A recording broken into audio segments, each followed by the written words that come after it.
Yeah, it does a little bit. Mm-hmm.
Animals. He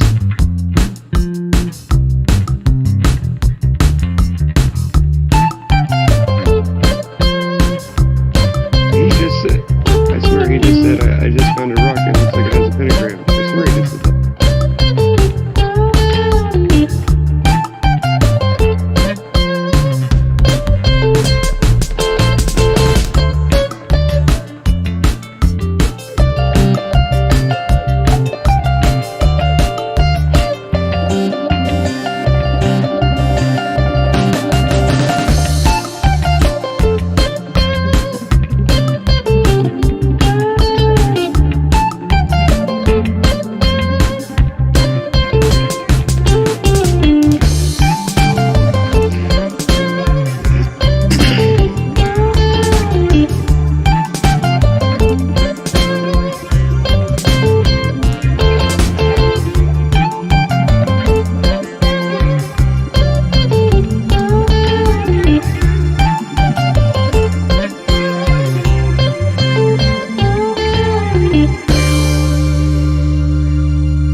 Oh, he said ethical. I misheard. He said the hard rocks appear to be ethical. Like, what?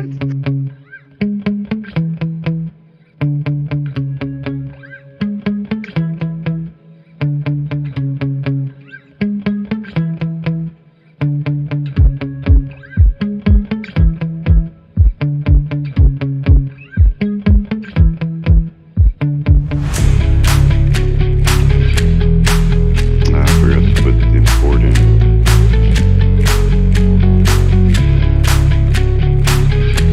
Okay, cool.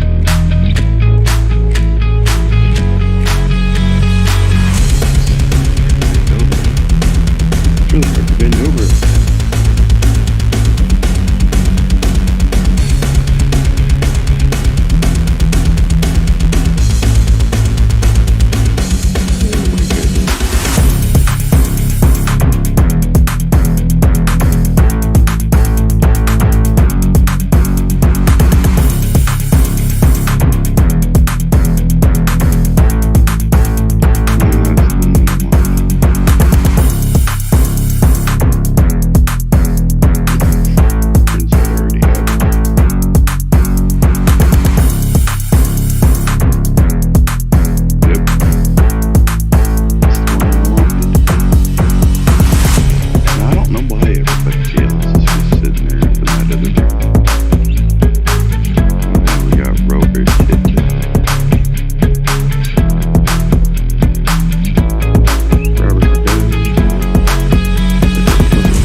Unneeded and gave the participant.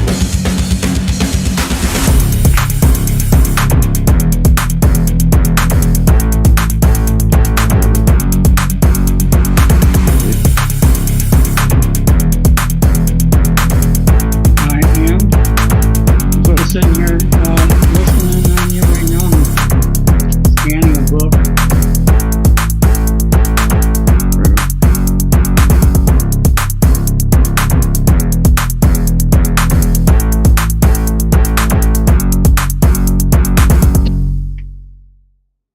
Well, I'm afraid to flip it over to live because I think it'll get completely dead.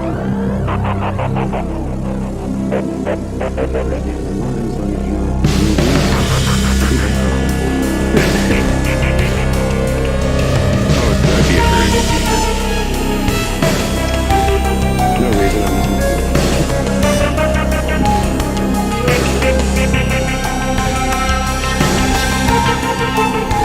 I'm just saying I'm not very good at it, so don't hear me.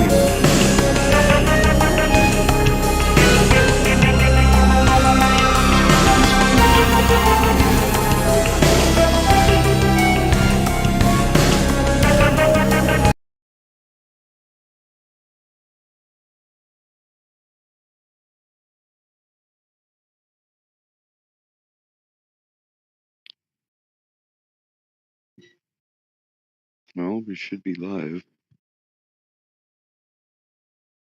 Alrighty. What are we talk about? What are we going to start with? Open topic. You start with something. Open topic. Like, how about, how's your experiences with the Brotherhood, huh? Say it again? With the Brotherhood. The Brotherhood. Yeah. Which one? The Brotherhood of Flat Earthers. It's going okay, I think. I mean, I'm starting to get used to them, and they're starting to get used to me, I guess. I can't complain, really. I've had a few clashes with people here and there, but nothing major. You know, just, like issues. Like I had somebody dupe me the other day. He was using or I guess had been using a voice recorder thing, change his voice.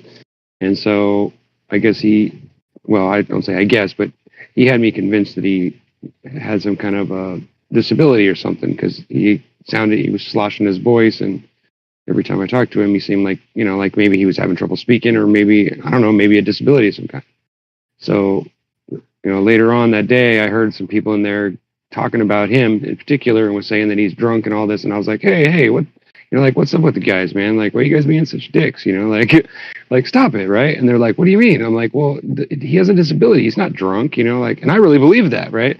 And then they're like, oh no, bro, you don't understand. I'm like, well, show me. And so they showed me they let me listen to some stuff, and I was like, oh man, now I'm mad. I'm like, put me in the room with him.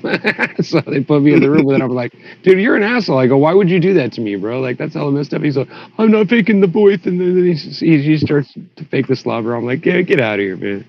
It's just like, I said, you made me look bad. I said, you got me yelling at my brother, yelling at my friends over here, defending you because I think you're, there's something wrong with you, and you really, legitimately like have some kind of disability. And then I'm hearing that you're using voice changers and all this, and you've been duping me the whole time. And he's like, well, it's not like that, really. All this, it kind of made me mad, but it was like, how messed up is that, right? Yeah. Took advantage of me. So I'm learning, like I'm starting to learn that there's a lot of little variances that I have to watch out for, because I'm a passionate person, and I'll confront somebody, like if I think there's something going on, or if I think, they're whatever, you know what I mean? Like, not necessarily if they pick a fight with somebody, but just like, if somebody, like, I think somebody has a problem with me, I'll go and ask them about it and get it all ironed out or whatever. I don't like grudges and all that kind of crap. So, but it kind of, but when somebody takes advantage of me like that and uses me, it kind of makes me mad. So, right. I gave him a little shit for it. And then, of course, I had to answer for that too, because it kind of might have went a little overboard, but oh well. He knows what he did. Then guess what he does? Today he comes back into the damn VC check-in, and I'm in there, and I'm like, I just start laughing. He starts talking, and he's telling me, well, I'm a flat earther and all this, and I'm sitting there thinking to myself, is he that stupid? Like, does he not realize that I just talked to him yesterday? Does he think that I have forgotten the sound of his voice? You know what I mean? It's like, are you kidding me, bro? I'm like, really? Like, I go, are you trying to do you really think that I'm dumb, that I'm, dumb enough to believe that you're not the same guy that just was here yesterday? And he's like, what are you talking about? I'm like, oh man, I can't do this anymore. So anyway, I had to call Maud in and just tell him, he's on the permanent ban list, just kick him. And then, of course, everybody came in there and was wanting to talk to him and everything. It was pretty funny. I don't know. It's just kind of interesting. I guess I'm learning the ropes, if you will.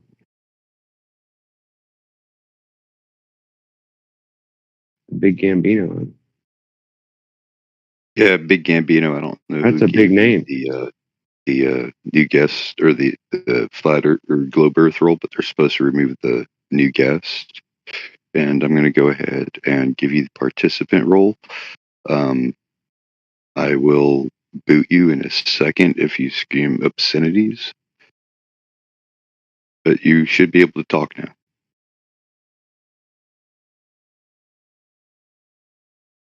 Okay, or not. I guess maybe he wanted to say scream obscenities. Okay. Must be. Well, one down. I scared one off.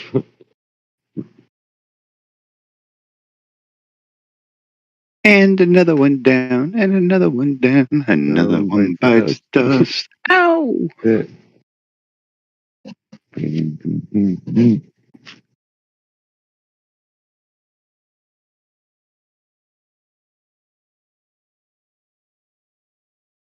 How come Truth isn't in here?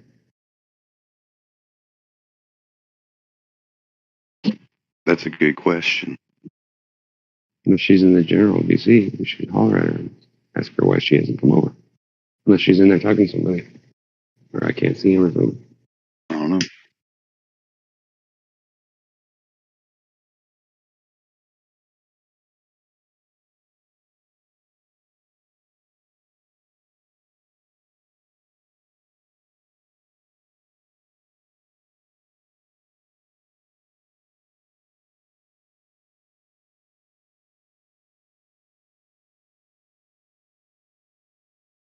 Okay, I guess I'm gonna have to just get this party started, huh? All right. What the hell? I think that I've got a topic that might be interesting. I don't know. I've been doing a little bit of research over the years, last couple of years, and although there's a lot of weird, really, really weird stuff that I've come across, this particular, I wouldn't say it's a subject because it's kind of like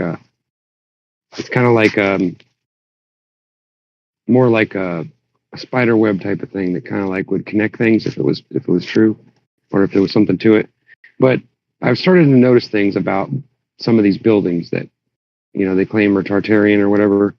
And although I don't necessarily agree that all these buildings are necessarily thousands of years old or whatever, I'm not really sure about all that. And I don't really believe that these buildings melted or that our mountains are bricks that are melted. I don't know if I really believe that. But at the same time, I do think there's something to all of the stuff that's being put out about that. I think there's something there, and it probably points to something, but it's probably just not what we think it is. And the reason why I say that is, I've noticed that there's this popularity for hubcap shaped things now. It seems like you see, like at the beginning of TV broadcasts, you'll see these little spherical things like with circles around, like rotating circles around them. You'll see it in some TV, like news, like when they start the news, it'll show these concentric circles coming at you and then like rotating around each other. And then something will shoot out and they'll have like a countdown until the show starts or something weird like that. I've noticed a lot of that in a lot of different TV shows lately. And I was thinking to myself, I wonder what all that means. I wonder if there's something to it, like if it's some kind of subliminal thing or is it just like some kind of popular thing that they started using years ago and it's just, they still use it or something. I don't know. So, but it just seemed odd to me, right? And then it was odd because then I remembered seeing a couple of movies when I was a kid, like the 80s movies, the old B ones that weren't very good movies, but there's interesting stuff in there when you're a kid and loved it. So I noticed that they would show like whenever the TV would go off the air, nowadays that doesn't happen, but in the old days, let me not say old days, in the past, okay, television programs, they would air and then the station would shut down for the evening, or it would at least shut down a signal to where it wasn't worth, most people couldn't get it, so they wouldn't bother putting anything on the channel. So it would just go to, but instead of just going to static, so that you would know you were on the right station in case you passed through there, they just put up this little circle and it had a little frequency dial on it, right? And it showed the frequency of the actual station written out on like a piece of paper, and I guess it was some kind of scientific diagram on what the frequency was. And I guess it was like popular in the past where that's what they would put up there whenever they were off the air. They would put a thing and they put a tone on there and just went boop, so you would know it was off the air. Or, it would wake you up if you fell asleep with the TV on or whatever. Anyway, that's even more weird. But sometimes it would like have, it would show like a video that had words written across the bottom and it would sing the national anthem or whatever. And this and that. And then once it cut out, instead of going to static, it would leave a tone and it would have like a circle that would show this frequency, right? And so I thought, well, that's odd. That looks like that same kind of circular thing. And so then it wasn't too much longer, and I had downloaded this frequency generator because someone was talking about frequencies and this and that, and I just decided, well, hell, it's a free app, so I downloaded it, and I was playing some tones on my speaker, and I was making stuff that's in my garage shake and stuff, by raising the frequency up and down and stuff, and I thought that was quite interesting. I thought, wow, that's interesting. And then, of course, I was doing a little research on different stuff and how that works, and if there's any experiments about it, and if there's anything that I should know about it, or if there's anything interesting about it. And I noticed that there was this stuff on there about semantics, right, or semantics, where they take a plate and they vibrate it with some kind of speaker or whatever, and they put sand or they put some kind of medium on there, and then they vibrate it and it actually makes shapes, right? Based on the frequency. If you maintain a solid frequency, it'll actually shape into like these different shapes and things, and they're all like, you know what I'm talking about, right? So I thought, well, that's strange, right? And then so and that interested me, right? But then some time went by, and so I was looking in my telescope, and it was a really good night, and I think it was Mars or one of those planets that I was actually able to see through the telescope. Of course, you couldn't see it really well, but I could see it well enough to see that it was pulsating, and I thought, that's weird, right? I thought, that kind of reminds me of those damn patterns on the disc, right? The sound patterns. And then I thought, well, it also kind of reminds me of those hubcap things that I keep seeing everywhere and all these weird concentric circles. And I thought, well, I wonder if there's something to that, right? But like I said, again, I just kind of like, I found some evidence, I found this and that, I did some research on different stuff, and it kind of looked interesting, but it really never like, like hit me like that there was something interesting about it yet, right? So then I started talking about it to different people, and somebody turned me on to a video about mud flood and different kinds of stuff like that. And I watched a whole bunch of hours of that. And so basically, I stopped thinking about the frequency thing for the time being. And then I came across during one of these Tartarian videos where it showed all these old churches, right?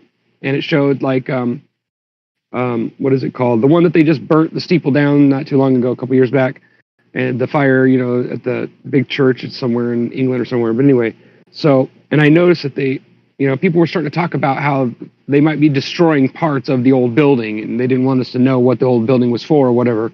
Of course, I don't necessarily agree with that, but like I said, it's all information that goes in here, and I process it and I use it and I keep it in mind whenever I'm looking at evidence to see if it matches up, right? So then I think to myself, well, wait a minute. I'm like, wait a minute. So if a frequency shaking a plate and you put medium and you put like sand on it and it vibrates and it actually aligns those bits of material into like a shape, well, then that might explain why the stars look like a frequency. Maybe that's what they are. Maybe they're just a frequency being shot up there or whatever. And that frequency is causing that vibration and that light to actually be caused to be there. And it just rotates around above our head. And I thought, well, that makes a lot more sense than that these are little tiny planets, orbiting and going. I mean, because we all know that if those little dots of light in the sky were planets, right? And we were spinning the way we supposedly are through the galaxy, there's no way you'd see the same stars every night. They'd never be the same, right? They'd twist and twirl, and you'd get all kinds of crazy, different, motions of if you took a time lapse. So we all know that they go around in a circle and they just keep going around and around. They don't ever go anywhere, right? But it just made it. I just kept thinking to myself, there's got to be something to that, right? And then I saw these windows, these stained glass windows in these churches, and I thought, wait a minute, those look kind of like the hubcaps and the frequencies. I wonder if there's any frequencies that would match up with those shapes that are in those glass stained windows. And then, of course, I did a little more research and I found out that those stained glass windows weren't stained glass all forever. Originally, when they found those buildings or when whatever it is, they've supposedly built those buildings, those windows didn't have glass in them at all. And I thought, well, that doesn't make sense. Why would they add the glass then? And I just thought that was odd, right? And so some time goes by again, and I for some reason somebody turns me on to some stuff about microwaves and different things about microwaves, and I know a lot about like what's inside of a microwave.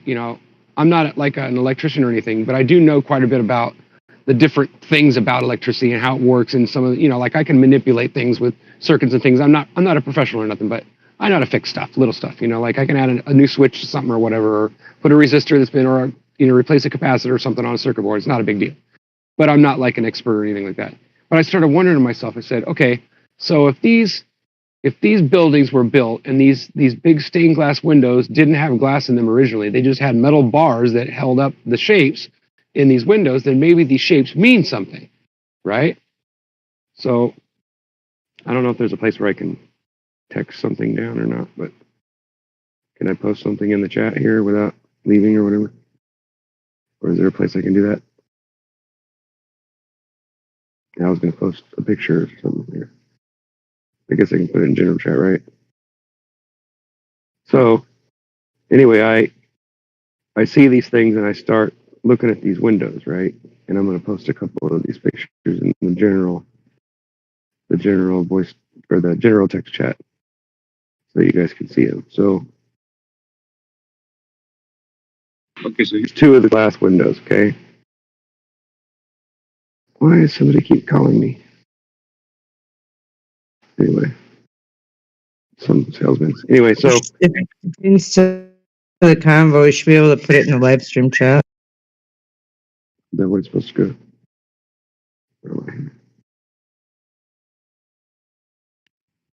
Where is the live stream part? Let's see. Oh, there it is. Sorry. Okay, I'm sorry. I'm Sorry I see about now. that. No, it's okay. I was confused. I was had a phone confused. call. No, that's fine. I figured. Okay, I'll post it in here too. Sorry about that. I feel stupid now. No, I don't. I just saying. Okay, so here's just a couple of the photographs of the windows. Okay, so instantly I see these windows, and so I go, wait a minute. I'm like, what the hell? And I'm like, this looks like something I've seen before, right? And like all of a sudden it dawns on me. This is what I was seeing. You know what that is? Go ahead and ask me. What is that? It's a magnetron. Yep. Cross What do you section think of a these magnetron. buildings really did? Well, I have a funny feeling they sure in the hell were not monasteries or churches. They were using Because light. They were using something, light in yes. a different form of photovoltaic to harness energy from it, and it was light that Or was something being like harnessed. Yeah, either that or they Light were is an actually electromagnetic wave. emitting some kind of frequency that caused Well, reaction. we know this people from like don't ham know. radio and stuff like that. Like certain AM stations don't really transmit as well because there's a lot of interference from the intense sunlight, right? So just from the Right. sun emitting light causes an interference in the transmission of radio waves.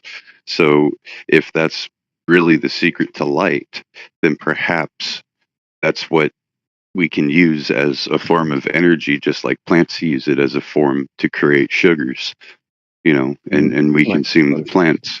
So we should be able to harness the light to produce some form of work energy for us. Whether or not, you know, it's just intermediate cooling or heating, temperature control, or something more mysterious, we don't know. I'm not saying it's something that's gonna like be free energy, but there could be some benefit to harnessing. Right. Yeah, I'm not to the sure harness either. of Yeah, but light. I think there's something. Obviously, there's something to it, right? Yeah. Obviously, there was either something to do with electricity, or maybe it had to do with some kind of frequency that we aren't aware of now. Like maybe there was some kind of frequency that they generated that protected us, or helped us, or did, or who knows? I mean, I don't know. It could be a million, billion different things, right? But well, what is light? I thought it was Light is interesting. just electrons vibrating at a certain frequency, right? That's all light is. Like even radio waves, the things that radio waves are is electrons. So what would make us think that photons and electrons are different things?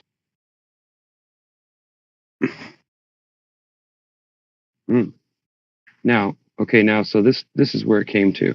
So the other day, it wasn't that long ago, I seen this picture somewhere. I don't remember where I found this picture, but this just blew my brain. It just shot me right through the head. I mean, right between the eyes.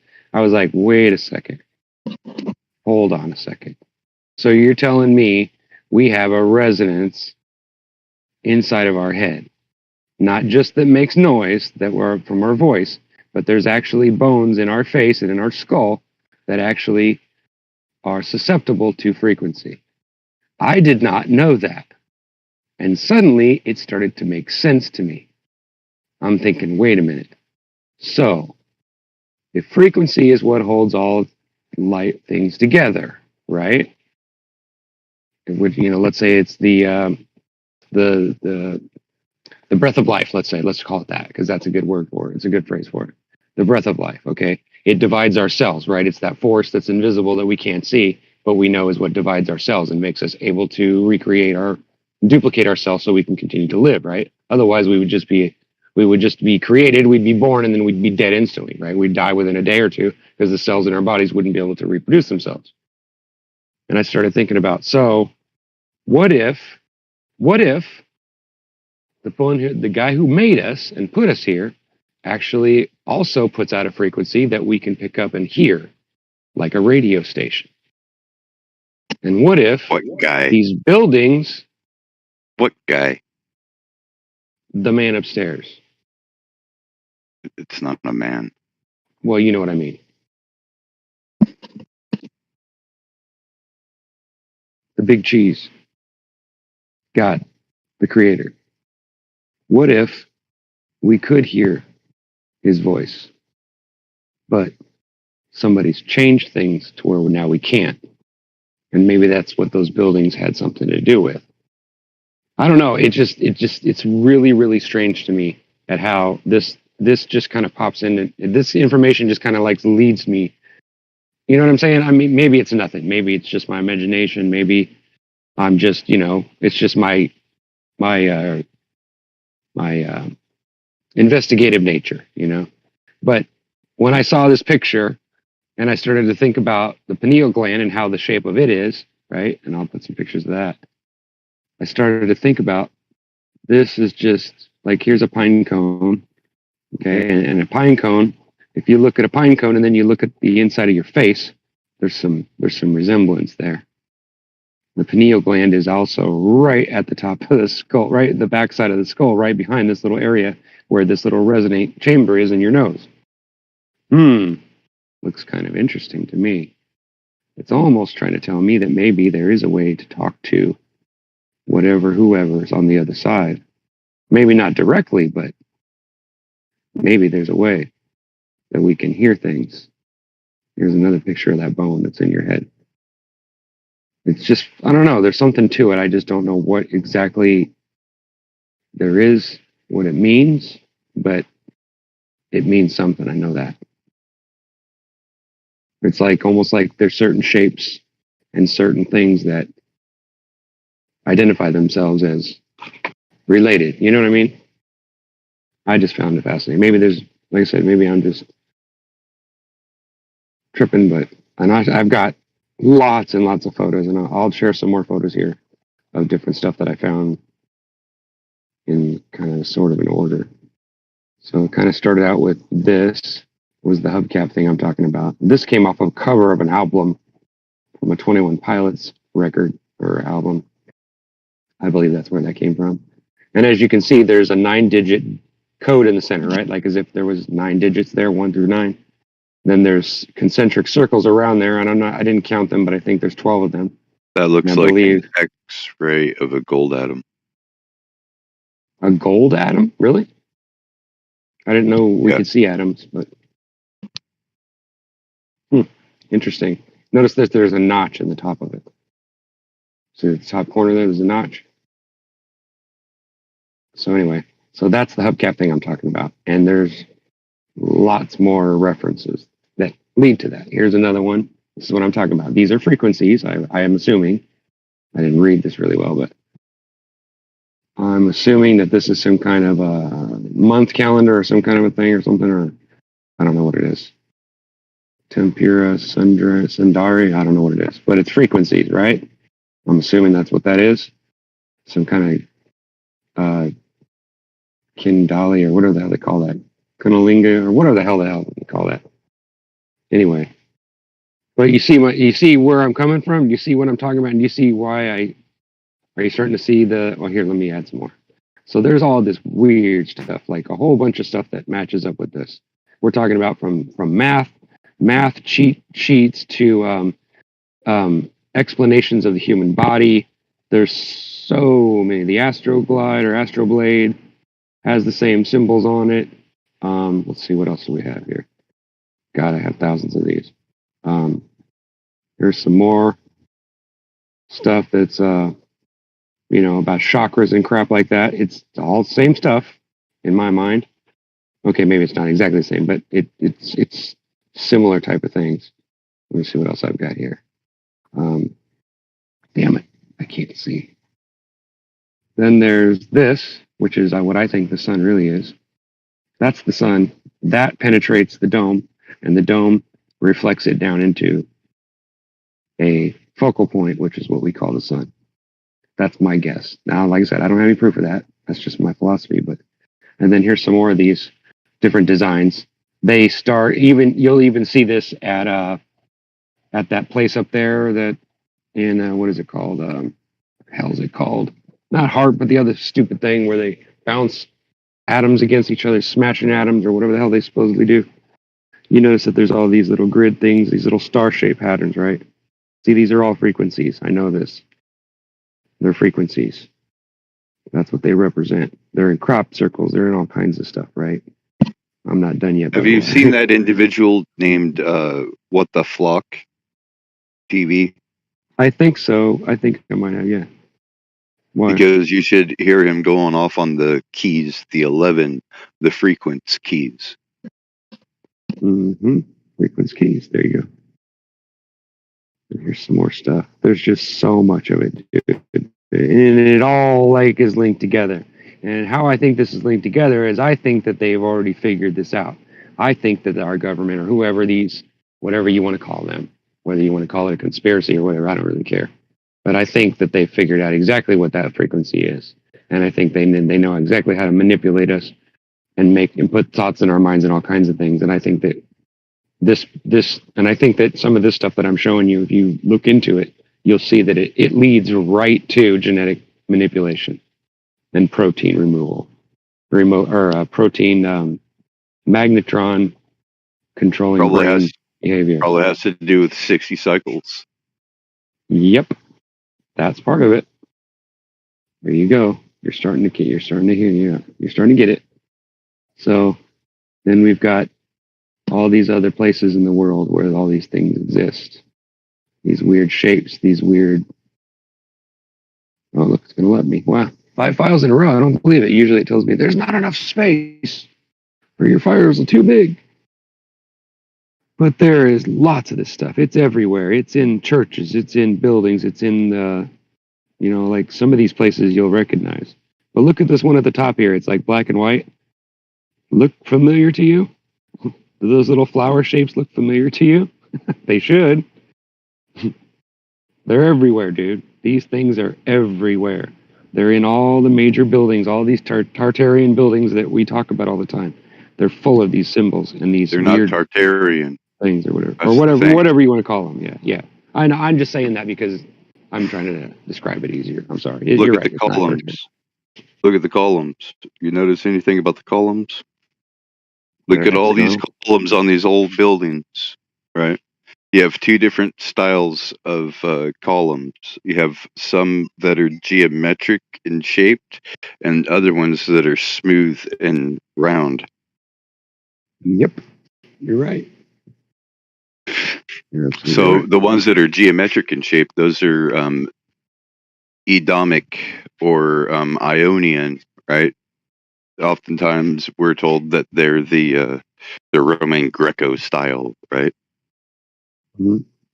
But the thing is if Rome really is like a new noble lie where they added 600 years to our date, I'm being like, I'm giving more information there, but say they added 310 years, which is more legitimate and documented to our certain timeline or our current timeline, then that means well, that means but it says sable antelope 46 chromosomes, human being 46 chromosomes, and then it shows a cross between the two, and it shows a picture of Bale, or shows a picture of what's his name, and he looks like an antelope and a man mixed together, and it says question mark. I love it. That's really creepy, bro. Makes you wonder. Just makes you wonder. But still, it's like one of these things where the further you get down into it, you realize that it's all occultic. Everything. Even science. Like, I even checked out through the National Center of Science Education on gravity, right? And it said, see universal gravity, right? So I looked up universal gravity, and it says it's just a theory, and it's a very poor theory at that. And for anyone to believe, philosophers never thought it was real. Yeah. Yeah, anyone not that does philosophers, but believe that it's a real thing is just citing religious beliefs, because that's all it is a religious belief. So, if universal gravity on how Newton explained it and how Einstein explained it, if that's real, then you got to have your head checked, because that means you're religious numpty who probably believes in the Big Bang. Hey, you tell him, Sam. you tell them, Sam. I don't know what he's barking at. Anyway, yeah, there's a torch field. Mm-hmm. That's a cool looking one too. I love the color. Now, You look here's at something that look at a may blow human your. eye. Here's something that Think of what may it looks like. trip you out, right? You ever heard of the Emerald Tablets of Thoth, Yeah, I've heard of them, written in Phoenician? and they're cut into like sardine stone or some crazy thing, or real emeralds or something. Beryl stone. It's like pretty close to emerald, flawless, Wow. resistant to all chemicals and all that stuff. So it's a gem, and these tablets are real. Yeah, I've heard of them. And basically, the way that it's been translated is incorrect, because it's been translated through the Anglicized versions instead of going back to the Semitic versions, what the Phoenician actually is, right? So they did it in the Arab, and the Arab, it doesn't say um, as above, so below, and as below, so above. It doesn't say that at all. It says that which is above comes from that which is beneath, and that which is beneath comes from that which is above it. Right. So, so that means, what happens in the sky is directly influenced by men, by us. Yep. So it's a time of the seasons, because it lets us know as a forecast, hey, this is about to happen, because this is where men's hearts are. Yeah. I hear you. And then the things that are beneath are spawned from those that's above, which is us. So we create the darkness and we create the light. That's a dualistic principle there. But don't get lost in the dualism. Right. Then there's the alignment of the pyramids, as well as the Mayan ones, as Yep. well as guess where else? World Trade Center, the Mayan pyramids, the Zion, or is it Zion or Siam pyramids in China? The Great Pyramids in Egypt. Well, here's the thing. There's There's two different places. There's Zion or Sion, right? No, this is XI. Which is in apostrophe Israel, Zion. or modern day Philistine, right? Palestine. Right. And then you have the Mount Sion with a T, right? That is at the North Pole.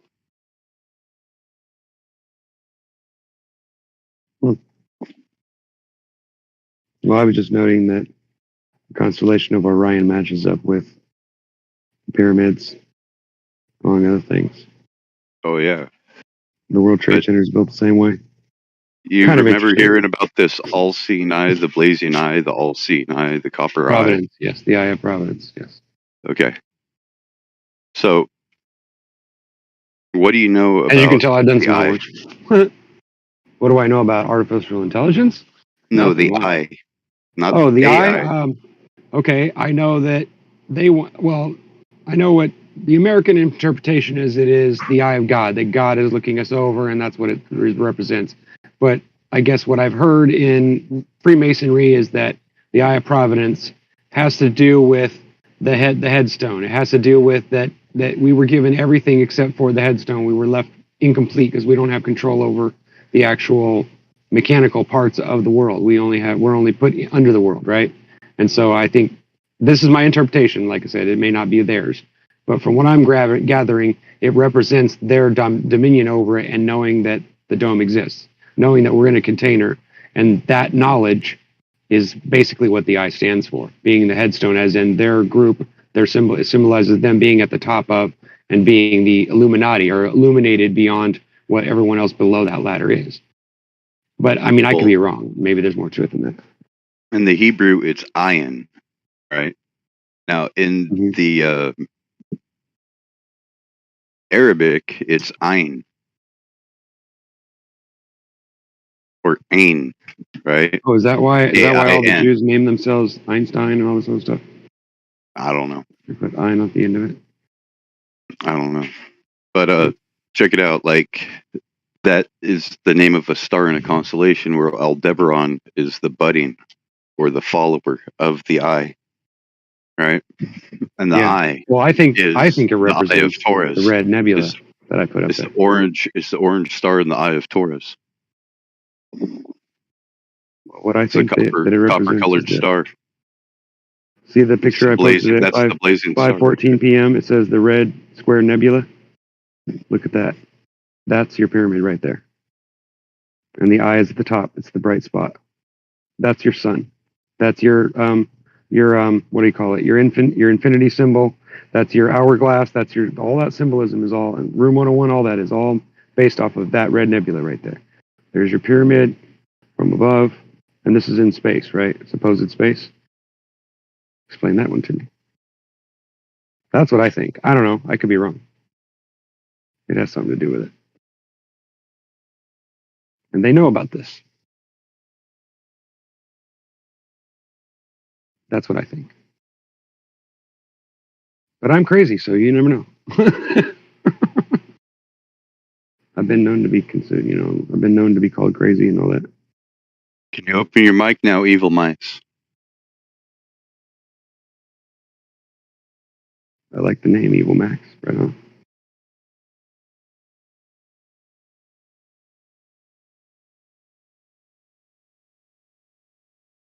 I think it's interesting how prime numbers, you put them in a square and it forms all these triangles and it forms a spider web, which is another one of those Freemasonry symbols. The spider web. Interesting. Very interesting. Actually, the web comes from a different group than that's right. Bilderbergers are. So it's the weaving spiders need not Rosicrucian count. in nature, I believe, right? Yeah, I think so. It's funny because I went to a Mason hall for a crab feed a while back, and they invited me to go up and look at the little church that's upstairs, and I asked him about that. I said, "What about the Rosicrucians?" And he looked at me like really crazy. He was like, "Well, actually," and he changed the subject like really fast. And then you need to go to the Grand Lodge. And I was like, "Oh yeah, that's Grand Lodges are the where they do all those." Oh, is it? Oh, I see. I got you. Well, he just, the way he looked at me, like he knew what I was talking about, but I could tell he didn't expect me, of all people, to say anything about it. You know what I mean? I could tell, like, the look on the face. He was like shocked that I knew anything about anything in that room. And I was like, I kept on staring at certain things, and then he was like, "Do you have any questions?" And I didn't ask anything about the globe and there's two globes when you first walk into their little church, and one of them's of the earth and the other one's of the stars. And I'm like, well, that doesn't make sense. How can space and the earth be a globe? And he just looked at me like, what? What do you mean? I'm like, well, you and I both know that the earth's flat. And he just looked at me all stupid, like he tried not to respond. And he goes, well, I can't talk about that. That's all he said to me. And I said, oh, I see. You can't even tell me. I mean, come on, bro, you know me. And he's like, well, that's beyond my how do these people know the royal secret? God damn. Yeah, damn it. You mean a normie knows the fucking secrets? Damn it, dude. What's going on here? No, I think what it did is it made him think that I knew something he didn't. He probably went and asked the elders, what the hell is this guy talking about, But So, Evil Mice. Yeah, I've been listening for a couple minutes now. I'm not really sure what the topic of conversation is, though. Let's open topics right now. We're just babbling. Something to do. Yeah, just That's try not what to I did, talk maybe. about anything that's making headline news in the past couple of years, because this is live streaming. It will get my YouTube channel shut down. I'd appreciate it. So nothing about what's been on the news since Well, unless you're going to use all of code words, 2020 and since then. Yeah. Yeah, damn it. If that's on Plymouth, I don't know what we're going to talk about, right? I'm kidding. So what's up? What's on your mind? Me? Yeah, you. I mean, Oh man, I'm just curious as to what you guys are talking to. I didn't really have anything to contribute. Uh-huh. well, I just Well, brought in this subject of the electrical nature and the magnetic nature of life, and how there's a lot of things, and even though it's not necessarily mean anything, there's a lot of weird anomalies about electricity and things and buildings and shapes of things in nature that seem to be pointing to something, but it does. I can't, we can't seem to quite figure out what it is. But it seems like somebody knows the answer to this because these symbols are used every day, all the time in nature. They're used on buildings. They're used in building types and arches and all kinds of things. There's all these weird anomaly things they don't tell us What do you mean about, but we symbol? know that are real. Like What do you mean symbol? like the Fibonacci sequence, for instance. Okay. Do you know what that is, right? Yeah. Okay, so the Fibonacci sequence. Look where it's at. It's everywhere, right? It's in flowers. It's in pineapples. It's in the sunflowers. It's in your mind. Your pituitary gland looks kind of like it. I mean, there's all these things in nature that look the same, right? Yeah. And then if you look at electricity and how electricity affects things and about how sound affects things and frequency, you realize that there's a lot of very, very close similarities, right? That's basically what Okay. the topic was, what I brought up. And then I was showing a bunch of different pictures and things that I've gotten off the internet of reasons why I've been felt led to investigate these things, like these shapes, these weird frequency shapes are the same, and they look like these buildings and these cities that are built that literally look like a frequency. So to me, Yeah. it tells me either people in the past had technology and they were trying to talk to the people in the sky and tell them that they understood their frequencies, or something else, or something weird's going on here, right? I mean, Yeah. it's really strange that some of these buildings, these cities, are built exactly in the same shape as these frequencies. It's just odd to me, right? So there's got to be something to it. That's kind of that was the subject, kind of. Okay. I'm curious. Yeah, it is, right? Sounds like a lot of people So are going. now that we gave you the lowdown, is there anything you wanted to say or have any comments or anything? Just out of I'll listen curiosity. for another minute or two. Did you know that there's only 2 animals on the Earth that have 46 chromosomes? Do you know which two of those are? Yep. Sable antelope and human beings. Have you ever seen what a sable antelope looks like? I do not. Look at my post in the live stream voice text at 5:18 p.m. Right above the toroidal field. There's 3 photographs there. Tell me what you think. I think there are more than these 2, but these are 2. There are a few other animals that have 46 chromosomes. I just don't remember what they are, but I didn't have a meme for it, so I just shared the one. Yeah. But it's kind of weird, right? An antelope It is. looks just like that stupid statue of Baal or whatever they call him. It's kind of creepy, right? Just a little bit creepy, wouldn't you say? No, there couldn't be something to that. No, sure there isn't. Yeah, I think there's something to that. Did you guys ever consider, this is this is going to probably like make all of you guys hang up or think I'm crazy, but have you guys ever considered that we are a form of high technology? That's what we are. We're a creation of technology. Think about that. I mean, like, define technology. Like, what if we are androids? Self-replicating androids that were put here by a scientist of some kind. What if we aren't really the thing we think we are? It's possible, right? I mean, depends on what you mean by android. It might explain why there's all these synchronicities, why there's all these things, why things seem to be like a program, why even nature itself seems to be following some kind of electrical, like, rule guideline or a frequency guideline, right? It does seem odd that all this stuff seems to be similar, right? So it is in the likelihood that it's possibilities that we are just basically a frequency, a pattern, or even a thought in somebody's head even. Okay. I mean, I'm not saying that makes sense, but I'm saying deep down, I mean, you really like analyze it, we could literally be something that we're not, and we were just being convinced of it, right? Because of the way we interact Like a science project? with the program that's in our bodies, or the spirit, how it reacts between what a spirit can feel and touch and then what the body can. And so it's the connection between the spirit and the body, or the program and the body, right? Or the program and the physical aspect of it is what makes you unique, right? You see what I'm saying? That would make sense, right? Logical anyway. Maybe not, doesn't sound like it's possible, but it doesn't sound like it's likely, but I mean, it still makes sense, right? So you mean like some sort of science experiment for another species? Yes. Maybe only one of many. And maybe that's the reason why every once in a while we see these weird creatures on the, I'm not saying they exist. I'm saying if they did, if all these crazy things that we see on the internet are true, you know, if Bigfoot exists and the Loch Ness and all these crazy ghosts and all this other stuff is real, right? Then maybe that's why.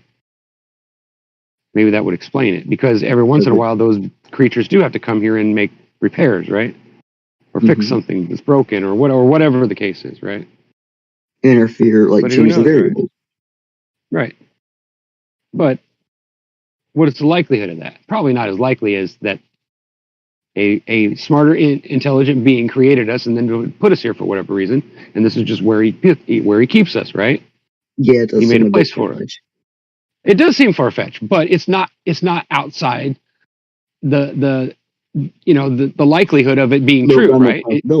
Based on the fact that we all came from our parents, right? And our parents came from other parents. It's likely anyway that we came from two people, right? And those two people, if we had to have, if every being that's like us came from two other people, then it goes without saying that they would have had to have been created by a single person, right? Well, I mean, in order for them to come together and make that. There? No, because I don't believe in that. But you don't believe in evolution? I believe in de-evolution, but I don't believe in evolution. Yeah, things micro evolve. I believe that things do change to their surroundings depending on what their abilities are. Like if a bird can variation. Like if certain colors of bugs live on trees better and they don't get eaten by birds, yeah, I can understand that could cause a type of evolution. But we're talking about microevolution. We're not talking about cats turning into dogs and people turning into apes, or single-celled organisms growing ears and hearing and growing legs and walking and growing a brain to think with. That doesn't make sense, right? Why wouldn't it? Because it's ridiculous. It's like throwing a handful of what do you call it? Scrabble tiles up in the air and then saying that, well, eventually they'll fall and they'll land in a perfect sentence and it'll make sense, right? It's not, the likelihood is very, very billions and trillions. It's not even like feasible to even consider. All the evidence we have of cells, division, and mutations, our bodies are not evolving. They are de-evolving. They are breaking down slowly. Even the animals are. Everything. You mean aging? Winding downwards. Aging. Well, it's just, yeah, it's changing. Yeah, it's simple entropy. It's going downward. It's not getting better. It's not getting more complicated. It's getting less complicated. That's what I'm trying to say. Yeah, and there's proof for that. I don't have the book in my hand right here, but I can find that book and I could slash down anything about evolution. I can give you the actual evidence for it. It says that a complex system over time will degrade and eventually break down into lesser components of itself. Right. And eventually it would lead to waste and destruction of the entire species. Yep. Basically, that's what it says. And even Darwin believed that. So, I mean, have you read Darwin's book in its entirety? Yeah. I would challenge. I mean, I haven't read the whole thing, but I would challenge you. On the origin of species? Yeah. You should read it. You really should, because if you don't read the whole book and see where he's coming from and where his mind's at, you won't really understand why we argue with it. You know what I mean? Yeah, he even said if one of these theories are proven wrong, then my whole book is basically a waste of time. And sure enough, what is the complete title, including subtitle of that Origin of Species? Anybody know? I know what it is, but I cannot remember the exact words, to be honest with you. It's more than just. Oh no, that's Rosicrucian. They changed it. No, they changed it a couple times. It's the subtitle, right? Yeah. So I'm uploading it right now in Red Dot Livestream. Mhm. It's the origin of species by means of natural selection or the preservation of the favored races in the struggle for life. If that was ever proven wrong. By only Charles Darwin, only a master. Hmm. Hmm. Interesting. So basically, that right there is the root of racism, right there, my friend. There it is. And see, what happened was Nietzsche and these other people, they took this information and they thought, oh, this is genius. We can use this. And they turned it into a psychological operation that's been going on since the beginning of time, damn near. But, there it is. It's all right there in front of you. So, I'm not saying I can prove that, but, ain't been proven wrong yet. IDK, did you guys want to say anything? IDK? I don't know.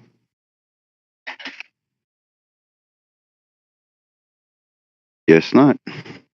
I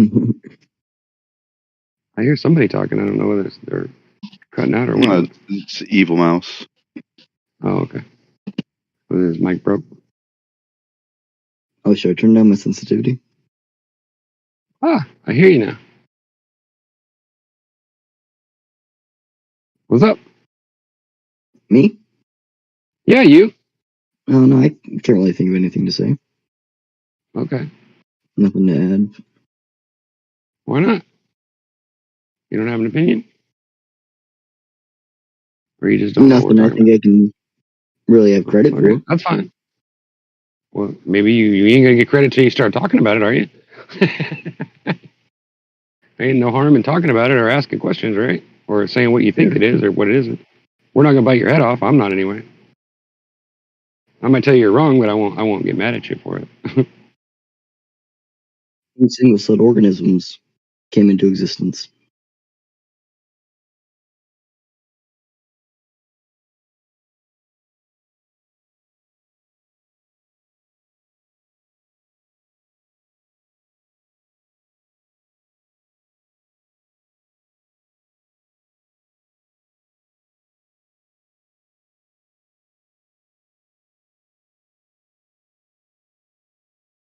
You thinking? No, I didn't. All I heard was like half what you said. Oh, sorry. How do you think single-celled organisms came into existence? How do I think they came into existence? Yeah, what do you think? Well, to be honest with you, I have no idea.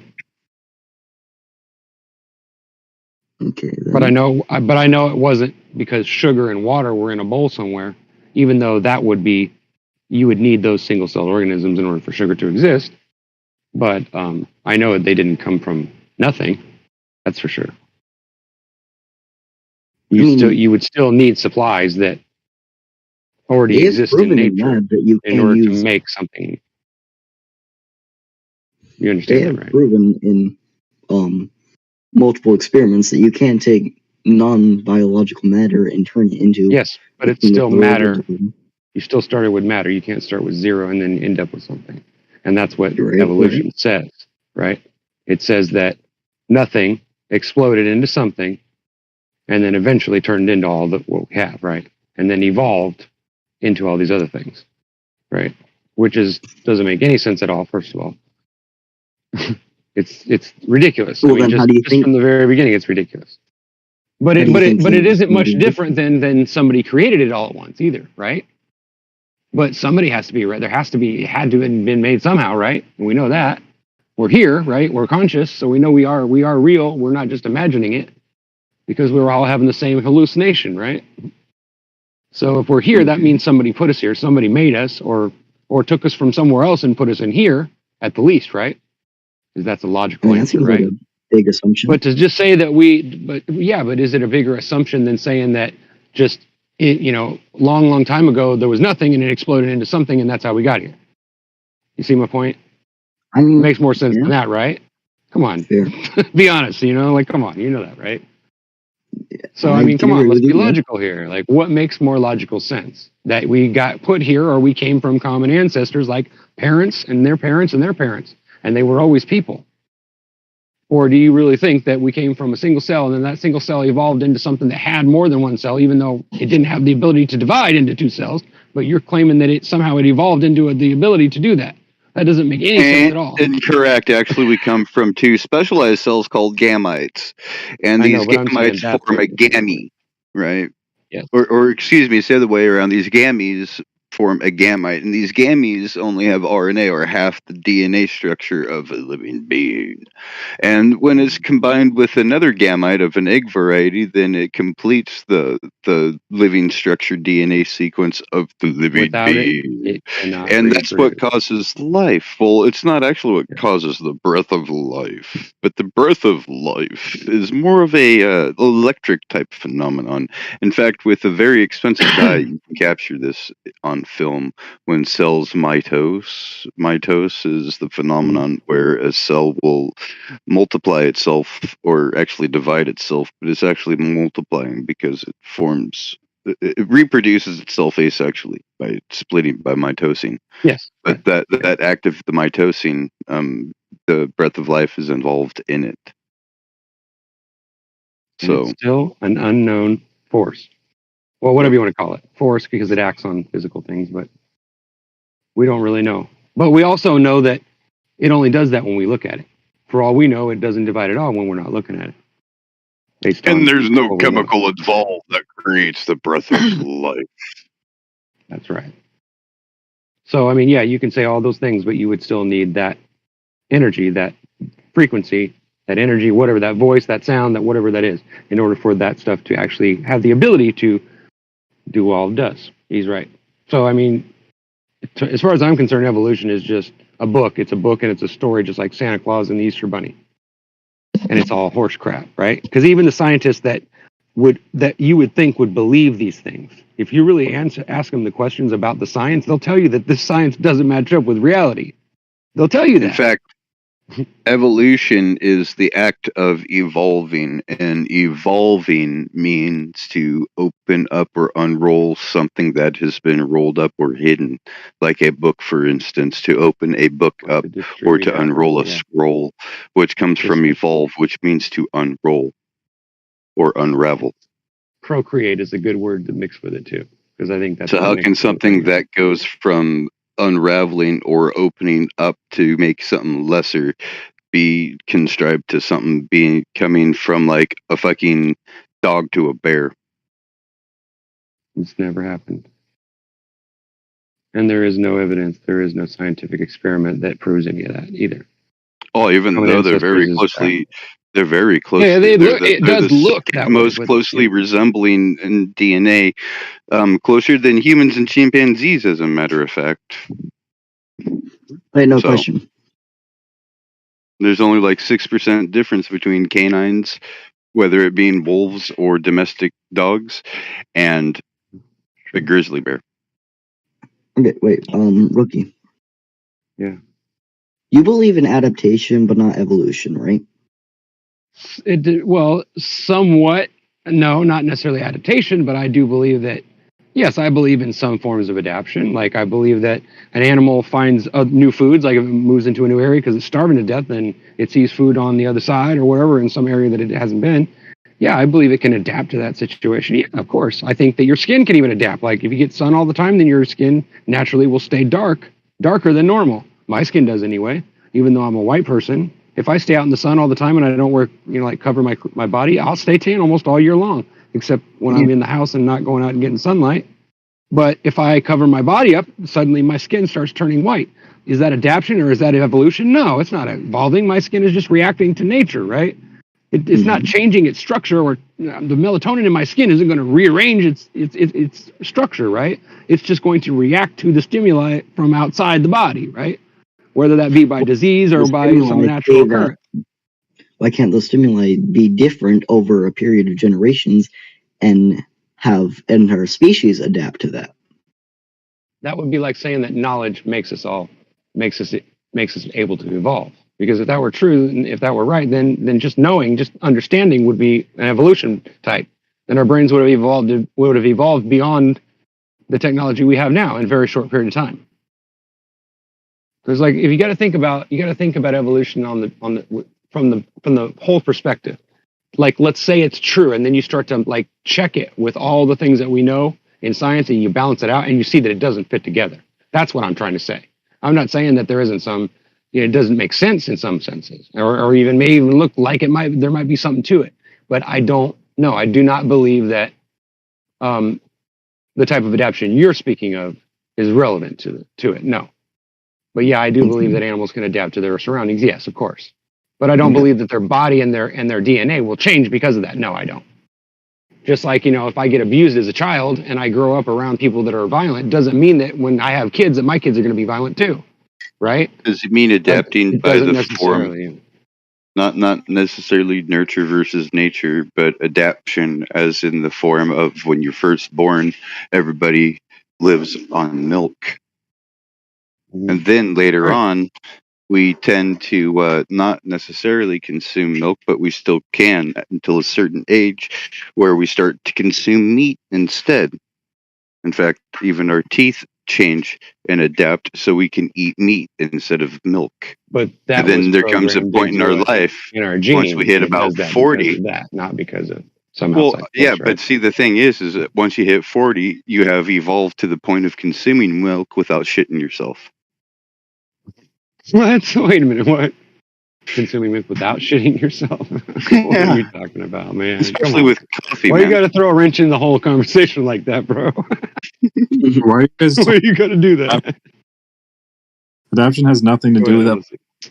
Because the medical sense of evolution is a being growing up, going through different phases. So you start off as being a monster, and then you grow into an adolescent, and then you go into an adult. Right? An adult is someone who's beyond adolescence, who is of And mankind, and womankind is considered mankind. If evolution was true, right? That's another thing. I didn't think about that. Because there's three. So three these stages. different, There was three stages of it. Then how in the hell would dinosaurs- evolution have ever had an effect on three stages that happen in different cycles? See what I'm saying? It's like Well, all these different dinosaurs that they have evidence of, right? And it's very slim evidence because they just have skull fragments, right? And that's what they go off of. So based off of these skull fragments, I mean, you can sit there and you can look at different birds, like birds that have crests. When they're first born, they don't have any crests at all. They have just a very thin bone protrusion. And as they mature, then when they get older, they get bigger and bigger and bigger until they get like adult, and they're huge, 6 foot tall fucking murder storks and shit, dude, fucking crazy ass things. And it's when they fucking sit there and they sound off, it sounds like somebody's sitting there shooting an AK-47 off in the woods. Yeah, and it's just a hollow spot in their face. Yeah, it's crazy, right? And these things have like a huge ass bone protrusion. So it's like, just like different things like that. And then when it dies, you're going to sit there and go, oh, look at that. It's got a neck like a serpent. It's a feathered snake right there. Flying snakes. What's the question, though, right now? I don't fucking know. We're just talking and arguing about stuff. Evolution. Somebody brought up evolution, and we were explaining why evolution wasn't relevant to our conversation. That's basically what we were doing. And then it became relevant to the conversation. Because you were talking about evolution. Well, yeah. Well, you know what I mean. Yeah. As an argument for or against something, no, it's not. But yeah, when you talk about evolving conversation, oh yeah, there's all kinds of evolution in conversation and in all kinds of things. But evolution, like he explained it, as in similar, like one species becoming all these others. Nah, that's bullshit. It doesn't happen. By nature, there's no proof for it. There's no evidence for it. It's all horseshit. But like individuals don't evolve, populations do. So like you won't get a bird that's suddenly a monkey. It doesn't happen. Right. You get like a bird, and then a billion years later you have a monkey. Okay, Darwin. No, you still don't. You still don't. Why don't think you can't? You can't. Even a billion years wouldn't be enough. Why not? Because it's ridiculous. Have you seen what we've done to dogs within like 1,000? You've mutated them. You have not done anything but mutate them. Your whole argument right there is hang on, it doesn't matter with dogs because they're able to regress dogs within 3 generations back to a wild wolf-like animal. Yeah. Doesn't matter if they're small, like retrievers. Is not being around human beings. Dogs in wolf, you're saying. 3 generations, they'll be right back Yeah, they'll revert back to their wolf state, and they won't be as big, but they will, over the generations, continue to grow in size. In their environment. Which means that, yes, we can make effects that can change things, but those are not natural scientists. Group of scientists from Russia took a bunch of dogs, a bunch of domestic dogs, and ran this little experiment. And they only allowed, they neutered all the other animals except for the ones that were the most aggressive. And they allowed them to just breed amongst themselves. And within 3 generations, they started reverting back to wolf-like characteristics. Within 6, they started gaining in size.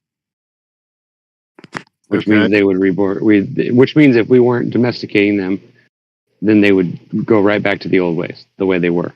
They're not evolving; they're just changing based on. Now you could say that's unnatural selection because you're only allowing the most aggressive to breed, but that's how it would be in nature. Well, they're also in a controlled environment. You would think. Right. Fine, you're not just releasing them into the wild either. Right, you're doing a study. And they're finding out that it doesn't take that long for a wolf. They can't be wild animals once you take them into captivity to test them. You're right. So that's like selective breeding, not really evolution. You can prove evolution as a natural result of genetics, though, because if you do not reproduce, you can't pass on your genes. So if you can't pass on your genes are not being passed down. That's very obvious. There's zero difference. Listen, there's zero difference between wolf DNA and domestic dog DNA. I'm not even talking about that anymore. This is independent of the whole dog thing. You can prove that evolution makes sense without even addressing any examples. Because if you have genetics, which you do, and you pass... Okay, I'm going to go get my book. Give me a second here. He's going to go get his notebook. The ones that I'm going to go get my book about all this because I haven't memorized this entire book and it has a lot of stuff about what you're talking about. So yeah, the ones you go ahead and keep talking. I'll still be here listening. Yeah, the ones that die on their genetics, that's obvious. And because they're not passing on their genetics are removed from the gene pool. And you have this on a larger scale. So say you have a bunch of black moths. All the black moths die because their habitat is white. And then you end up with predominantly white moths that are passing. So what happens if the trees suddenly evolve white bark and now you've got all these dark moths? Then what happens? Well, then they'll die. They all get eaten and you're just moths. So and that's what you're saying is true, then we wouldn't have moths. Very quick genetic change within a population. But you told me it takes millions of years. To a changing environment. Yeah, that's a genocide. That's not evolution, by the way. You're talking about a species being singled out. I know, but the tonality what I felt like or the ethnicity of them. Like, say, an insect, like a green insect, will not survive in a savanna-like situation because most savannas are only green for a certain season. That's a genocidal type selection. That's not exactly natural. But if you want to say that it is a form of nature, then you could say that anything man does is nature because we are nature and we are in nature. Yes. It's like we're in gravity. If gravity exists, then we're in it, and then pressure and all that would be different. But yeah, and it's impossible to measure it if we are in it. Yeah. Anyway, if you have genetics and you have individuals that can pass on their, and if they die, they don't pass on their genes, you automatically have natural selection. I mean, it's the way computer algorithms are built. You have AI algorithms that learn this way, where you program mutations, you program in the ones that do less well to die. Per mutations, yeah. The algorithm evolves. It's a natural result of just having genetics and species that can reproduce. The ones that don't do well, and you reward the ones that do well. It was programmed in. The ones that are more aggressive in nature, the ones that are more potent, more colorful and all that, tend to provide the more mating partners. So the male of the species is, of course, the one that would propagate its seed. So it would be the most strongest of the rest of the males to gain dominance, even in the plant species, even in the bird species. The most colorful of the males is the one that has the right for mating with the most amount of females, so that he has more eggs and more offspring, and the chance for more beautiful birds like himself being born from it greatly increase. Yes. Right. Yeah. So That's not natural selection, though. Yes, it is. Desirable traits that increase your ability to reproduce. That's no. That's not an evolutionary thing. That's just selection. That's not an evolutionary thing. That's the strongest survive. Yeah. Survival of the fittest, which is not natural selection. That is natural selection. That's exactly. No, it's two different paradigms. No, survival of the fittest is what happens within one generation. Evolution is what happens to exaggerate that over thousands of generations. Survival of the fittest is what happens since the beginning to the end, including now. Unfortunately, now the fittest isn't necessarily the strength. It's now starting to go with not who has the most amount of brains. It's whoever has the most amount of money, whoever has the most earning potential. And all that is your ability to spend energy, your earning potential. It's just your energy spent, how you spend your energy, and you're rewarded with these monies. The environment is changing. So that's what it's evolved to, the natural selection. It has nothing to do with environment is different. It produces the most. That's it.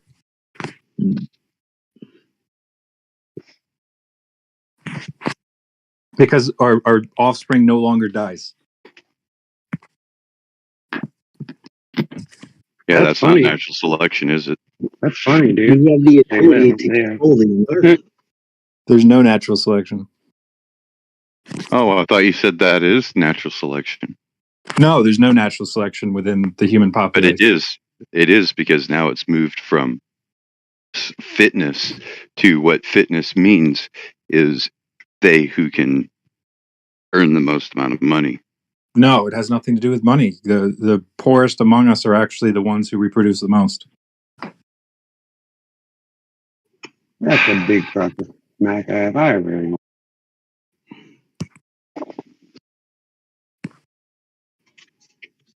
So you sitting there, you call in I Surf poor because they have 6 children, and you calling Veronica poor because she has 6 children? No, it's just. Are you calling yourself rich because you have no children? On average, people who have less income have more children. Yeah, income has no correlation in general to how many children you have. But within especially poor. But what does income mean? What? What does income mean? How much money you make? No. Okay. Income means profits or earnings. Okay. Labor is just labor.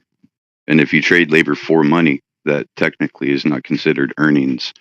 However, if you deposit these profits, or not profits, but these wages that you get for, say, labor, then you put them into a bank, and then they become taxable as they accrued interest, and that's taxable income. See, the only thing that can be taxed is income, not wages. Wages is not income. I don't know if you knew that. Americans don't know that, or they wouldn't be paying any tax. Voluntary compliance system, right? People think that means, oh, well, I don't have to pay it. No, you have to pay it, but it's the method of payment that's voluntary. You can use NFCs, which is written into the Constitution, so you create a painting, one-of-a-kind painting that you paint, and you draft that towards the levy of your taxes. It's called negotiable instrument. Negotiable instrument token. Left. Oh, of course, Boyce does. Well, we don't care if he left. We want the people who are still in the room that are listening to know that he's full of it. Yeah. He already knows he's lying. You know how I know he's lying? Hilarious. 1, he's a globe believer, and 2, he believes in evolution, and 3, he rejects anything that has to do with divinity. Who are we talking about? You. No, I'm a Catholic actually. Oh, my bad. Yeah. Okay, How so does that change what we So said? that kind of explains a couple things because, well, I don't know about evolution, but the Big Bang was invented by a Catholic priest. There wow, you go. Did you know that? no. Well, Yeah. So I'm going to walk through the logical consequences of evolution, and you're going to tell me when you no longer agree. You pass on genes to your direct descendants. I don't agree. You do not agree. You do not pass on your genetic material to your direct descendants. No. Why do you not agree? Because you don't pass on your genetic material. You pass on half of your genes. oh, that's kind of nitpicking. That's still It doesn't genetic matter, either material. man or woman, you still pass on half of your genes. No, that's not cherry picking. That's actually called To sorting. create the You know, zygote. like when you find a cherry that's not a cherry in the basket, do you just throw it in there with the rest of the cherries and say, "Oh well, it looks like a cherry"? Okay, so then saying you pass on half your genetic material to your direct descendants. Agree? No, you pass half your genetic material on to your offspring. Direct descendants. No, offspring. Okay. Direct descendants can be somebody from like 6 generations back or 6 generations into the future that you've never known. Well, your genes are There still. wouldn't be a single gene left in there. That was mine. I After But you're 6 still- generations. You still had an influence. Nah, not really. I mean, genetics disagrees with you. At least forensic genetics. Really, how far back can they trace the male lineage and the male influence? At least, Fuck, even the mitochondrial shared by the mother. at Blood's least produced by the mother. It depends on how much data they actually take. Yeah, it's usually through mitochondrial DNA. Because But it's yeah, very limited. sad is that There's very I didn't limited. even Listen, graduate high school, but I know more about it than he did. there's a very small amount of information that is on the Y chromosome itself. It's actually a mutated X chromosome. Mm-hmm. And that's really the only thing that we can trace that is identified as being passed on by the father.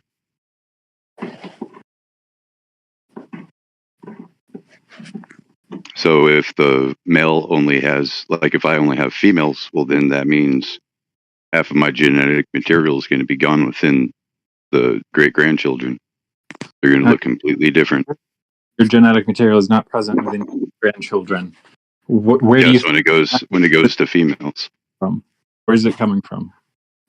It would be coming from the father of the child. My father, your father.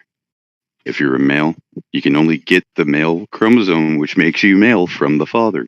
You cannot get it from the grandfather, from the great-grandfather, from the great-great-great-great-great-great-grandfather. That's what I'm saying. We only know the female record because of the mitochondrial DNA, which shows that there's at least 3 different direct types of mitochondria. And then you have haplogroups. And haplogroups just goes into Nazism. So, I mean, where do you want to go? But you do agree that genetic material is passed. Like the haplogroup A1,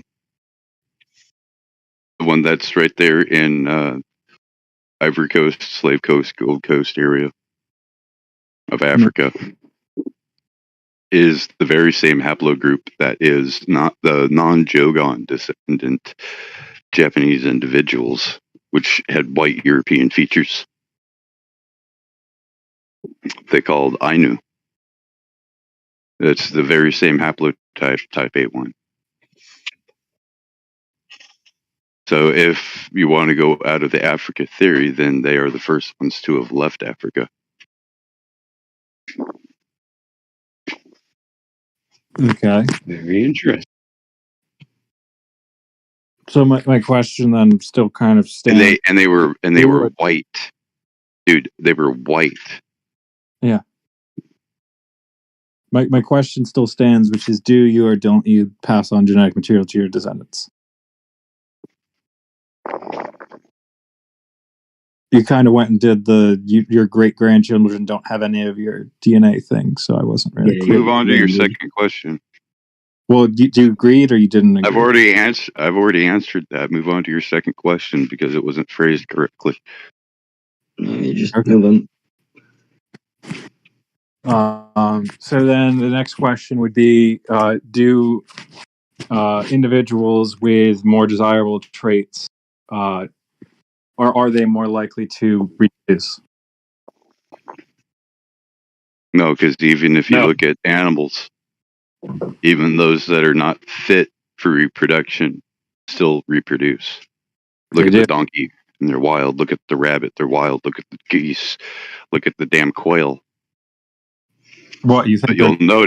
you'll notice that one male is the one that's going around and has all of the hens following him. You'll notice that one Jack has a bunch of Janes following him. Okay. So how is that not natural selection if every generation is being the most desirable male? It's not natural selection, it's the fittest. The one that's the fittest at the time is the one that wins the battle and the right to mate. Now Yes. with birds they don't usually fight. It's whoever has the best displayed dance or song. The best symmetry.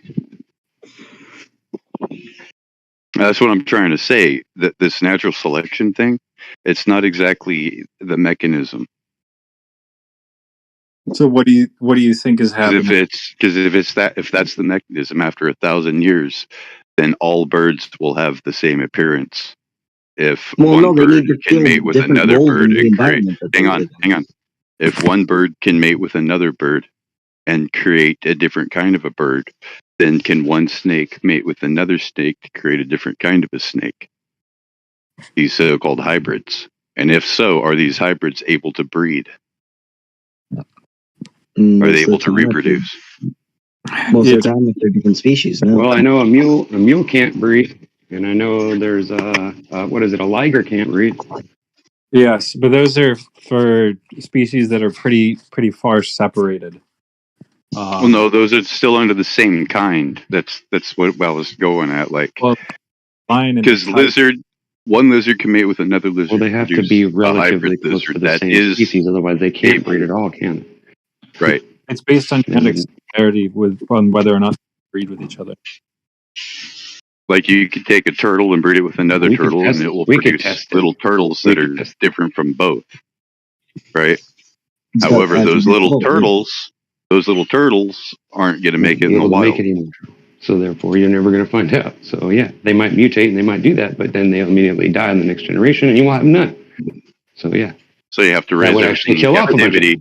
And then if you raise it in captivity, then it's no longer in nature, so it's not a legit study. Right.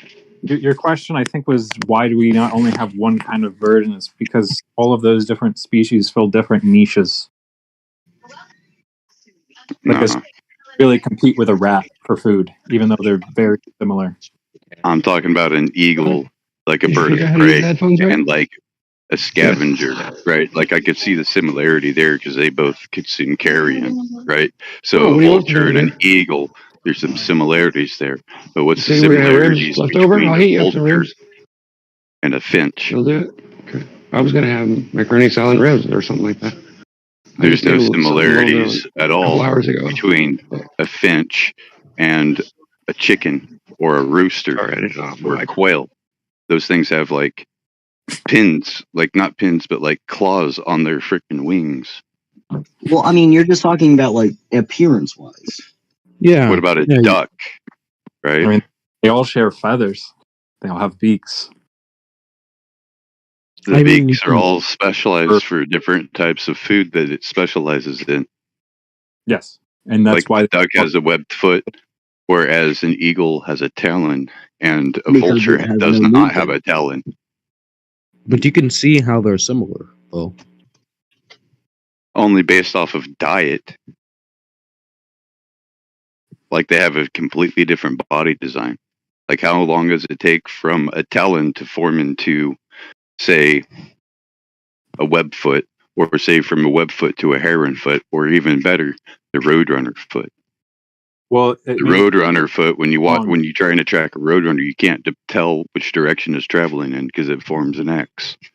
You might be thinking about it a little bit wrong because we're not talking about like a bird of prey transforming into a duck, because they have shared ancestors. They aren't transforming into each other now, if you follow.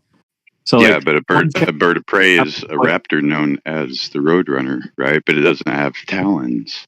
Well, no, I'm saying if you have a shared ancestor which has like a neutral feature that could evolve into multiple. So like I doubt it. I have kind of an ambiguous hand, like my fingers are medium length. I could evolve to have my fingers be longer, and like there could be another branch that has their fingers get shorter. They share an ancestor, but you'd be like, how could their fingers change from like 5 feet in length to 1 inch in length? That doesn't make any sense. But it's because they both came from one with like somewhere in the middle. It's genetic averaging is really what it is. You get all of these weird things coming out of it.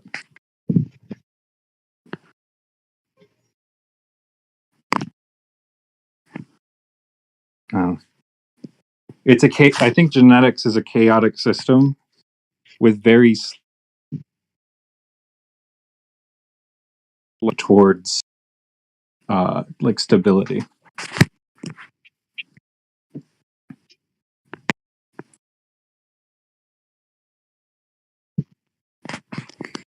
Oh.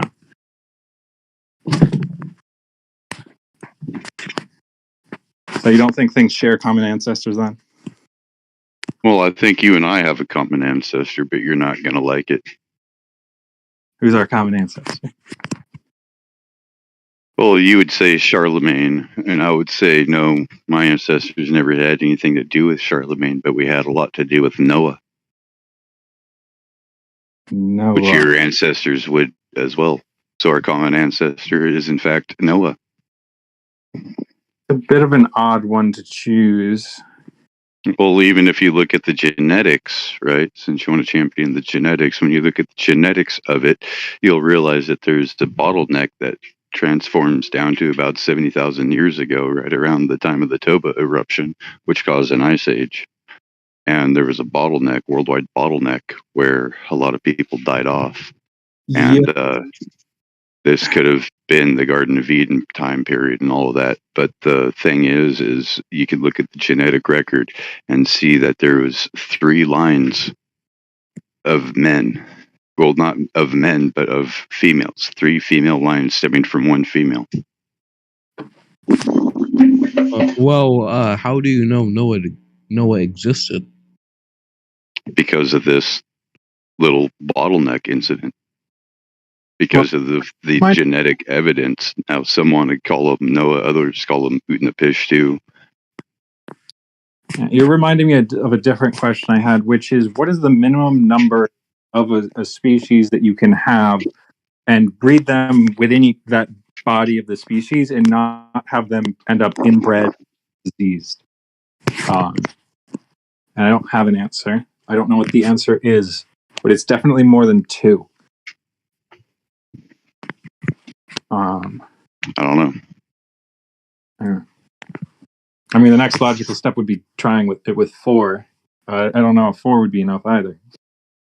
Now, do you think that there were such things as giants? Giant.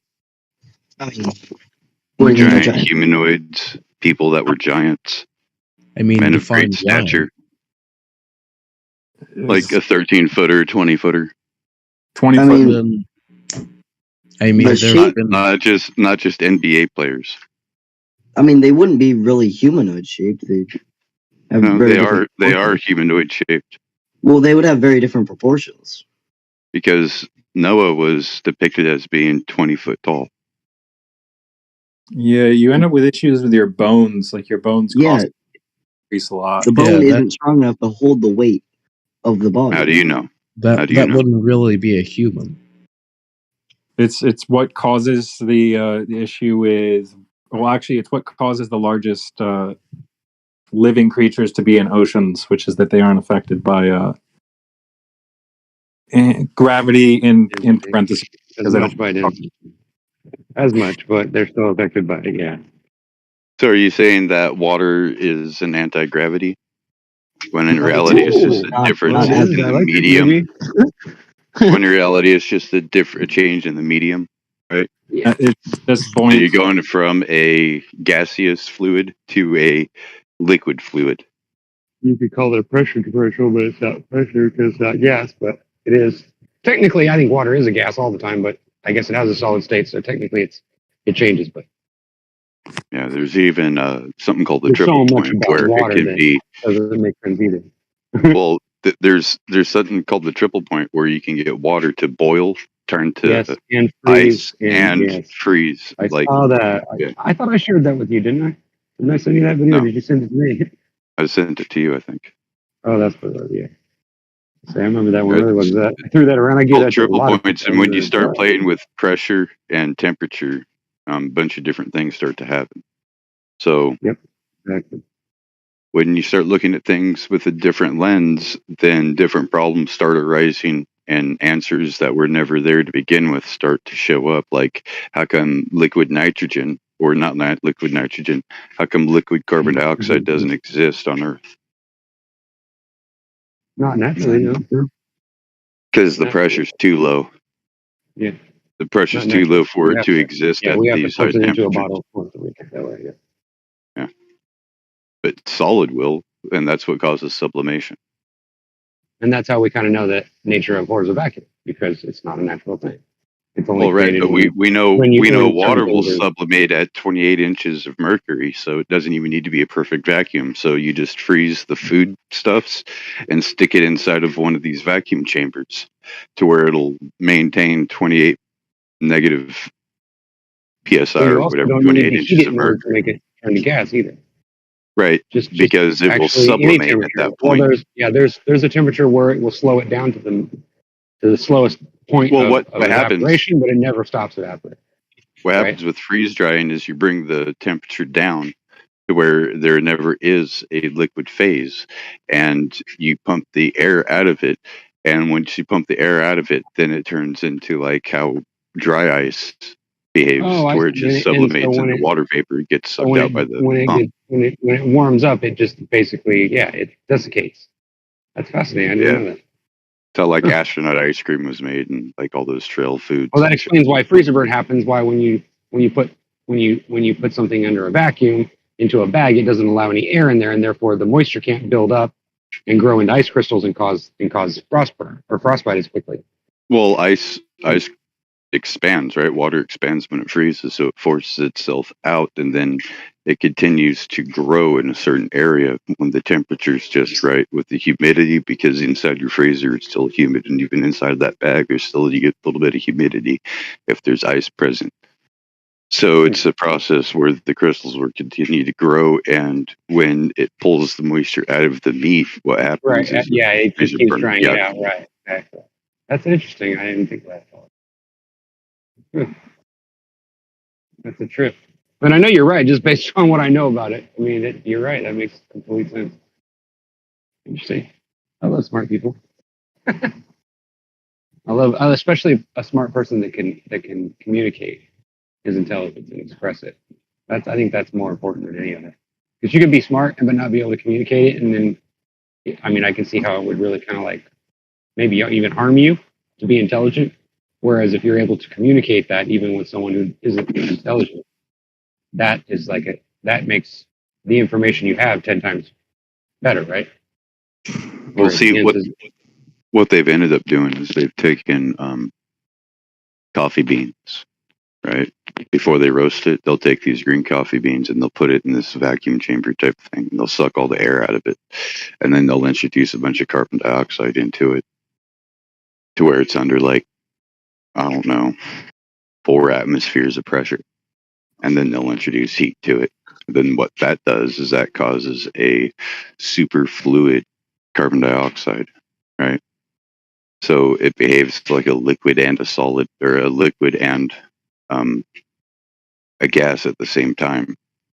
And what that does is that pulls out it leaves all of the tannins behind and all of the flavors, but it pulls out all of the, what do they call it, the caffeine and all of the waxes and stuff. There's And a then problem with when they degas it, they collect all of the waxes and stuff. So you could do the same thing with cannabis. yeah, there's a problem with orange juice from concentrate where you lose all the flavor.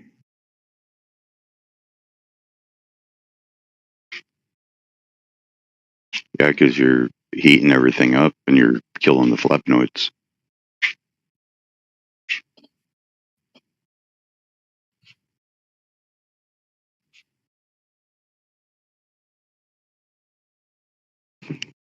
So you got to bring it up to temperature to drive the moisture off of it through atomizing tanks.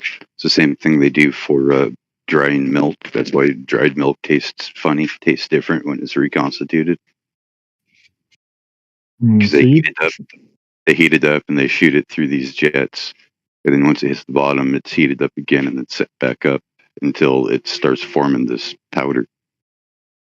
Once it starts forming this powder, then it's directed to a drying tower. you brought Same up thing with freeze-dried coffees. you brought up buoyancy as being That's related to true. medium only. I've heard that a number of times, and it never makes any sense because specific gravity or relative density doesn't accelerate things. It's a unitless quantity that only expresses the relation of densities between two objects. Well, yeah, because you have to actually pick the object up and then drop it for it to actually have that energy and that force and that movement. All gases rise in liquids. All gases rise in liquids. All solids fall in gases. Those are two Otherwise, the fish would all absolutes. drown. I mean, why can't a solid be less dense than a gas? Well, it doesn't matter. Even if the gas is extremely dense, it'll still rise in the presence of liquids. Like in water, all gases will rise. Some of it, yes, will be dissolved into the water itself, but the gas itself will rise. Yeah, some depending on the pressure. Yeah, you're right. Like a can of soda is similar. Like it won't all come out at once because of the balance or the equalization isn't as much. Like the change in pressure isn't that much. That's the reason why carbonation will stay in soda pop for a longer time than Well, it it's will because like the other water's things. been changed into an acid called carbolic acid, and over time Is that what it it will effervesce and release carbon dioxide. That's the chemical way of explaining it. Right? The chemistry way. Yeah, I mean, you can say that all gases rise in liquids, and all solids fall in gases, but doesn't really Well, say carbon anything. monoxide. Well, I guess it does rise in liquid, though. We said, isn't like carbon monoxide and certain things heavier than all the other gases? Like, or I thought some of them would be like heavier than like at least vapor, right? Even sulfur hexafluoride will float in water. So you fill a No, balloon but I with mean, sulfur like, what about water hexafluoride vapor? when you're Water vapor underwater and you lighter than fill that, or because it's gas? when you're underwater and you fill a balloon with sulfur hexafluoride, which is like 4 times heavier than oxygen, it will still create lift in the water. Yeah, You're saying all You do the gases same are less thing with than steam. Yeah, you're any right. You do liquid. this. You do the same thing with steam. Just water vapor itself, it will And that create also lift explains why the bubbles in soda go from the bottom to the top and not the other way around. because there's No, less no, no. volume in the gas than there is the Yeah. liquid. Yeah. You're saying all gases are less dense than any Or lighter, liquid. or rise in a liquid. Yeah, I think he's right. I think unless you're talking about some kind of super fluid where you're freezing it beyond like normal place where nature couldn't do, then yeah, maybe it would change that. But yeah, in nature it doesn't happen. I think Unless you're that's what talking I'm trying to say, right? about methane. Unless you're talking about methane, you take methane under or underwater, like salt water that's under a certain temperature. I think it's if it's under like Right, there is acceptance. 27 degrees Fahrenheit or something like that, it'll start creating this this ice, methane ice. I still think we're just an experiment. I don't think we're a computer program. I think we're an experiment. Okay, so And apparently there are the times. experiment is, whoa, that's good. Cat just jumped But it on me still again. rises up out of the ground. Okay, apparently there are times when you can get a gas bubble to sink within the liquid. One of the examples is apparently a Guinness beer. Yeah, I don't know. Apparently you can get it in isolated conditions. I'm sure that's true. Right? Yeah, that's the thing about like having these vague definitions for like what goes up and down and whichever other thing is like. How come all solids that sink in gases, not all of them will sink in liquids. Some of them will float. It's because of the individual atoms and the densities. No, I reject your atomism. I reject your atomism. Can you prove your atomism beliefs? Prove your atomistic beliefs. You can see I don't think you can prove an atom exists, can you? You said you could see them. You can see them with an electron microscope. X-ray backscatters. Electron? Come on. With an electron, the only thing you can see is electrons. With electrons scanning a microscope, the only thing you can see is electrons. Come on, man. Can't see neutrons. You could probably see positrons as black hot. Where an electron would be white hot. But still, you cannot see that, you never see the light itself. You just see the effect it has on when it hits something. You see the glow of the electron around it. Right. You cannot see the actual molecule of light or whatever it is. You can't see it. Yeah, exactly. Because if you could, then you'd be blind. You see nothing but light all over, right? Anytime the room was lit, you'd see nothing but light if that were the case. Light's faster. And usually they're looking at gold when they're talking about looking at an atom, because everything else will. Oh really? Oh yeah, that's right. Everything else, the brightness of the light would destroy it or something, or decay it or some kind of thing. I mean, my understanding of an atom comes from material science, where it's a fairly well established fact. Yes, it's established, but it's an explanation. It's not actual evidence. It's not actual truth, proof. Lay it down and I can show you how this does that and all that. You can't do that. You get vacancies, you've got dislocations, you've got shearing planes. I said, that's all based on effect. It's not actual. It's not the kind of thing that you crystal lattices. You've got faceting. I mean, it's right there, Mike. It's like it's. I know I know it is. It's right there, but it's not. It's not all there. That's the problem. See, that's why I keep saying no, because if it doesn't match perfectly, then it's not a perfect match, right? And if it was true, it's like I say every day, where it's not a perfect. Where does the atom not make sense? If the Earth was a ball, then absolutely NASA and all these other corporations that depend on us believing that we live on a ball would simply just show the evidence. But that evidence doesn't exist because otherwise they would. If they don't, why don't they do that? I don't know. But it is a ball. So there's something going on, right? It's not just our imagination. Something's not right? Whoever is the science communicator at NASA is especially good at making very basic things sound suspicious. Well, not only that, they never really give you any information in the first place. I mean, they've been telling us for years they're going to go to the moon, they're going to send this and that up into space, they're going to grow lettuce, but when have you ever seen anything come from NASA and actually benefit society in any case? None. Not a damn thing. If anything, all they do is take $60-something billion every year and fucking flush it down the toilet. They've made multiple innovations that you have seen. You have to look. Okay, like space blankets and what else? I forget. Let's see.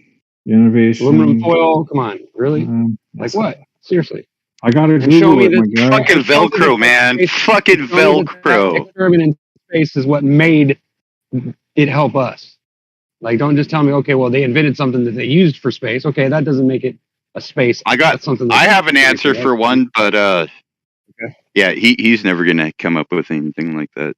Yeah, memory foam, anti-corrosion coating, cochlear implants, scratch-resistant eyeglass lenses, an insulin pump apparently, water filters. Oh, something close with the insulin. but there's no breakthrough in any of that shit, and all of that could have been done on a ground-based lab.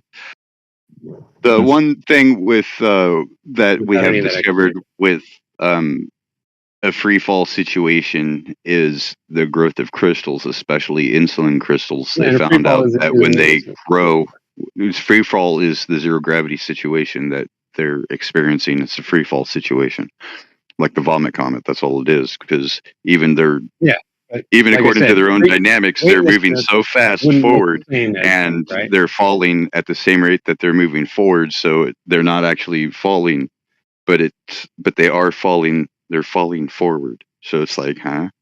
So Well, yeah, but you that's just what don't it see is. the They're in effects free fall. because you're inside of a plane where it keeps the wind from blowing past you in a way that makes it impossible for you to see and Right, but move it around. creates You know what I'm saying? Yeah, it creates this creates weird more symmetrical anomaly. and larger crystal growth when it comes to insulin. Huh. The free fall environment. So prolonged time and space would kill you, or it would give you an insulin problem. You'd get diabetes. It would definitely give you some sort of an issue with your pituitary gland because of the calcite crystals that are forming there over your lifetime. Yes. Oh, so you'd get stones and yeah, I guess you're right. I never thought about that. Yeah, your pancreas stones, or not pancreas, your bladder stones, kidney stones, and all that shit. Most definitely. They end up in your bladder, though. Yeah. Luckily, I haven't had one, but sometimes I wonder if that's why my stomach hurts every once in a while. Well, do you drink a lot of Pepsi? No, I don't drink Pepsi. Pepsi's full of that phosphoric acid. Stay away from that phosphoric acid. Yeah, I've heard about that. I've heard that wine and all this kind of stuff that they sell over the counter, or that they sell them, at the stores is really shitty for you too. It's really toxic. Not just the alcohol; it's the other stuff in there that's toxic. And of course, tap water. I don't drink tap water anymore. I either drink bottled water that tests out to at least, 1 part per million or less, even though I know that 1 part in 60 million can kill you with fluoride and cause a reaction. I really would like to be able to. I usually drink water that's been distilled. I'll drink it right out of I'll buy this stuff in the jugs and drink it. I need to get myself a distiller because I don't know. Ever since I did a little research on fluoride, just fluoride alone. I don't care about chlorine and bromine and all that. That's a completely different story. But when I see that red stuff form on a leak next to my house, and I see this slimy orange looking crap, that's not normal. That's not normal. That's not normal at all, bro. Those kind of minerals do not belong in water. I don't care what anybody says. Running water does not leave behind a red, scummy, slimy, disgusting thing that smells like dead animals. It just doesn't do that. I'm sorry. So whatever they're putting in your water it's definitely not what they're telling you it is. But I can only imagine, right? I mean, you literally flush your toilet and you're supplying the water supply. I mean, all they have to do is just evaporate it back into the air and then just collect the rain. I don't understand why they would need to run chemicals through it. It doesn't make sense to me. You know what I'm saying? We don't have gigantic areas of space reserved for collecting rain. That's the No, I'm not talking about that. I'm talking about boiling it off. You can literally boil off sewage and you can purify it in a much cheaper way than by using chemicals and all this to change the chemical and the pH and all that. Yeah, it is a machine, and it goes a chugga, and that's how they get coffee. All the bacteria, and it leaves all the decay in there. All those dead pieces of decaying matter are still in the water. You just can't see it because it's been dissolved, right? You would be surprised at how much energy it takes to boil water. I'm sure. If you boiled the water off, the energy bill for that plant would be we have absolutely sunlight free. It's the only thing in the world that comes in for free, and we can use it to our advantage. I literally have an old screen out of one of my old television sets, the old rear projection. I can hold that up over a bowl of water and I can boil it off real fast with that. That thing gets hot as hell. Yes, and we actually use that for generating power in some parts of the world where we have lots of sun. You could make steam. Yeah, you could. Yeah, lots of sun. There's sun farms. But yeah, there's limits to it. But yeah, absolutely. You could make an engine with it too. Yeah. There's nowhere near enough energy to boil off all of our wastewater. There's just way too much. Those solar farms, oftentimes, they do. I live within blocks of water. I mean, they can be blowing that water off the side of toxic. The solar farms, oftentimes, what it is it's a sodium tower or a salt tower, And they have all of these mirrors that are polished up to where they track the sun and reflect the energy to this stainless steel sphere. And at the top of it is where they get the salt to start melting. And it takes like 3 years for all of the salt to start reacting and getting molten. And it moves with convection. The hotter stuff moves up, and then there's a pipe that'll bring it down that allows the cold stuff to get pumped up there. So basically, without sun, the system can still generate electricity for up to 7 years if there's no more sun. And these are the sodium towers. I know that because they were going to put one out here, and I was taking care of the weather station. Molten sulfur and molten this and that. I always wonder what the hell they meant by that, and why, and what they used it for. I always wondered about that. You know, I was thinking it was going to be a thorium salt reactor. And I was like, yeah, it's thorium, all right. And it was like, no, not a nuclear. And I go, why not? We could do that. We could do the nuclear thorium salt reactor. That's completely safe. But isn't nuclear just trapping radioactivity inside a gaseous state of metal to where it can't exit, and so it just builds up and keeps getting hotter? And that kind of what? No, it uses what a thorium salt reactor does is it's a thorium salt. Hold on, I got a phone call. I had to mute for a second. Go ahead and talk. I can hear you. Mixed with depleted uranium, and what happens is once it gets heated up to where it can start flowing, at that point it starts to breed the uranium that's useful for creating the reaction. And it's a very short-lived half-life in daughter products because of the way that it's created. It's a lot safer, no danger of meltdown. My mom's in the hospital, so my grandma called me. Yeah. But if there's ever a meltdown situation or a power outage for the controls, then this little ring, this freeze plug that has a cryogenic ring surrounding it, is just shut off. The electricity is shut off for it, and it will melt this plug out and drop it down into this tank that's a big cooling tank that's lined with whatever the fuck it is that stuff that renders radiation useless. Barium, beryllium, or some shit like that. Oh, really? And it just dumps the molten salt down in there, and then it just cools off. I thought it was an electrical charge that did that. Like it starts with an electric charge or something. Like you shock it and it forces the rods together, and then it starts getting hot or some weird thing. No, it's a metal. It's a metal called neutron poisoner because it absorbs all neutrons and it stops any chain reactions from occurring. How rare is it? It's not that rare. So it's naturally in nature, like, or is it just buried in the ground? Just out of curiosity. There's a certain rock that we get it from. Okay. In fact, usually it's turned into like a ceramic. So like you have it inside of your microwave oven, and you don't ever want to take apart one of those things because it has that ceramic tip. Neutron, yes. And that ceramic tip is full of beryllium, and you break that, you'll get berylliosis, which is worse than anthrax. Yeah. Don't ever run over those things that you take out of the microwave.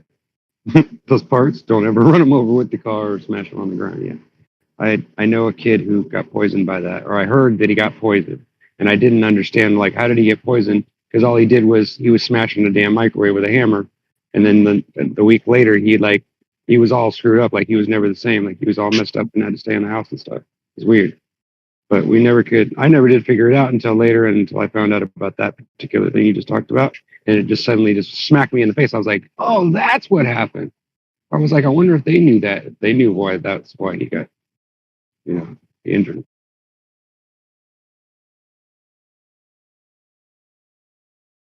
The Pixies got mad at him and was like, no.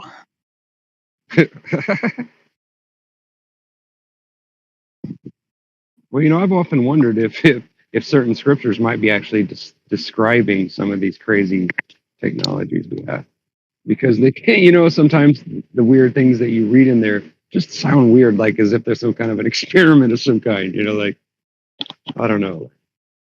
There's just some weird stuff. Well, science is magic until you understand it. So No, I think it's still magic anyway, because what science really is it's understanding how God or how whoever made us and put us here, how that happened, you know, and how it all works. And well, yeah, magic, I mean, is separate from the religious side of it. Yes, there's definitely I got you. beauty in like the complexity of things. Oh yeah, I agree. Yeah, how complicated and how simple it really is. Yeah, all wrapped up into one big confusing ass. Yeah, and take your whole life to spend to figure it out, and then you know you get to a point where you think you got it all figured out, and then whoosh, you lose it all again because you realize, wow, you mean all this time somebody's been just filling my head with bullshit? Damn it, I hate that. And tired of that since I was a kid, man. Yeah. I remember the first time one of the other kids told me that Santa Claus wasn't real, and I said, and I almost instantly knew they weren't lying to me. I don't know how I knew it. It's just the first time that some kid told me that. I think I was about 7 before, you know, someone actually said it and I actually understood and realized what they were talking about, because usually they would just keep it a secret. But I remember that very well. And I remember I thought about it and I didn't cry or nothing. I didn't get like upset and like emotional about it, but I did get angry, like, because I realized after thinking about it for about, I don't know, I think it was about 3 or 4 days, maybe 5. I realized, I said, you know what? It makes sense. Like, that makes absolute sense. That would explain why all those things that I asked them about, why this and why that about Santa Claus, why they turned out, why they couldn't answer it, why they were always giving me crappy answers. And you know what? That's what reminds me of nowadays. It's the same thing as it was back then. You know, it's the same lie. It's like I'm starting to realize that literally it is real. It is a lie. And the reason why it is because it's just like every other lie that I've ever been told. It starts out with this innocent type of thing where, well, we're only doing this because we just want you to have imagination. We want you to be happy. We want you to experience being a child and enjoy the fun of it. No, I don't think thinking that some magical guy that comes down the chimney that knows everything that I do and everything I say and is going to hold it against me. I really don't think that's a natural thing to teach your kids. I really don't.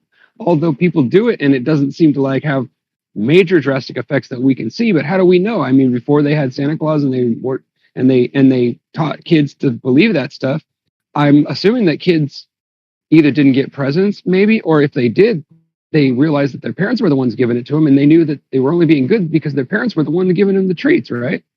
If you teach them that it's this invisible person, and then you take it away from them, what do you expect those kids to do?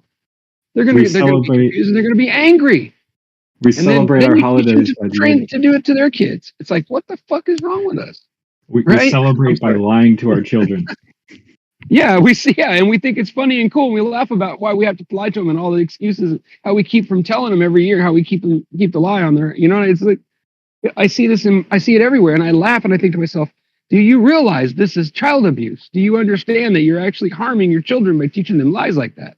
And then springing it on them later and then laughing about it like it's fun, because it's not funny to the kid at first. I mean, some kids get over it fast, but you know, like, it pissed me off. It really did. I was mad about that for a couple of years. Even you're setting your children up for failure in sciences as well. Yes. Yeah. Saying that someone can travel around the entire world. Right. Yeah. Yeah, exactly. You teach them, and then they go into college, and of course they have this dumb idea in their mind that these kind of things are real as long as the scientists are telling you that they are, right? And it's just another trick. And then you grow up believing this, not because it's real, but simply because you don't have any other choice, and it seems to fit together. What else is there, right? I would have probably done the same thing. Even though I would have fought it all the way, you know, with tooth and nail, I would have had to have learned it that way. And then I'd have been disappointed and angry because I believed it to be one way and it wasn't. Whereas I didn't go to college, so therefore I don't have all that. But I did go to high school until the last year. So I do know how to read, write, and add and subtract. And I know a lot about things. And I've done a lot of research on the side in over the years since I quit going to school. And so it's not like I'm not educated. I do understand nature and a lot of things. I don't know it really well, but I know it enough to understand how the principles work and how the physics work and things like that, right? I was good at remembering things. So if I really put my mind to it, I can learn anything, you know? So what makes me mad is when an educated person thinks that just because they're educated, that their memory of the stuff just completely annihilates my whole ideal of it, and because my idea is completely irrational based on that they're just not going to listen to it and not even look at my evidence, right? That's the I biggest mean, issue that I have. I have looked Or the at the biggest, flat Earth evidence in detail, and I have some very disturbing conclusions that you probably won't agree with. okay, you do you have a list of them? Do you write them down like I do?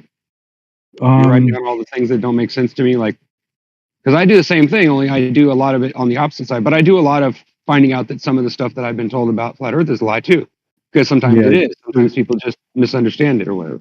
So the But surface generally, I level, work it out. I find out what the truth is. the surface level trend I see in flat Earth is that there's always a hint of truth in every like observation, but it doesn't get taken to its completion. So you get like the first glimpse of like, oh yeah, this observation doesn't make sense, and then you leave it at the doesn't make sense part instead of trying Yeah, to explain it. exactly. Instead of So it's finding like out I shouldn't be able to see this far if the Earth is a ball, and then you don't take it any further. And a lot of those I agree like, long with you. distance I agree with you. observations are like If that was the case in any one sense, I would agree with you that would be a mistake. across the But board. Though, I've seen that what specifically are you talking about, though? long distance observations in particular, for whatever reason, they all decide to ignore refraction, or at least they don't account for it properly. Well, we don't. I know my personal experience with being on the live stream anyway. That's not necessarily the case. Although there's a lot of people on there that do misunderstand that, but I don't believe that's the case. Can you be more specific? Like, so I understand exactly what like. What's your angle? Like Black What Swan specifically about? Okay, yeah, tell me then. They say Black Swan. It's not evidence of anything. It's a heavily distorted image over water taken from 1 foot observer height, which maximizes the refraction. Not an image, dude. Photograph, whatever you want to call it. Okay, It's not a photograph either. What is it? It's a screenshot of a fucking film. Movie, yeah.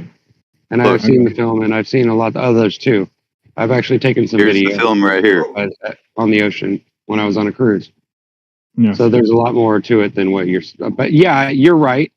I mean, I understand where you're coming from. I'm not saying that that nullifies our evidence, but I do hear where you're coming from. But what yeah, you're trying to say is basically that you think that we're not considering all the options. Well, you're right. There is some things about refraction, and I think we discuss that all the time on the show. On the live stream, we talk about it all the time. So I know that for sure that we are talking, maybe you're not in there, or maybe you're talking to some of the wrong people.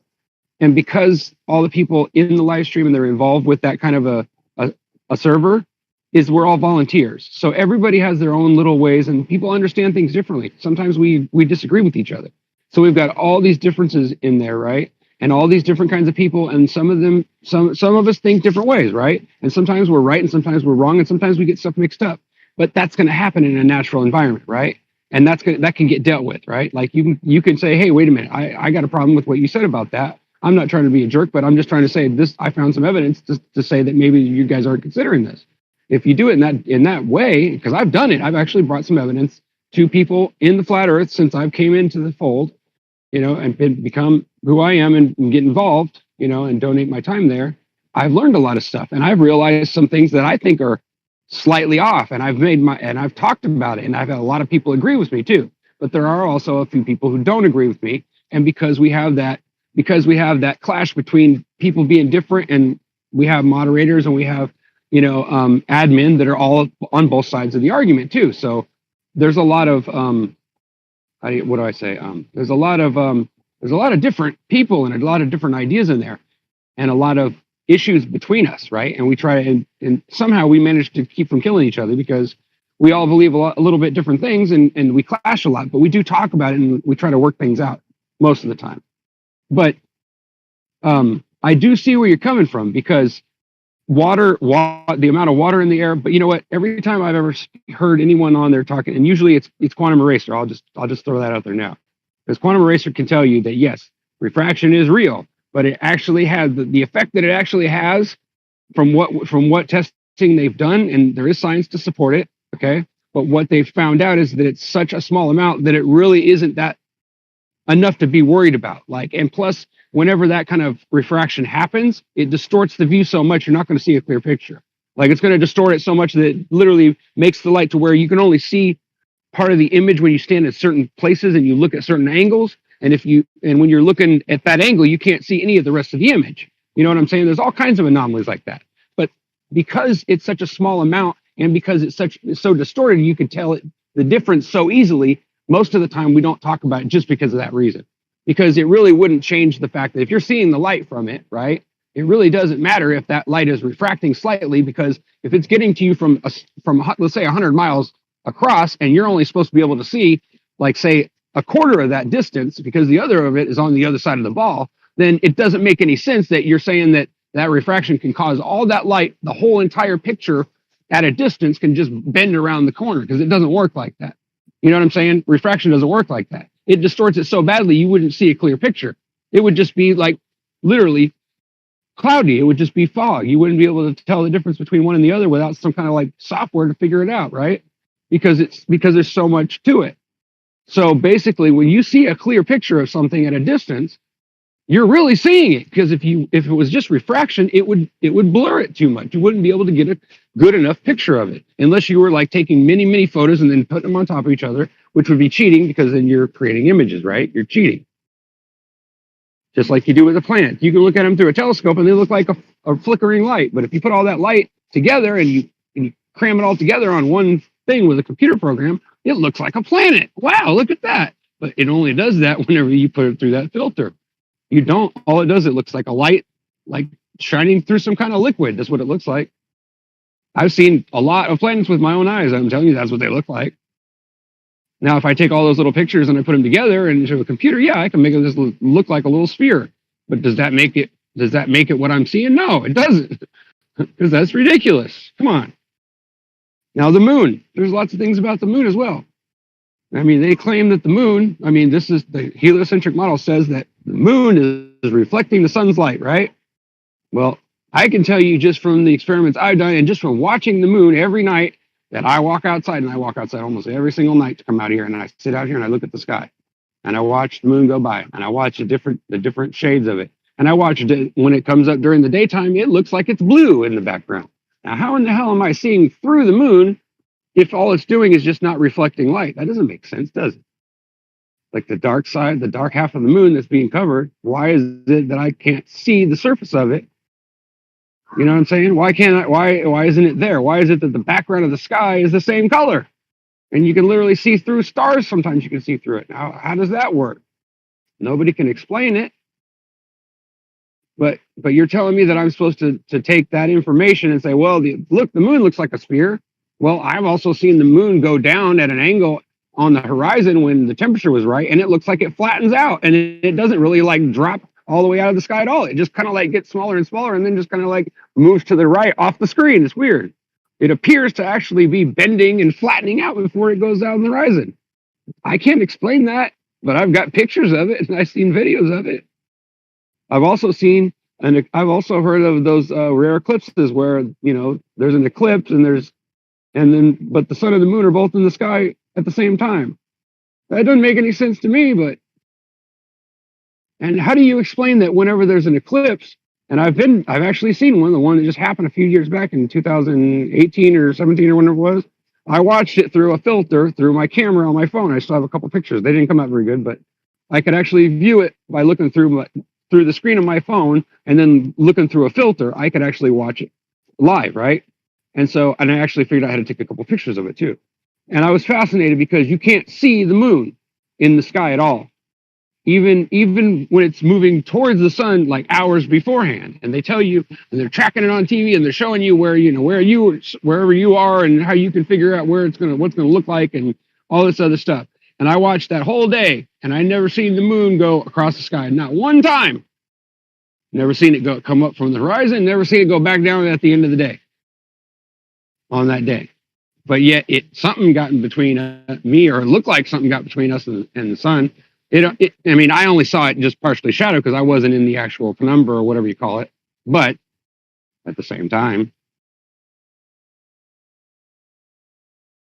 I saw it, and I'm telling you, it doesn't match what they tell me. So, I don't know what else to say except for they're lying to me. They did this with Santa Claus, the Easter Bunny, Tooth Fairy, They told me this stuff about George Washington. They told me that John Wilkes Booth killed Lincoln. They told me, they told me all the stuff. And some guy named Mudd housed him, hid him out and let him hide out at his house. And they persecuted him for it. So that's why they say that your name is Mudd. I mean, come on, this stuff doesn't make any sense. It's horse crap, right? We all know that. It's just a storyline, just like all the other crap they tell you. George Washington grew cherries and chopped down a cherry tree. Oh, yeah. No, he was more like growing hemp, right? I mean, they didn't use it to smoke, but still, they were growing marijuana. Come on, guys. But do they tell you that do they even tell you that in college? Probably not, do they? Do they tell you the real truth about water and how water has a couple of states that they don't talk about? No. Do they tell you can boil water without heating it? No. I don't remember anybody teaching me that. And I've looked through a lot of college books, and I've never seen any of them tell you about boiling water just by putting it under its own weight. Never heard of it. So that means, that's right, boys. That means that water can only stack so high on top of itself before it starts to boil. Fascinating, ain't it? So, I don't know. There's a lot, and I mean a lot of things about this place that we have some evidence to show that there's these changes and there's anomalous things happening, but we can't explain none of it. We don't know what the hell is going on. We're assuming based on some things that we think we know, when most of it we don't really know. We don't really know it.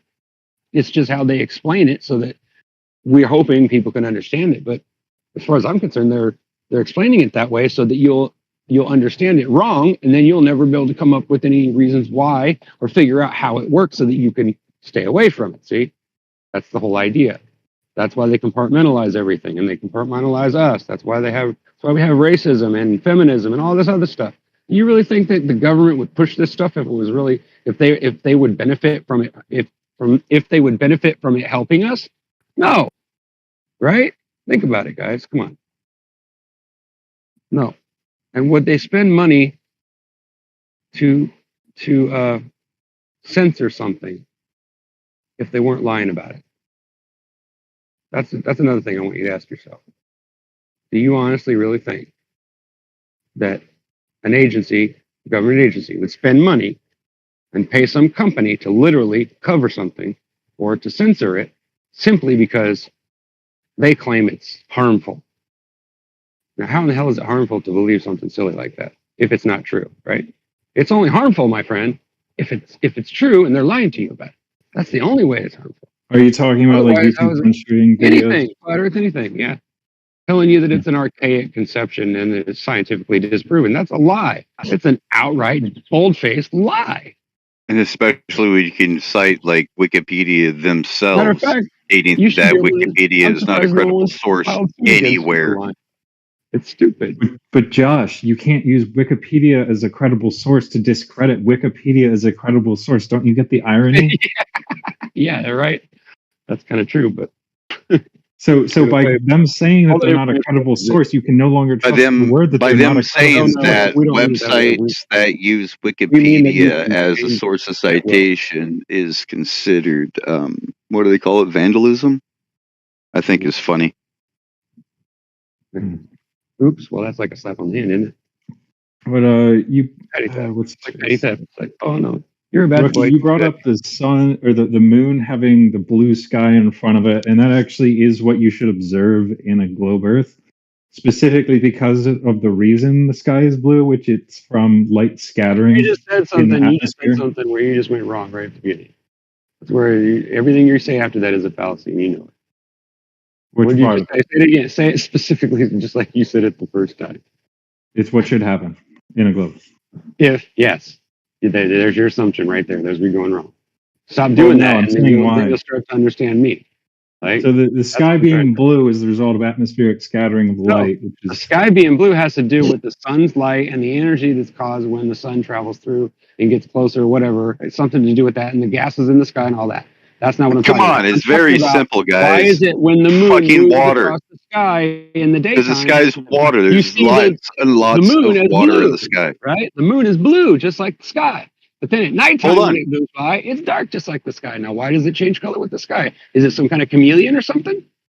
Does anyone know why there's so much, or how much water there actually is in the sky? Well, not all. Billions of gallons and trillions. I don't know.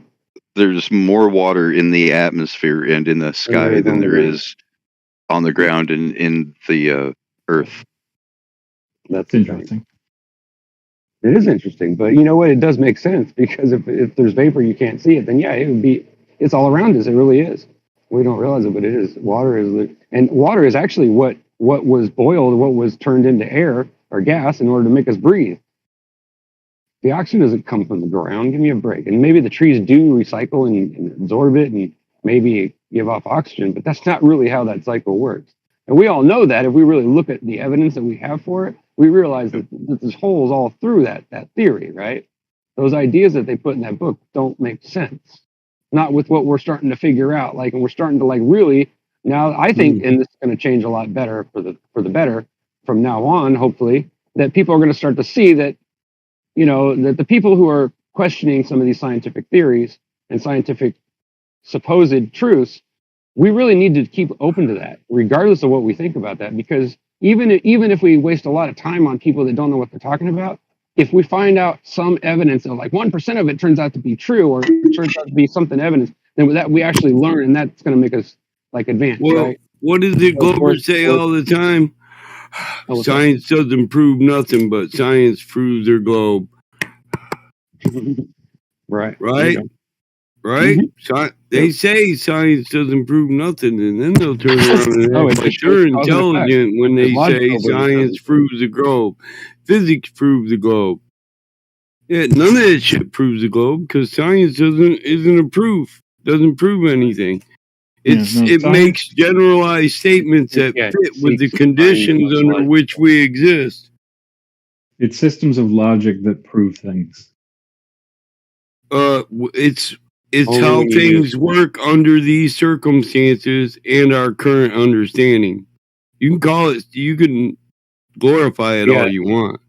Yeah, look up the phlogiston theory. I'll give an example of it.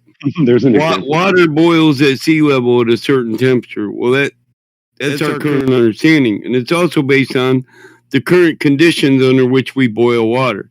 If atmospheric pressure changes at sea level, then so does the temperature that water boils at. So you can't say for 100% certain water will always boil at this temperature. And science doesn't say this will always be true, because it's smart enough to recognize the only constant in the universe: change. All things will change, so nothing's 100%. Understand that. A lot of factors involved. But science does prove shit. It demonstrates how stuff works now under these circumstances. It does prove stuff. 98% is damn near 100. It's just the 2% factors in the fact we know all things change. Just like a scientific law. What is that, boys? Tell me. Something that you can test over and over. What's it? No, it's not something you can test. What's a scientific law, boys? Law has never been tested by experiment. It's an observation. Yeah, that's true. Law is something that's never been observed that things act in contradiction to it. I know. Yeah, law. You're not being direct with it. It's kind of convoluted, but a law is an observation that rings true every time under these circumstances. We don't test it. It doesn't have a theory to prove it, like little g. Little g doesn't prove anything. It states what we observe. Throw something up and it'll fall at a given rate. Right. That rings true in this circumstance under this medium that we exist in. That's just a statement of it. Law isn't, you don't even make an attempt. Once you form a hypothesis and then, start trying to act on it, it becomes a theory. So theory doesn't graduate to law. Law graduates to theory. Yeah. Well, law is not the highest standard. See, most people don't know that. Law is not the highest standard of science. Demonstration is. That's why the scientific method includes manipulating variables to show a cause and effect relationship. The only time you can say science doesn't prove stuff is when you're talking about theoretical sciences, modeling, That's because your theoretics don't prove shit. It's a philosophical concept. But we can prove a cause and effect relationship under these circumstances at our current understanding. That's why we use we can names prove like that. sea level, boil at sea level, and cook. Yeah, this is how we and all that. Yeah, it's how we it's denoted our reality. Just like people say, they say level is curved. That's only true in a hypothetical geoid model. It's not true in reality. I'm certified to survey. We don't judge elevation from the central point of a globe. We judge it based on the mean sea level, which means its distance from the ocean surface. That's it. Mm-hmm. And a lot of times that's you use a barometric pressure to find that, right? A lot of times, yes, or we can just use actually the angle from the ground, and then like if we're measuring a mountain, we'll use a known elevation. Because you actually figure that out by surveying certain, cosine, sin, and cosine. Right. Triangulation. The mathematical inclination of a hill. Well, it's not always triangles. What is cosine and sin? It's a deviation from a straight path. Yeah, for a sine wave. Right. So it's a mountain, a hill, a valley. Heartbeat. Well, right, but we give it. I'm talking about. You thought I was talking about what? They have multiple applications, but yeah. For cosine, yeah, inclination and declination. Those are the only multiple. The roller coaster that we talk about. Because when it becomes spherical, it's no longer cosine, it's ascension. But hey. That's interesting, isn't it? Yeah. Isn't it? Next frequency level, right? Ascend to believe a globe. Or it's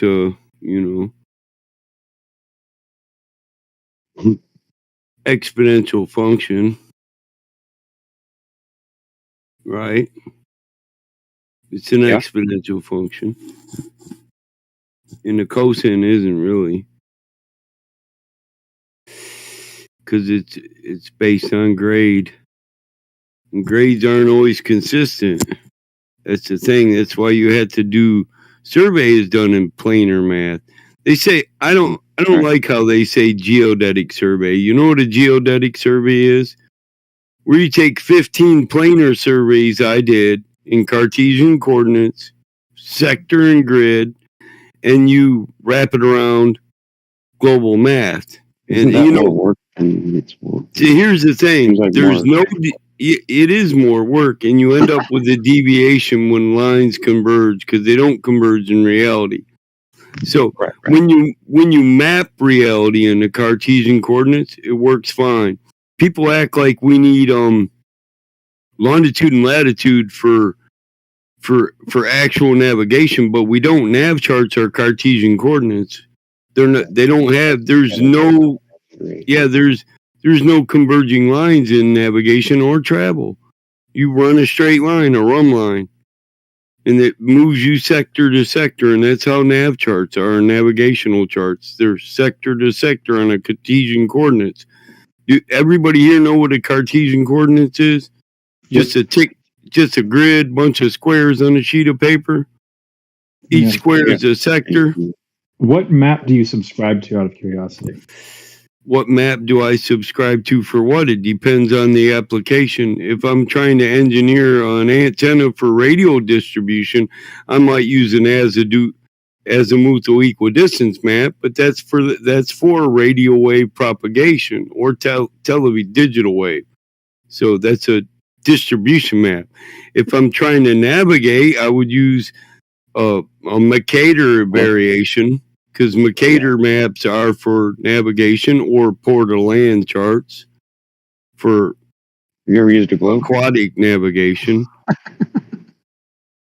Most people for navigation over land, we just use GPS because they're known distances. Yes. It's a known distance, and those known distances were mapped out from travel, not from a globe. You don't need a globe to make a map. And nobody uses a globe to navigate. Oh, you need a map to make a globe. Nobody follows a longitudinal or latitudinal line. They follow rum lines from port to port, from airport to airport, from Right, yeah. port of bay to port of bay. And Or water that's where we're actually accepting boats, which would be California or New York in America. So that's why port of land charts were when you're at sea, you're looking for the nearest port of land. Mm-hmm. And you just go from port to port, from sector to sector. Now, if you know the month of the year, you can do this by the stars. People tell me you need a globe for star navigation to work. No, you don't. I've known this since I was a Marine. Since I was 18 years old, I know how to navigate by the stars. You can drop me anywhere and I'm going to get home. I took jungle survival training where you don't get anything but a star chart. You got to get from one point to another. Didn't even have a compass. You know how I made a compass? That's why that kid that claimed he was a Marine but thought he was a global. I said, no, I don't think that's possible. If you're really doing the investigation, He said he was a Marine and he was in what? Yeah, he was claiming he was a Marine, that he was, a Marine in the military. And QE called him out on it. He asked him where he was stationed, and the guy couldn't come up with the answer. It was funny. I was stationed in Florida, in Europe, in the Gulf. It just depends. But you should be. If you're a Marine, you're stationed. Like if I'm one MEF, I'm stationed out of California. You should know that. Depends, Mike. Depends on where you've been deployed. But I did. I know. Sometimes you don't need to use a compass to find north. Oh yeah, no. Sometimes you don't need to because you actually know where you were dropped. Well, no. Like, say if you were dropped in, like, say Eastern Europe, Western Europe, right now, you would be able to navigate because of the woods and forest areas. You would go to the forests, find the trees, and find where the mosses grow, and the moss is growing on the north side. Oh, yeah, that's what I'm saying. I don't need a compass because moss does grow on the north side of the tree. Or you could just take like a piece of metal and rub it on your hair, rub it on your uniform or something, put it on a leaf, put it on some water. Yep, you can take your cufflink clips. You get like a paper clip that holds your stuff together so bugs don't get in your shit. You take that and rub it. Put it on water on top of a leaf and have a compass. I'd always have a little bit of contraband with me. No, you get searched. And when you do jungle survival training, you absolutely only get certain amount of gear. Just a sewing needle.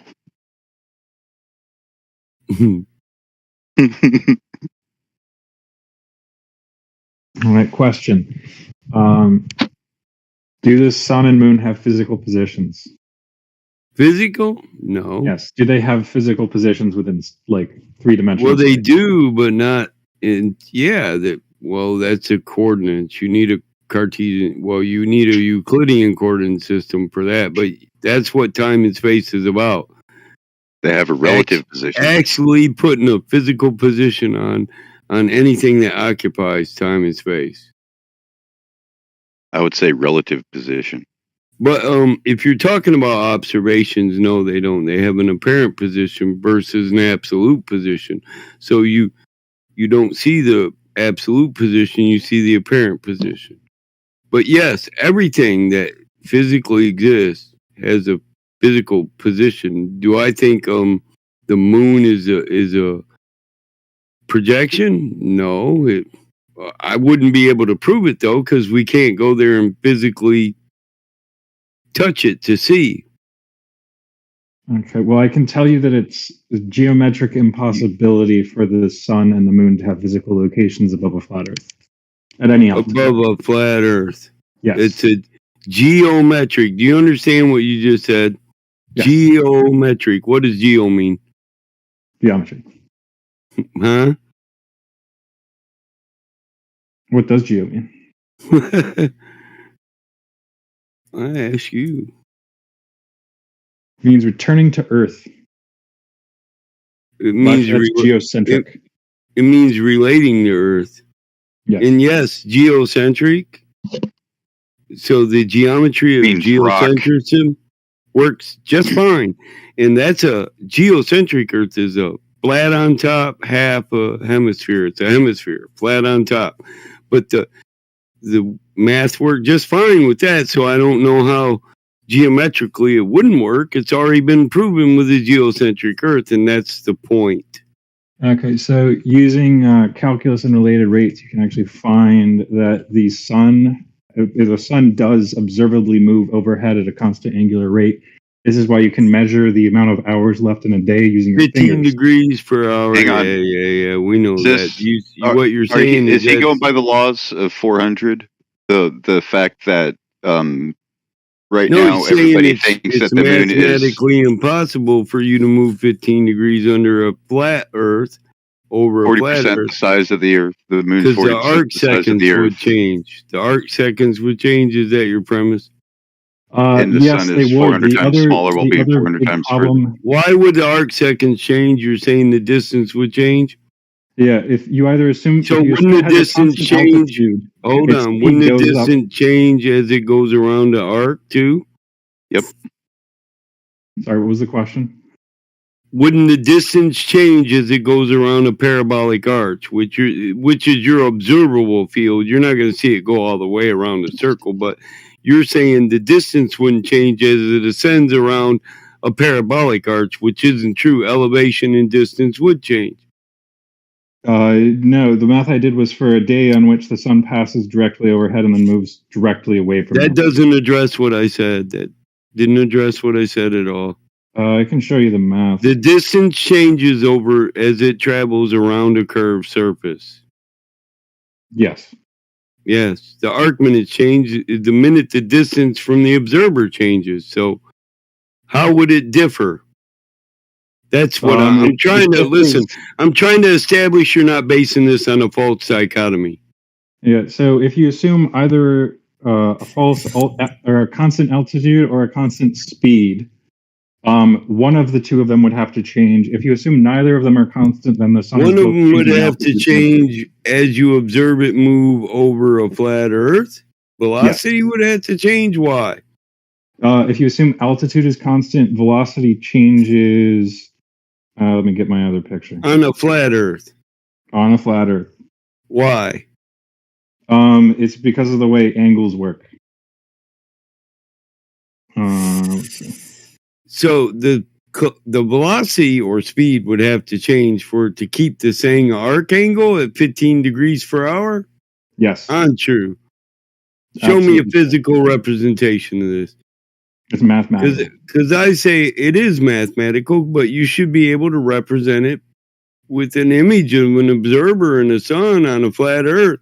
See, the angles would change in the same manner on the globe. It'd just be descending because it's going to sit. But see, the sun doesn't actually sit in your model or rise. Yes. What actually happens when you do? Okay, so there's the actual plot. I know how the model works. The Earth rotates around, and then the sun becomes visible. This is what the graph. Don't looks waste like. your time explaining it. This is what the graph. Explain looks your like. false dichotomy. Yeah. So I'm going to explain the other thing since I'm not really doing a great job of explaining. Well, listen. You did the math. You came up with the premise. If you can't deliver it and build the bridge for other people, you know that there's a problem with your premise. Then. Okay. So, are you guys familiar with related rates? I'm going to assume no for now. Basically. Yeah. As an object moves away from you in a straight line in the sky, it has to move further as it gets further away from you for the angle to be true. So, like, you think about the extreme conditions is the easiest way to think about it. If it's exactly at the horizon, smaller. If it's exactly the angular size is supposed to decrease. Yes. If it's exactly at the horizon, it has to move away from you pretty much. Well, actually, if it's just above the horizon. Well, related rate is two or more variables that change at the same time, right? At different rates. Possibly at a different rate. Yes. So what you're saying is two or more variables have to change to observe movement from a flat surface, or it changes if you're viewing the same thing from a curved surface. That would appear flat because the curve is so massive, it would appear flat anyway. So that's the problem with your premise. The key difference is in the globe model, the Earth is just spinning at 15 degrees per hour. So like the sun is... but it appears to arc in the sky. So the arc angle changes because of the arc of position. It's a curve. So as I'm rotating away from it and it's setting, I'm falling. I'm on the opposite side of a curve. My ascension is declination. I'm going backwards, and the angle to it's declining, so the arc angle is going to change. I'm not really following what you're saying. You are following what I'm saying. As I'm on a curved surface and I rotate away from a thing I observe, my position of observation is lowered every degree, every hour. 15 degrees. It moves 15 degrees an hour, so your position is moved 15 degrees, which puts you at a lower elevation, and the sun at a higher elevation. So it's changing distance. So absolutely, the arc angle would change. Yes. The thing that makes the globe model work out is that distance that you're moving by as the Earth rotates is so insignificant compared to the distance of the sun. It's insignificant. So it would be totally insignificant on a flat Earth. You're just the geometry is entirely different because the flat Earth is not rotating. The flat Earth is not rotating. Exactly. You're saying the archangel would change differently, and I still don't understand how. So let me go through it. So it's an observation of distance at a given rate. The rate doesn't change. Period. Yes. So the rate is 15 degrees per hour, but then when you convert that to a linear velocity above a flat surface, which is what has been roughly claimed, a linear speed. Altitude. Yes. I could do an angular speed if you want, but it doesn't make any sense because for the sun to set above a flat Earth, the sun has to be like... It's not about the sun's movement why it appears to set. You know that, right? On a flat Earth. I can give you that scientific premise right now. Okay, so what's the reason it sets on a flat Earth? The way you observe things and the propagation of light through the atmosphere. You know, the atmosphere is a medium, right? You know what? It would be setting at 10 can I finish what I'm saying? Sorry. So it would appear to set because of attenuation of light and atmospheric extinction of light. So you have varying levels of that in the atmosphere. It's in the highest part of the atmosphere. As you go down lower, it's a thicker and more attenuation. So it attenuate first at ground level, which is what we see. When the sun goes to set, the last thing lit is the sky. That's because it's the thinnest part of the atmosphere. And attenuation through that medium is the least amount of attenuation. It's the least dense part of the atmosphere. The ground, being the thickest part, has more attenuation, so it's the first place you wouldn't see light. And then when the sun rises, it's the last place you'd see light is on the ground. What we see at the end of the day, the last place, sun in the sky. Beginning of the day, first thing we see is the sun in the sky. Because why? That's the place where it's no longer attenuating. It's reached enough, close enough for light to propagate through that part of the atmosphere. Now, when you take it and start moving it away at those angles, it attenuates first in the bottom, so you see the top half of it because that part of the atmosphere. I'm not disagreeing with that part of the observation. I'm actually disagreeing with an entirely different thing. It would be setting at like 10 degrees above the horizon on a flat Earth. Because by the time it is 10 degrees away, it's off the side of the Earth. Listen, yeah, I know it's off the side of the Earth, but on a flat Earth, it would appear that way because of the angle of resolution. It's on a surface. It's across the surface. And we know as things get distant across the surface, they appear to melt with the surface. It's an observable fact. Yeah, the shortest height. Look down the wall. Look down the wall at a ball sitting on a wall 100 yards away. You start moving it further away, it's going to appear to melt right into the wall. So you can do the same thing with a dime and a table. Yes, but that's with something that's like fractions of a degree above the flat surface. The shortest height I have heard claimed for the flat Earth sun is 3,000 miles above it. Yeah, that's not our model. Okay, that's the shortest That's height a I've heard. flat Earth society, and we don't claim a distance to the sun. It doesn't matter. The geometry works out the same. The sun would still have to be pretty much off the edge of the Earth or way too close to the Earth in order for you to see it set. Because it's not based on going around a curve. It's based on how we observe things, how our eyes work. I'm saying for a flat Earth. Yeah, I'm saying geometry doesn't apply to the way your eyes work unless you're applying angle of resolution and angular size reduction plus attenuation. I'm saying it wouldn't even be in the case Listen. You're saying what you're saying is the sunset is a purely geometrical phenomenon. I'm saying no, I'm not even talking about that. I'm saying the sun on a flat Earth would not set at the horizon. It would set 10 degrees above the horizon. It wouldn't, because it lowers on the horizon as it gets away in distance because the angle of resolution to it. Give me any altitude for the sun.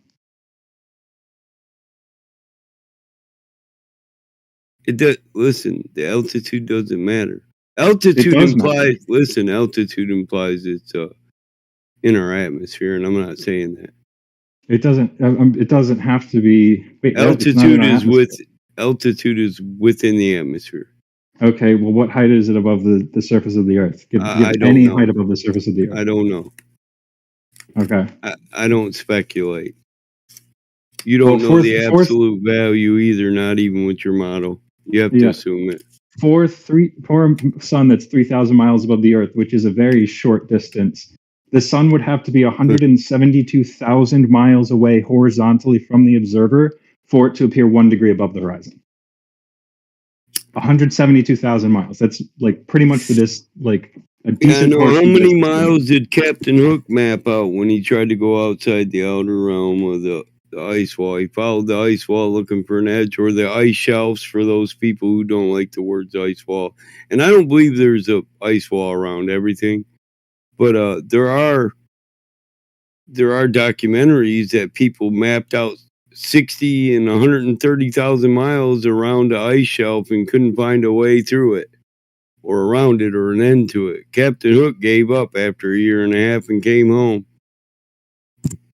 And he logged 110,000 miles in his journey. So the ideal is based on, it doesn't work geometrically for you because you think all your values are absolute, but they're not. They're assumed.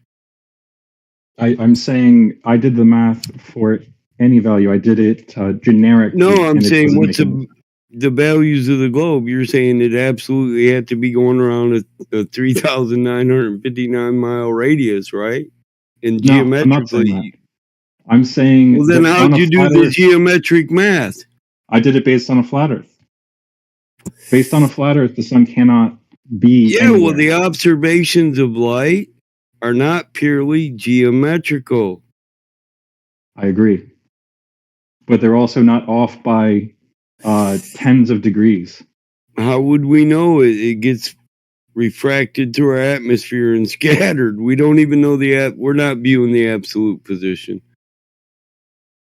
This is why we use solar filters. You're saying it can't vary, but it can if you don't use a solar filter. The arc minutes won't be true. It's close enough.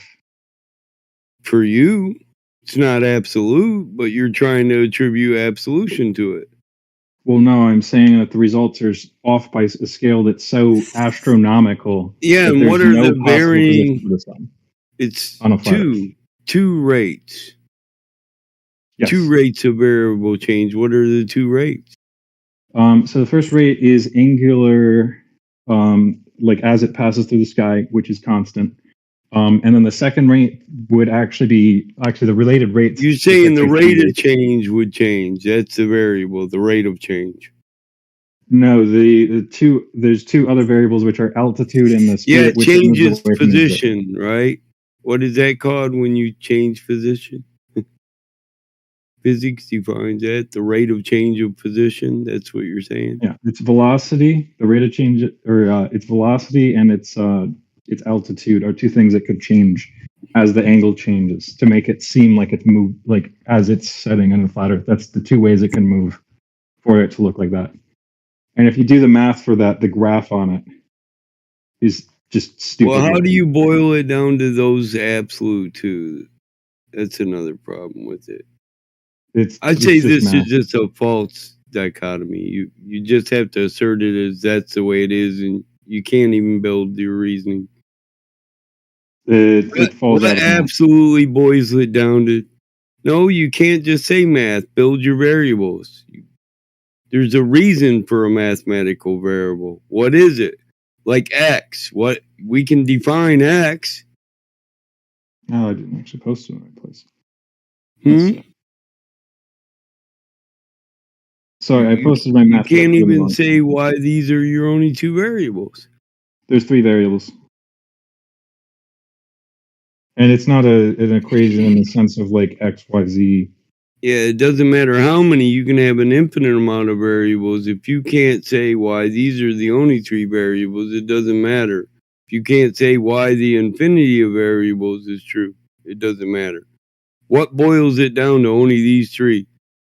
So your variables are altitude, the speed at which it moves away from you, and the angular. Well, here's the thing. This doesn't calculate refraction. Refraction bends light at a downward angle. You don't even account for that. Yes, and that would make the sun appear higher.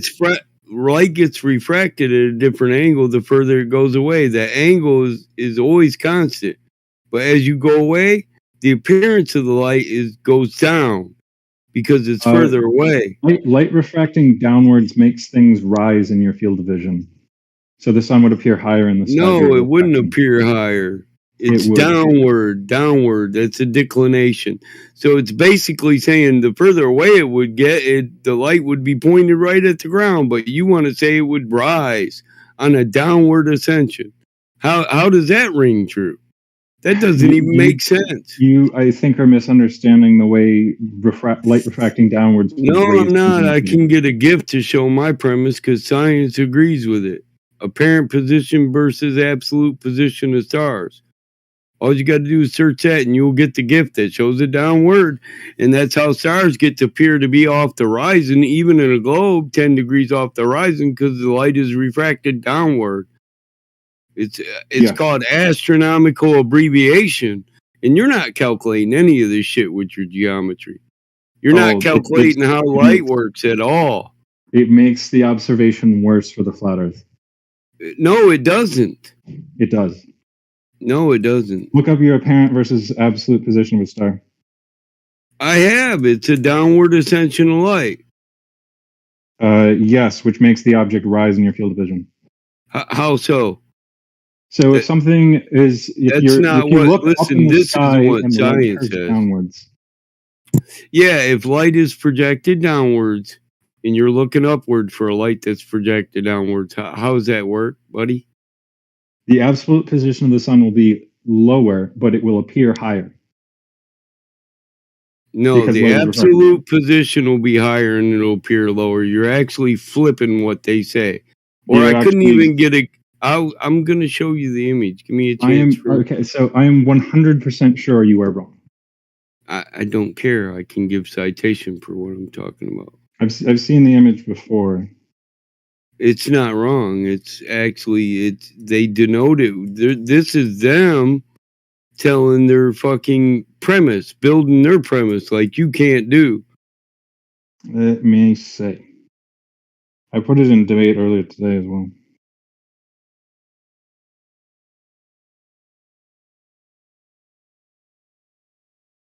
And this is based on aberrational light and refraction. Yes. Not yours. I'm talking about the image I have. I don't care if you've even posted yours. Oh, I know what you're saying.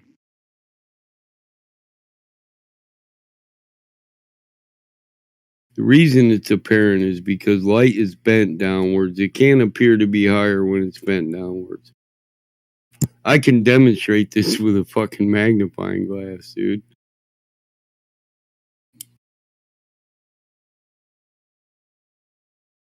Or a fish tank.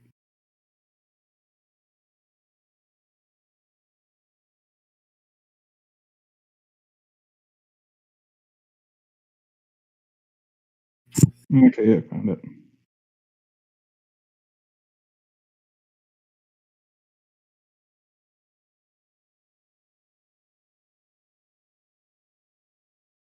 It's based on the Rayleigh criteria too. So these are all factors you have to calculate in when you're. I posted it in live stream chat. The apparent position is higher when light is bent downwards.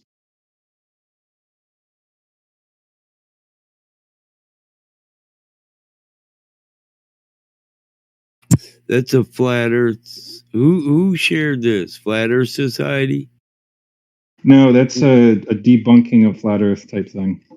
Well, how is it I can find the exact opposite image? It's exactly the same. You haven't found the image yet. Have you found it yet?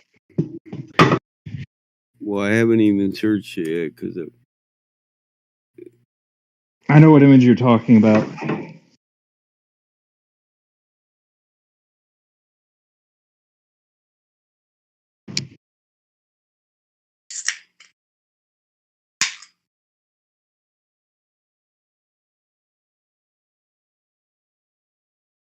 you know what image I'm talking about. I found it.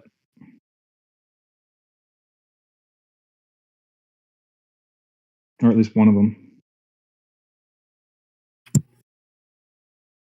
Evening battle mod and everybody. What are y'all talking about? Refraction downwards. You're talking about refraction downwards? What's up?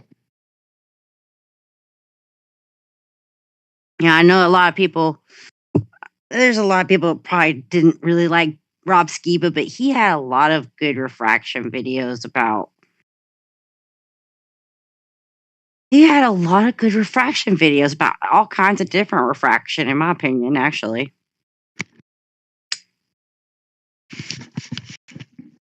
Did I find the one you were thinking of, Battle Mod? No, but it's cool.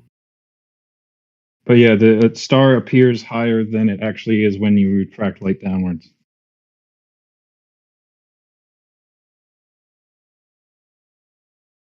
It doesn't make sense because when light travels to your eye, you actually see the light at the position it travels to. This shows the path of the ray on the proper path, the lower path, but the apparent position is the one you see. The broken light path is the one you see, not the path of the star's light. That doesn't make any sense. Well, it's about the angle at which the light reaches your eye. So if you look at the angle at which it reaches your light's eye, your eyes think that the light traveled in a straight line. So they look at the angle the light entered your eye. If that was true, I wouldn't know a light in my house is above me. Well, there's not refraction of any significant value over that distance. Well, light's refracted everywhere it's propagated in the atmosphere. It's a compounding. I like how you guys minuscule it. Yeah, it's a compounding because there's 7 layers of atmosphere. I understand how the atmosphere can bend light, but there's the whole different bending. The bending upward of light, I'm not really sure about that. Well, it's not actually a bending. It appears that way. Right, I agree. Of how your eyes work. I don't think it's a bending either. I think it's how what is in the atmosphere. It redirects light. It changes the path of light. Yes, through scattering. We can call it refraction, reflection if you want. Light. It gets reflected off molecules of water in the air.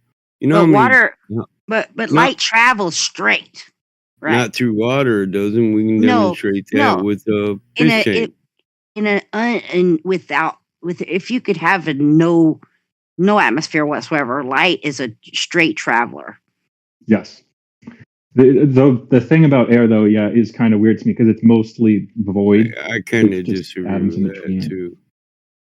That light travels straight in a vacuum. Yeah, well, light's propagated exponentially, but And I first don't know off, where there is we're a not- non-vacuum either. the I mean, atmosphere isn't a vacuum, so it wouldn't ring true in the atmosphere when light's being refracted and scattered.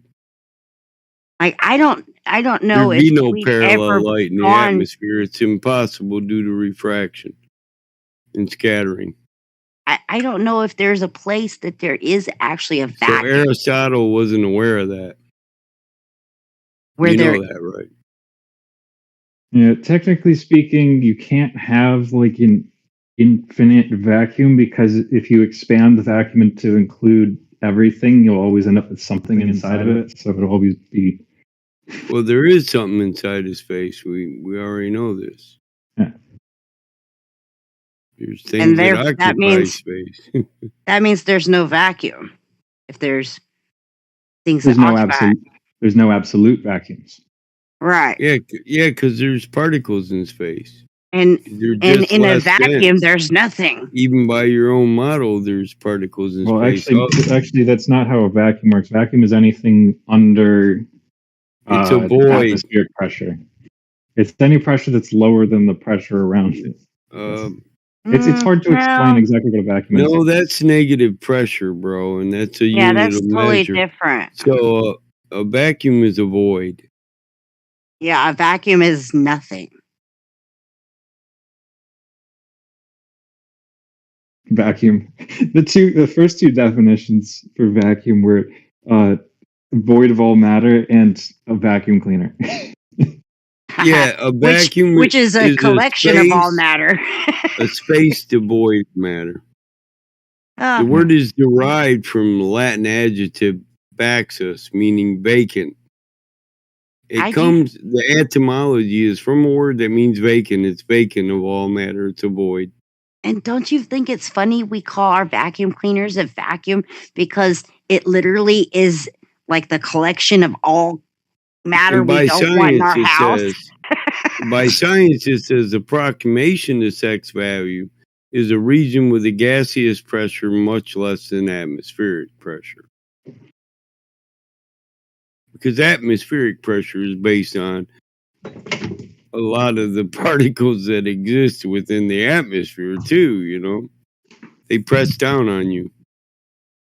Hey, Battle Man, I bet you regret inviting me over here because I'm not as smart as you. I bet you do a little bit. I'm not as smart as you guys. No, we're having a live stream debate right now, and me and Boyce were just covering scientific premises and the given disagreements on these premises because we're both just repeating what are scientific agreements. So this becomes not just our debate, but it's a debate that's long held by science. You know, there's physicists and engineers who say that the atmosphere defies all the laws of thermodynamics. Mm-hmm. And there's some that try to define it. There's the only answer to that is on a larger level, the laws change. So what's true in the building blocks are no longer true when the building gets big. That's what they're saying. And that Well, doesn't. no, it follows the same rules.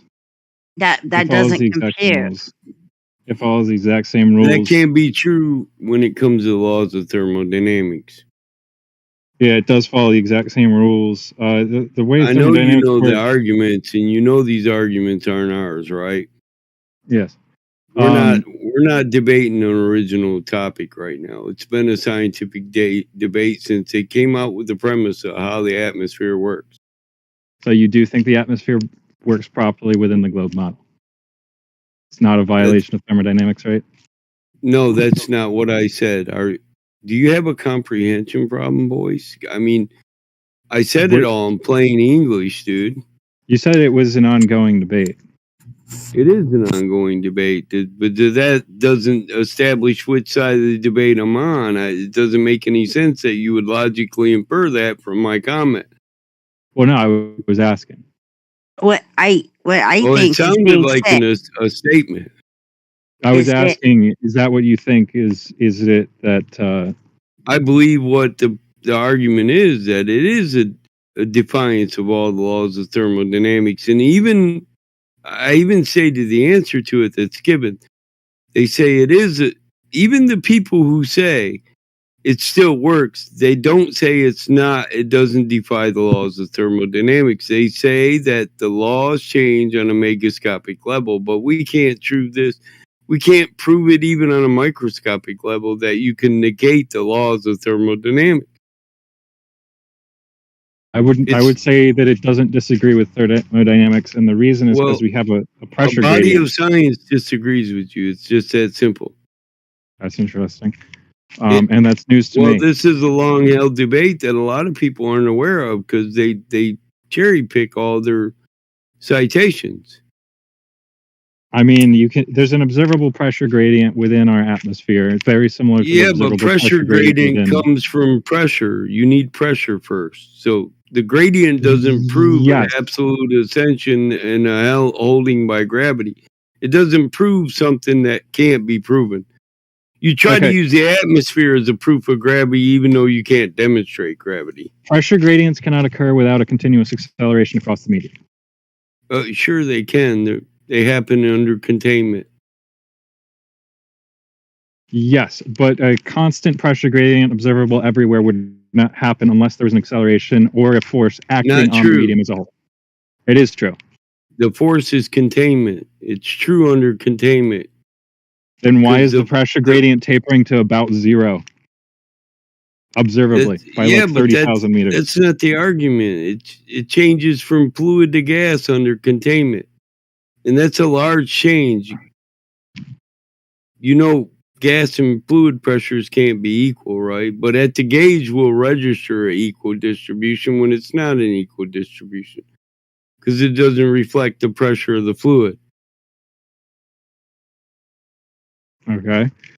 You just make these assertions that because it goes down to an absolute zero, and no offense, but I've never seen the proof of an absolute zero barometric pressure when you go high. You don't get an absolute zero barometric pressure. I haven't seen any proof of the pressures of higher altitudes other than mountains.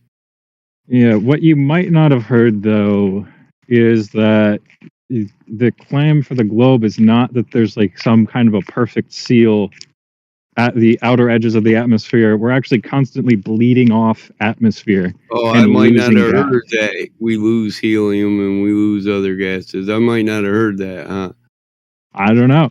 But is that the idea that a vacuum next to a gas pressure is impossible comes from the fact that there's nothing transferred across it. You can have a large difference of pressure if you have flow. No, that's not the premise. The premise is entropy would be a higher rate because gas has pressure. So the pressure gradient wouldn't exist if it was open because entropy would be higher. That's the argument. And it would be absolute higher.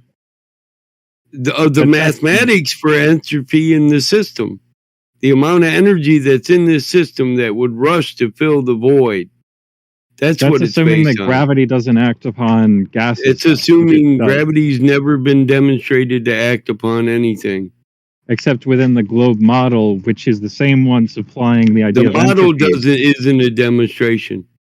No, I'm saying within the globe model, it's self-consistent. I know, but you didn't address what I'm saying.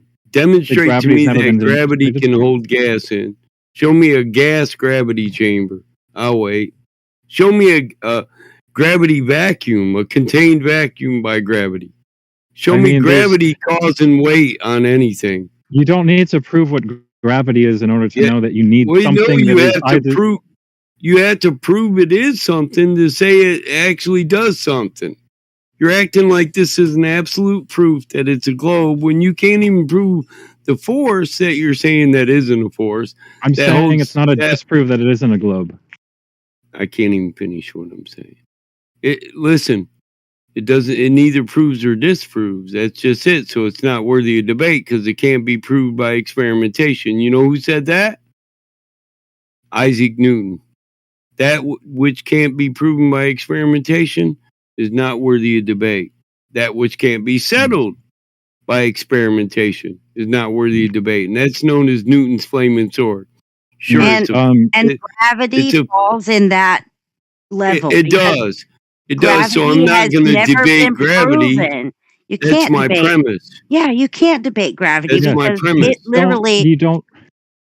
Here's my premise. It's a theory. It is a theory. It's never been proven. It hasn't been through the scientific Here's the premise, dude. It can be neither proven or disproven, so I'm not going to accept it as a proof of anything. No, it's fine. Just gravity on its own doesn't need to be proven to prove a pressure gradient requires an acceleration. And the reason a pressure gradient requires an acceleration. Gas accelerates exponentially. This is the point you're negating. It expands. If it has a surface area to push off of it, everything below it would push off, and a pressure gradient would not be true without containment because gas would expand exponentially, fill the entirety of all void space, and reach an equilibrium. Then it'd reach a homeostasis at equilibrium.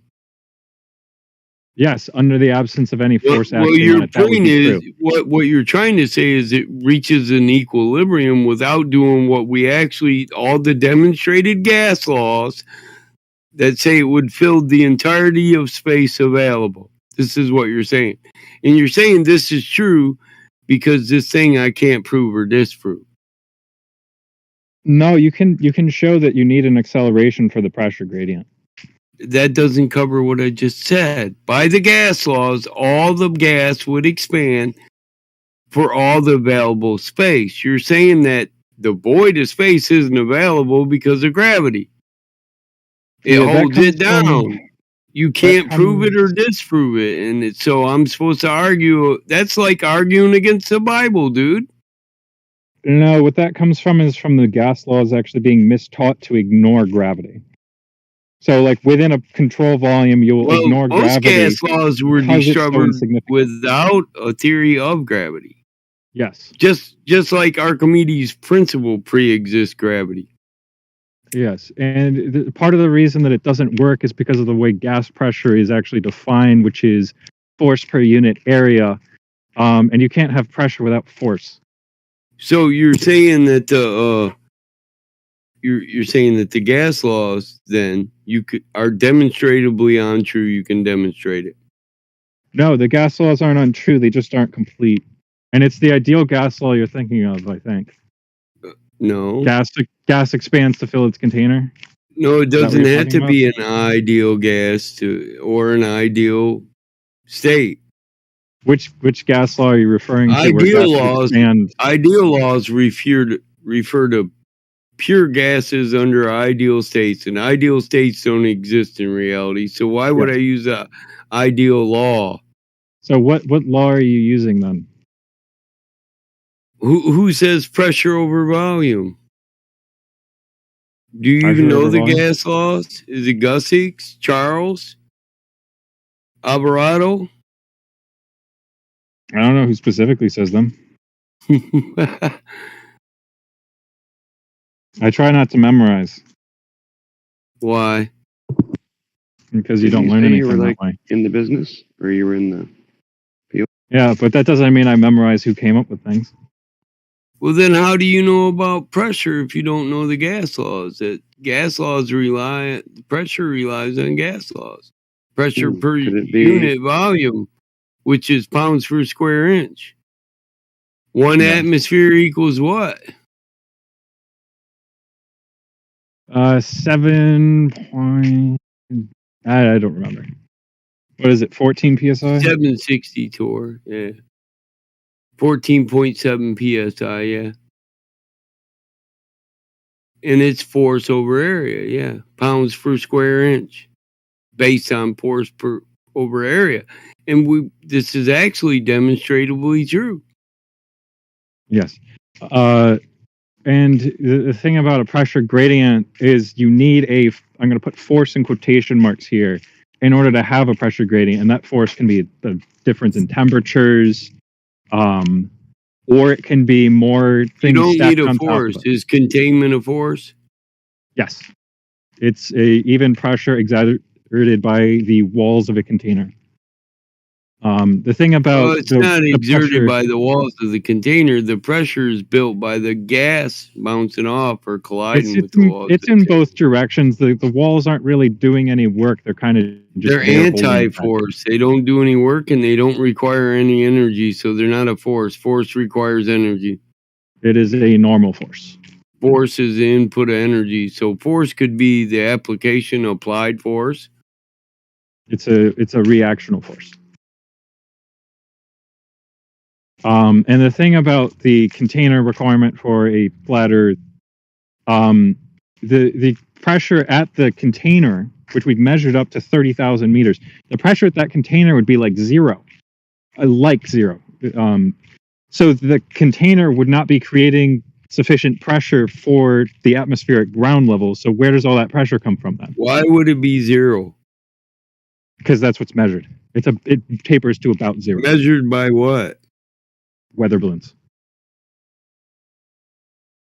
I had a paper somewhere, but yeah. You're not building your pressure. So it's only a force in the fact that it's interacted by a force. Yes. Right. Newton's third law. So you're saying because the gas hits the wall becomes a force, a resistant force. Yes, and there wouldn't be a sufficient resistance force at that wall to justify the pressure at ground level. Like there would be nothing driving that force. Like there is a temperature difference in the altitude, but there's nothing that should stop the air from basically continuously rushing here's the upwards. thing. Yeah, all the fluids are at the bottom of the container and all the gaseous stuff is at the top, right? You agree with that? Clouds, gaseous form of liquid. Oceans, yes. Fluids on the bottom, so that would be a proper distribution. And it would actually change. That's why there'd be a gradient. The heavier stuff is going to the bottom. It's the Archimedes principle after that. The lighter stuff at the top. So if evaporation goes up, helium goes up, liquid goes down, heavy materials go down, heavy metals go down, and it's all based on density. Yes, but within an inertial reference frame, when you drop a bottle that has, say, bubbles in it. We're not talking about inert forces. Well, no, what I'm saying is when the distribution of density. Yes, and I'm saying that you need an acceleration / force acting on the atmosphere as a whole in order to see the pressure gradient. And this is demonstrable. I'm saying you don't. This is demonstrable when you drop something in an inertial reference frame. You will see that bubbles do not rise or the fall. Forces. You admitted it. The gases themselves have the force. So where does the energy come from? Can you give me this one? You know where the energy comes from. The energy for the internal forces in the gases. No, the energy that the gas distributes comes from a given place. Pressure over volume. How does it change? What are these laws? Input energy, heat and temperature. Yes. So temperature, heat is energy. The sun gives energy and takes it away. So it stands to reason that the coolest stuff would have less energy, would be furthest from the heat source. And that has more energy to rise would be furthest from it.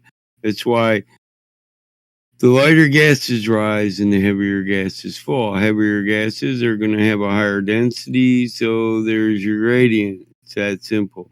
So that's not really how our atmosphere works. It actually we end up with the lightest stuff at the top. That's but what I just said.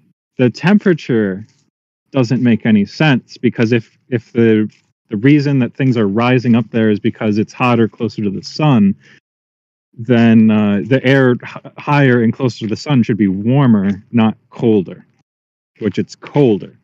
Yeah, the distribution of heat is due to convection on Earth, right? The distribution of heat, actually unsure as to the exact reason that is. Convection. Yeah. Absorption and convection. But yeah, in the absent... Everything has a given absorption rate, does it not? Yeah, the issue with those using vary, do they not? Yeah, the issue with explaining the pressure gradient with the sun being up higher is that at night the atmospheric pressure doesn't change drastically. You still observe the 14.7 psi. It does from winter to summer, though. Yeah. Does it not? Barometric pressure changes in the winter. I know I got a barometer right on my front porch. Yeah. But you would see if there wasn't something holding the air down, So you would see an upward rush your of premise air. is barometric pressure doesn't vary, but it actually does. When a cold front comes in, a rainstorm, we witness a change in barometric pressure. All right. So my question to you, I guess, would be. So that was a false dichotomy that you just stated, because we observe different cold fronts. Yeah, it does change. When the snow comes in, we absolutely observe. does change. Yeah, it's we not observe constant a at all. change in barometric pressure. It's never constant, so it varies all the time, and it's due to temperature. And then the way that flows, it's dictated by high pressure and low pressure, which dictated by convection, and this is affected, and everything having an opposite absorption rate. Yes, but air never flows upwards is really the key. It actually does. Like what are you talking about? Dude, listen, if air didn't flow upwards, then there would be no evaporation. It's true. I'm saying air doesn't you blow guys upwards state that at a all rate. the time. It does rise at a rate. Any heated surface rises heat off of it. Yes. Yeah, there are upward winds, and there are calculated in weather predictions for weather patterns, dude. Yeah, so I'm going to make a comparison for you. So you say that you can't have gas pressure without a container. Like you can't demonstrate it. I never said that. Well, sorry, not that exactly. But you're saying that the atmosphere violates the second law of thermodynamics. That's what and I the said. Justification is that it doesn't. The justification you commonly hear is that it only works because it's entropy. at a bigger scale. The lack of entropy.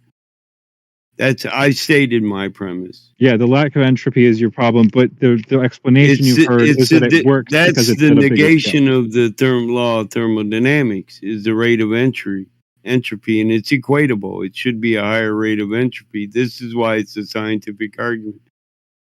Okay. But the argument there was that it would be a relatively, because of the scale, like over those distances you have it behaves differently. Distance isn't the amount of the amount of atmosphere is what they say. It's a larger amount. Well, see, that's the problem. That's negation. It wouldn't collect in one area. It would fill the entire space from the beginning of its creation. Unless the entire area is so cold that it all falls to the bottom because it lacks energy to do any work. That's kinetic energy, potential. You have no potential to do work in the system without energy. Agreed? Yes. So why do we I think only I might have lose? had your argument wrong. But my basic argument there was going to be, if the globe argument is that you only get the gravity holding atmosphere at scale, no, that's why not my would it be that you only get the pressure gradient we observe in the atmosphere? That's not my argument. I'm not accepting gravity holding anything at all because you can't demonstrate it. So we're not debating gravity when me and you are talking. Okay. But the pressure gradient within the atmosphere, I don't think it makes. You need pressure why you before you can have a gradient. Yes, but the gradient still does not make sense. Where does the pressure come from? Yeah, a gradient does make sense in a container, dude. You have a gradient in all containers. In an air compressor, you have compressed air on top, fluids on the bottom, heavy metals below that. This is why you got a petcock to drain out all the heavier atmosphere that comes out of it. The atmosphere in the air compressing tank. The gradient in the hydraulics in fluid. Mm-hmm. There's a gradient in propane. The only time we see the lack of gradient is with ideal gases. Certain ideal gases at that. some gases have to actually be cooled before they can even be contained. So I guess what my question still boils down to is why is there such a big gradient? Like how can it taper off to nothing practically if there's not something acting on the air as a whole? There is something acting on the air. Pressure. Pressure creates a gradient. You keep negating that. The only way we can demonstrate, the only way I know that it also creates it. So how does pressure create and be the thing at the same time? It powers displacement. It's just like a fucking what powers displacement in Archimedes' principle. Since it pre-exists gravity, pressure caused by uneven distribution of heavier densities on lighter densities. So the heavier stuff goes down. You just can't argue it. The closest to Earth is the most dense and the heaviest of the materials and gases. The only thing that rises is the lighter gases. This is why you have a gradient. And temperature gives them the energy to separate. So it's plain and simple. If it was cold on Earth, there wouldn't be. If it was ice age, we would logically infer there wouldn't be a gradient because they wouldn't have the energy to separate. It's kinetic potential. All right. Well, you might be right. This might not be worth debating because it's hard to say or hard to devise an experiment to show that one of us is very wrong. Yeah. Listen. I was honest with that when I said it's this gravity debate for gravity causing anything. It just comes down to a demonstrate. And I don't like to listen. I don't believe there's any winner in the debate. It's an exchange of information, right? Yes. So information that we can exchange on gravity will all be theoretical or philosophical. This logical inference based on that logic will be lightsaber fighting with our logical inferences. Neither one of us can. Yeah, that's why I said it's like the Bible. Neither one of us can prove or disprove our God here. You know? Yeah, no, debating religion is a huge waste of time. Yeah, no, that's where I differ from a lot of flat earthers. I'm not going to make you argue. I'm human. We're human, dude. I'm not going to ask you to do the impossible. If you choose it, then, I'll just keep pointing out the fact that neither one of us can demonstrate what we're saying. So it becomes, this is why I don't like to debate it. It's all assertions. Yeah. I got a demonstration that shows it doesn't work. I just want to tell you real quick. I love you guys. Boyce. And Boyce is a good guy, man, for a globe. We love you too, Shannon.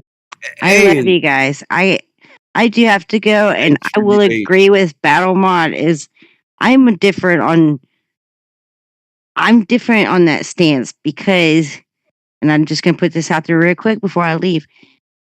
It's okay to have a discussion about these things.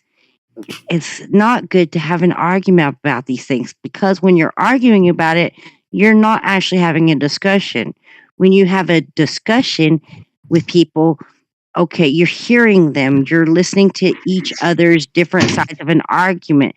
That's a whole different thing than arguing. Do y'all know what I'm talking about? These are two different things, discussion and argument. What was a lock? So I'm always open to a good argument. I mean, a good discussion. I don't like to get into an argument with people because if you get into an argument, they're not listening to you and you're not listening to them. But if we can have a good discussion about something, that's awesome. If we could take the time to hear each other out, maybe we can both take something away from the conversation. But when we get into an argument, nobody's going away with anything. So, just want to say that on my way out. So, I love you guys. No. Oh, sorry. I'm hot mic. Night, Trina. Bye. Yeah. Good night. Good night. I hope y'all have a great night. I gotta figure out how to hang up.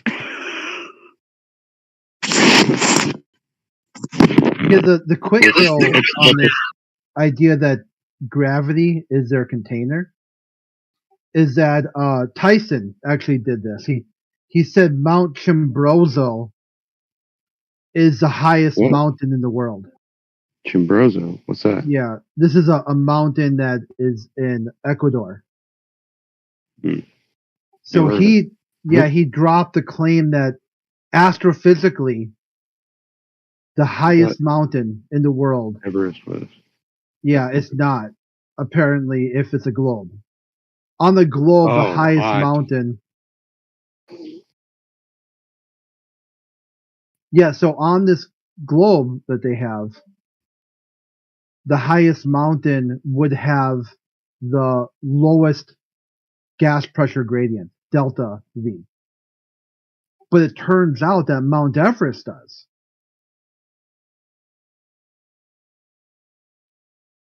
So in their idea that the further away you get from the center of mass, the core of the Earth,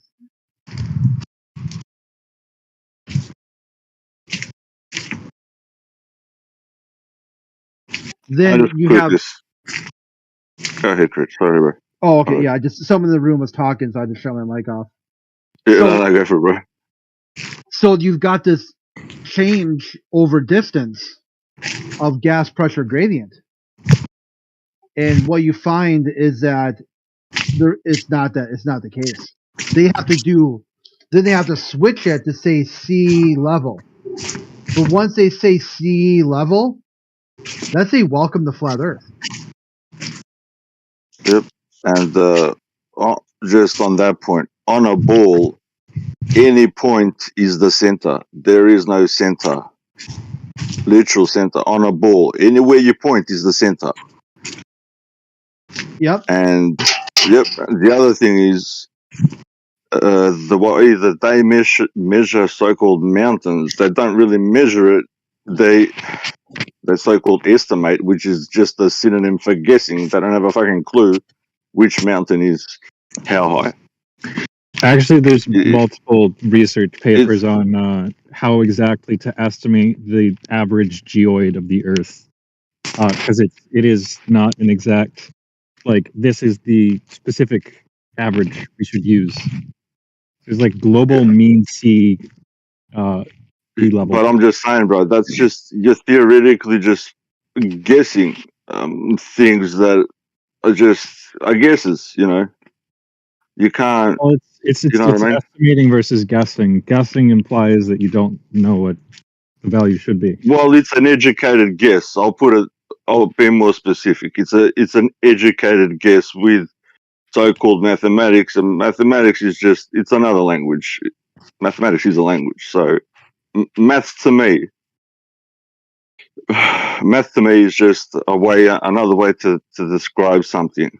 But in the math, it has to be valid math. You can't, if I make up I don't know, a way to do something that proves my way of thinking in a math problem doesn't mean that is anyway valid. If that makes sense to you, bro.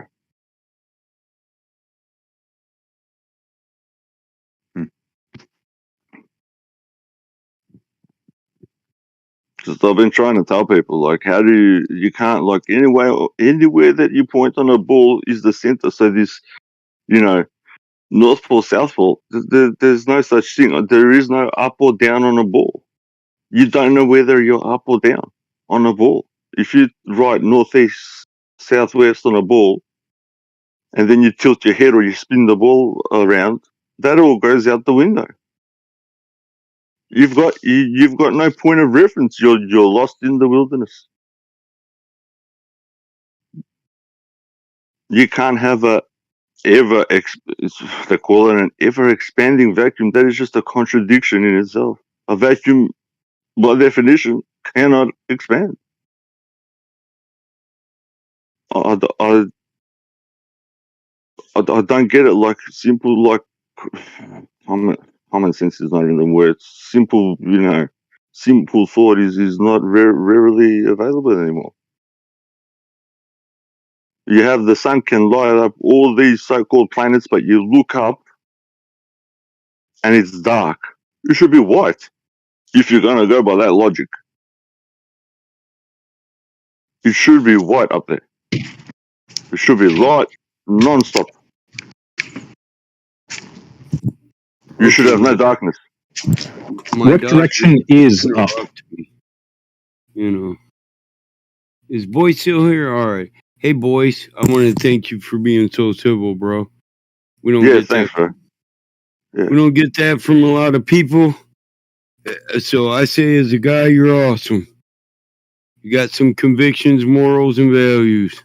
Thank you. Yeah, cheers, bro. It's good that we can listen to each other. The whole point of what the lady said. Sorry, bro. I was just going to say the whole point of an argument. To argue means to make something clear.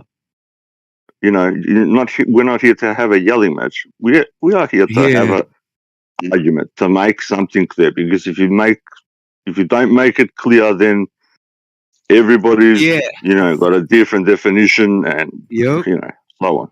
Hey, and I want to make it clear that I think even the globe earthers and the flat earthers here agree that those kind of debates aren't even worth debating. We're tired of that on this topic. We just like to have a logical conversation based on known and demonstrable premises. And some of us want to, they'd say, not just demonstrable, theoretical and logical inferences. Well, I'd say as long as your logical inferences are based on things that are demonstrable, I can agree with them. Well, 100%. If you're making a logical inference based on a theoretical or philosophical concept, then no, I can't agree with it. It's not how it works. Yeah, the whole point of natural science is so you can demonstrate it in put it this way, in any way first, but then you have to get into the specific way of it. So then when you do something, I can do it. It's not about being rich and poor and having this, having that. Most of the things in science, like I should be able to do it because I've done a buttload of experiments, and I should be able to do it. Like, if there is something here, this is what you do. You grab this, or you buy this and this, and then you do this. Hey, Eggs. You're given the procedure. My bad. I didn't ping you, man. Josh was pressing me to get in here, and I just got home. I'm eating. My daughter knew I just ate. I just ate once. My daughter's like, Dad didn't eat all day, because we're short too many people, so I had to go do asphalt work today. So, well, she just made me this bomb ass breakfast bowl, man. Egg, sausage, potatoes, onions, 4 kinds of garlic. I'm in love, but she forgot to bring me a damn fork up, so now I'm using my Swiss knife. I got a fork up my Swiss knife. You got a proper Swiss knife. Yeah, I got a proper one. Yep. That's all I got to say. You got a proper one. Daughter's great though. She interrupted me, and I was like, "Man, I'm trying to debate." She said, "But Dad, she's only 17. I just cooked you this breakfast bowl." I was like, "I'm sorry." I always end up apologizing to her. Girls, they're. It's not that she's fragile. She's not going to get hurt if I don't appreciate her breakfast bowl. She's going to get pissed and want to kick my ass. She's a competitive little brat. So. Yeah, that's all right, brother. But that's okay. I'm here to do what I need to do. We've spoken about it, Yeah, and I know you. I'll shut up now and eat. I like to. Another thing that we're against is all that monologuing that you get on other platforms. So I'm not going to be the one to do it. I like to host an open platform where everybody can speak, and I usually monologue if there's nothing there. Yeah. I'll do that sometimes. But the other thing is the argument with light. Like, you cannot argue light, the speed of light, because you have to turn light off completely, and you have to have some sensitive instruments which don't exist to be able to measure the speed of it. Because light is a constant and has never been off. You cannot measure it. Like, you go to your, just a simple thing to infer a bit of logic, go to where your switch is for your light bulb, flick it on and off and see if anybody can measure that stuff. You know, it just doesn't go. And all the arguments about whether it's straight or bendy or curvy, it's just. Hey, I got people asking me for perms to join live stream. Do I got to give them participant, Josh? Yeah, they have to have the participant role, but the thing is in order for them to speak in the live stream, they have to have something to do with the live stream. They can't just be like waffling on about nonsense. You know what I mean? Okay, well, I'll let them in here and you can dictate that. They're asking me how to get in here and I don't know. So I guess I did participant. But yeah, when it comes to letting people talk, when we first started 24/7, that was the role of the moderator. We mute everybody. The moderator would give each person a chance to talk. You go through, mute them, decide whether or not they're worthy of conversation, not even debate, just conversation, civil conversation, and then go from there. And I like that structure. Makes for better, you know, like our Globers. Why we don't want to make our civil Globers put up with mean people or mean, you know, belligerent. None of us should have to put up with belligerent. That's the ultimate test, bro. If somebody comes on and they can just have a normal conversation about, you know, hey, how are you, what you doing, and what brings you here. If they can't answer, you know, correctly or, you know, honestly, not correctly, honestly, and talk about things, then that will show you the frame of mind in which the person has come in here and tried to, you know, what it's trying to do.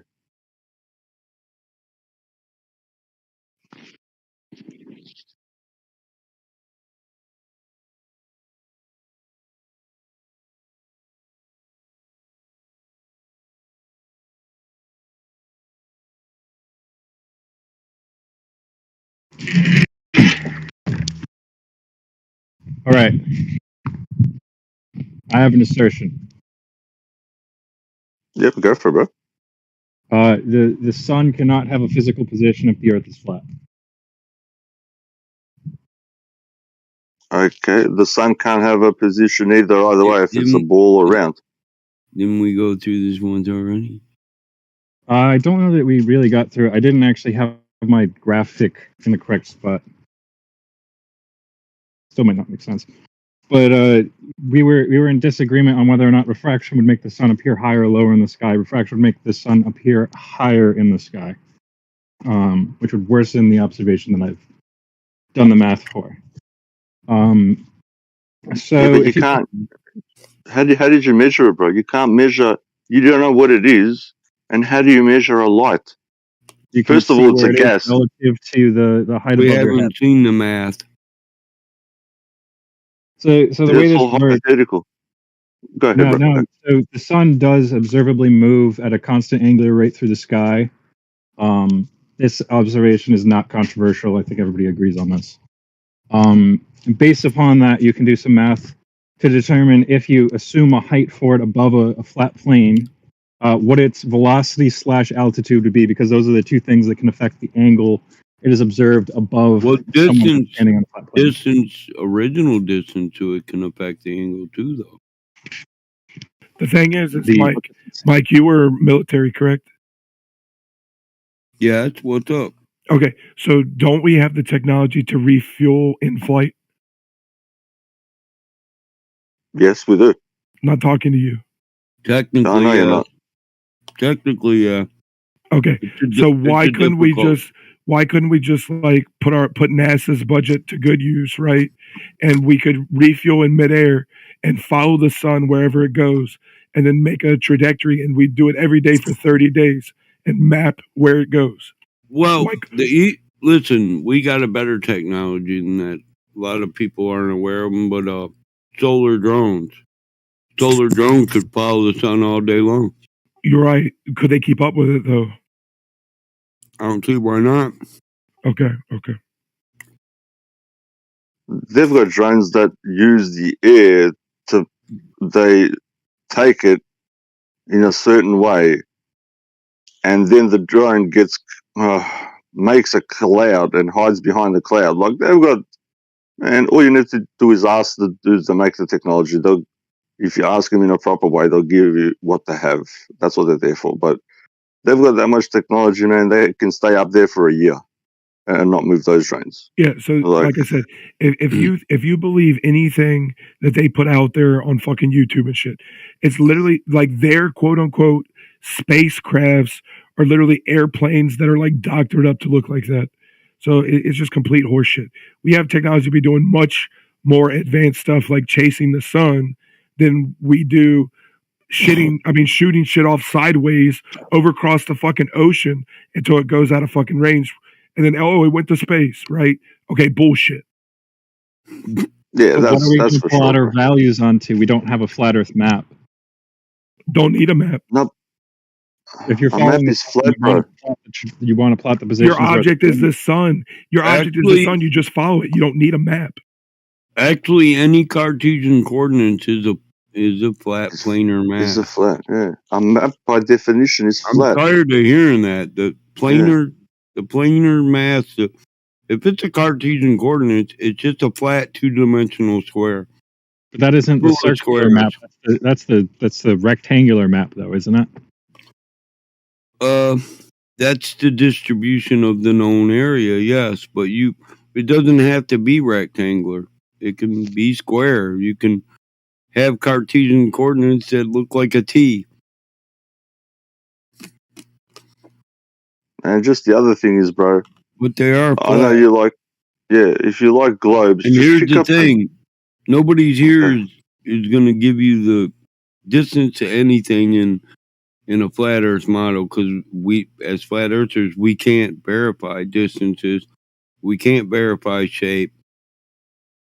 We don't know what the shape of the living round would be. We don't think it's a flat disc floating in the sky, though. That's what the Flat Earth Society is globers. They're globers who built a Flat Earth Society and made us look like idiots. Well, that's the thing. The fucking globers come in here and they expect us, with our limited resources, we're basically working for charity, volunteering our time to teach people the truth.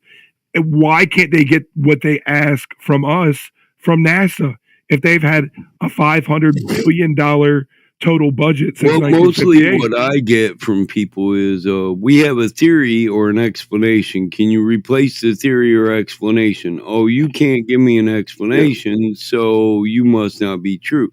But an explanation, a theory, and an assertion, none of them are backed by proof or demonstration. I mean, you can assert whatever you want. It doesn't make it reality.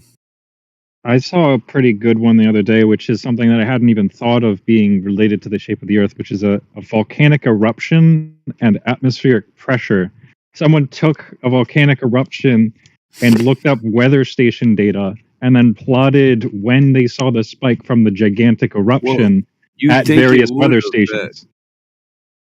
You think it would? And it agreed with It agreed with the globe, huh? Yeah. How? Based on elevation wrapped around a central point?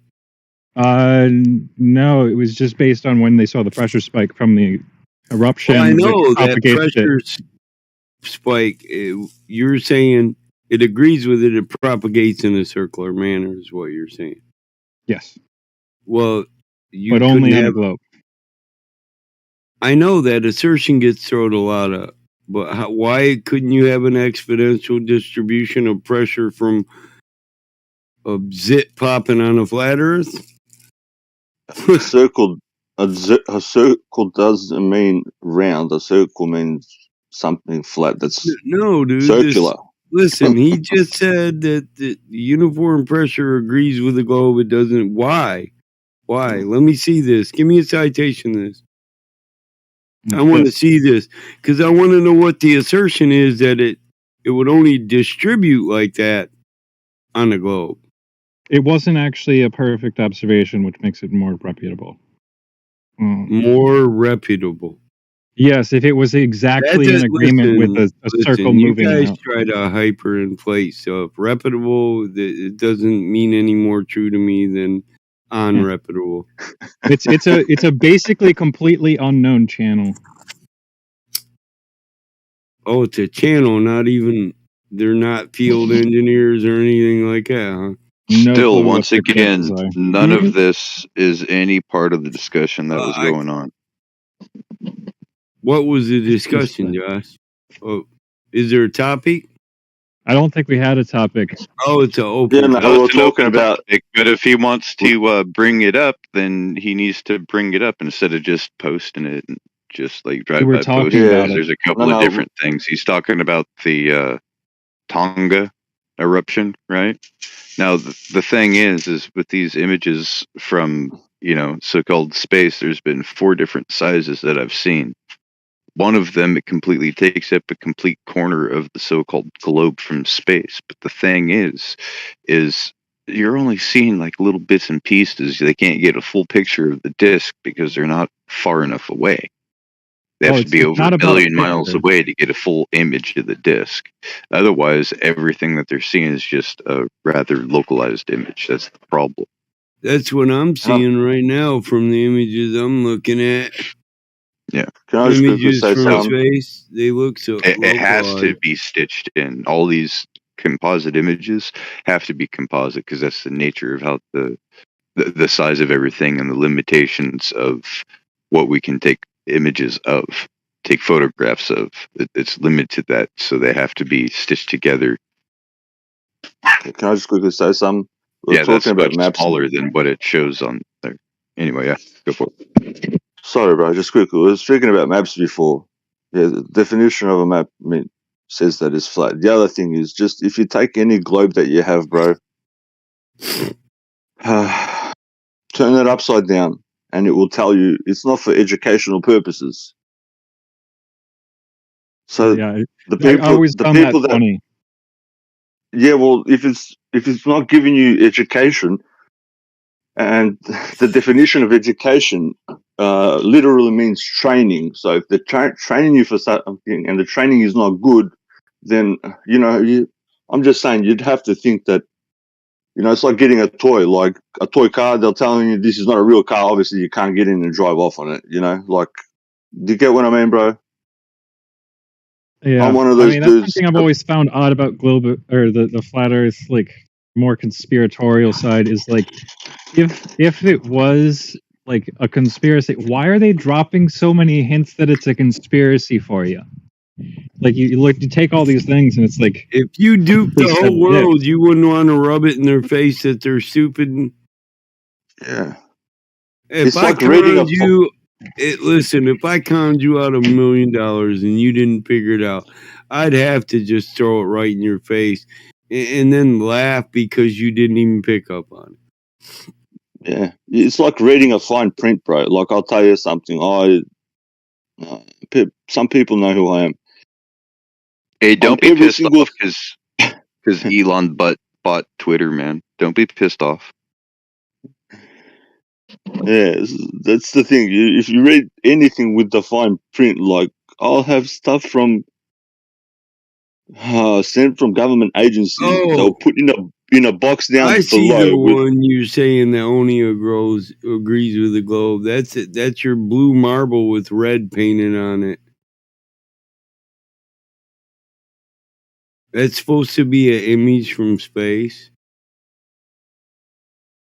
I have no idea what that was not the point of the video.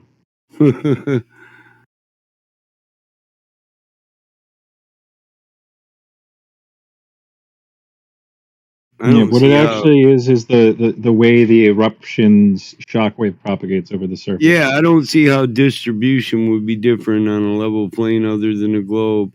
There's no chambers on either one of them, so distribution of pressure would be instantaneous on either one. Whether it was a No, it flat actually square, propagates at roughly if the it was speed of sound. if it was That's what the speed of sound well, is. that's roughly instantaneous, guy.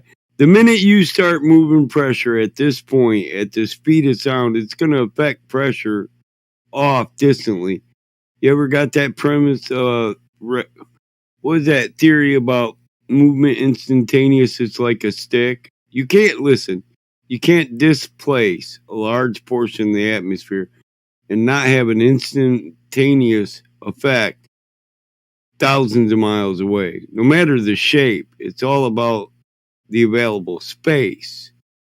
So you got a large expansion or combustion within a space. It's going to move all the pressure in the airspace in the same way a speaker moves air pressure. That's why it's equated with the speed of sound. I know I've been hit with a shock wave from IEDs, landmines, hand grenades. Yeah, I finally got shrapnel out of my ass cheek, taking an MRI for my back, but they said they couldn't remove it all in the core, but I got an MRI and I was in so much pain. The dude's like, "You got any metal implants in your body?" And I'm like, it came "No." out while you were having the procedure? Holy crap. Yeah, I forgot. Yeah, I forgot I got these, peppered.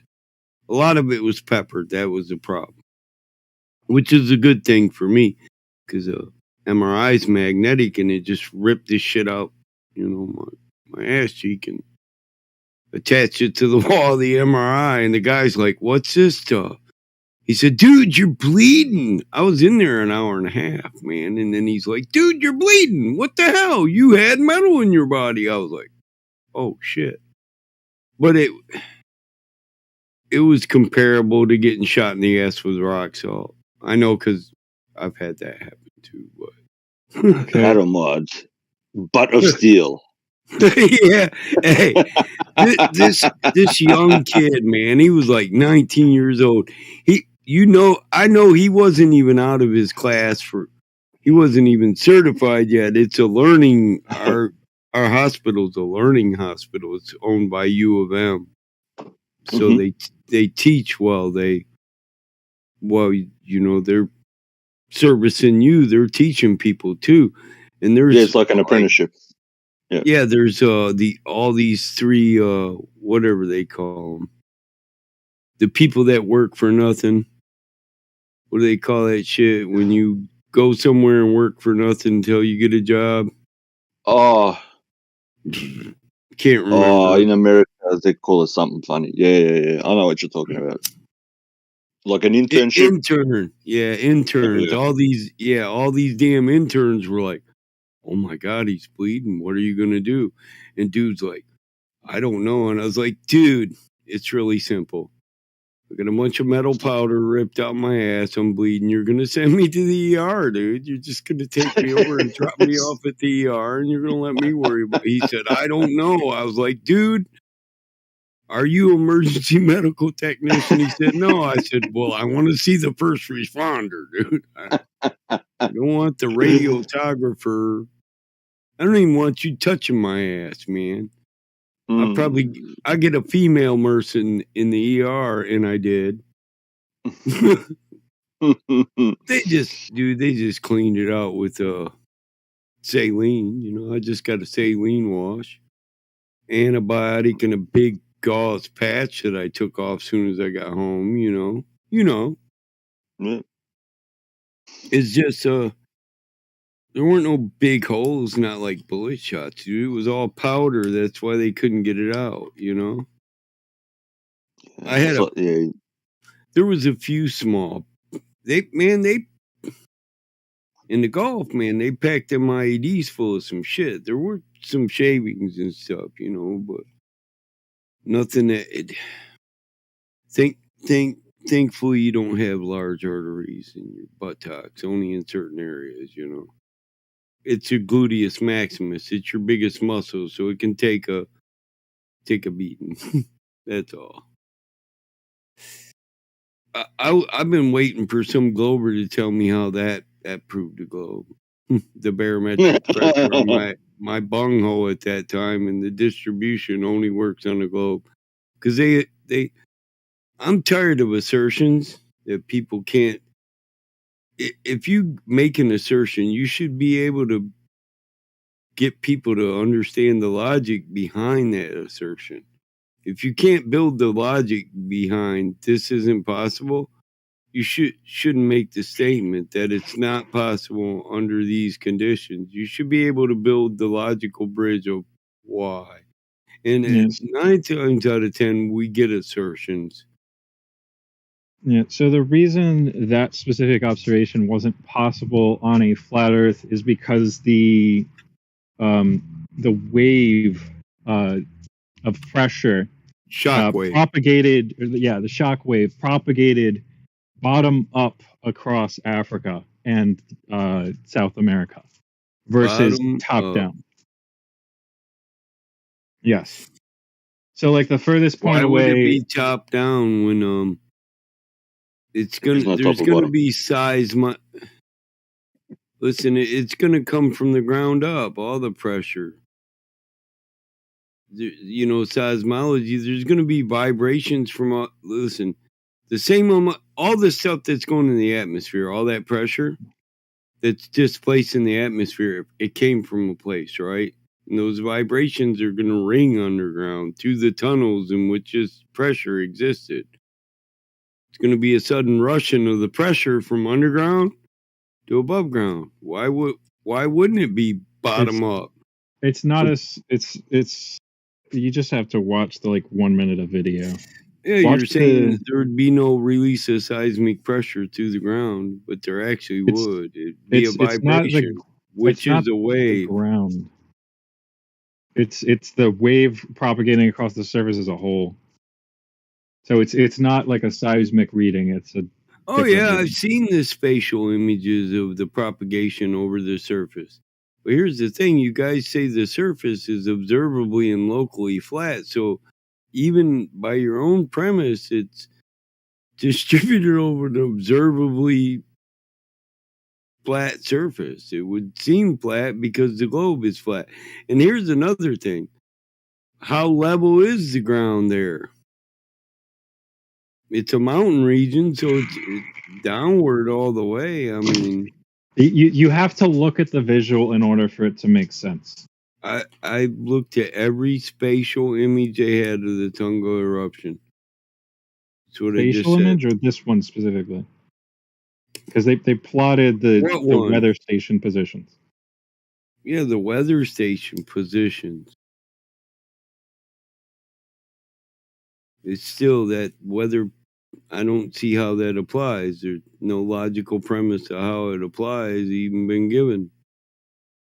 The reason it applies is because on a flat surface, the wave would spread out in a circle. Yeah, does anybody say that the Earth is totally flat? It's not. The flat Earth is not saying it's anywhere even close to spherical. The wave comes from the opposite side of the flat Earth. No, I said, it is. Listen, there's changes in elevation. It's topographical. That's why I inquired about the topography of the region. We don't believe it's a sheet of ice, and we know that's not true because there's mountains and valleys which affect distribution. This has nothing to do with topography. This is the overall shape. Overall shape. Gas has no inherent shape. Pressure has no inherent shape.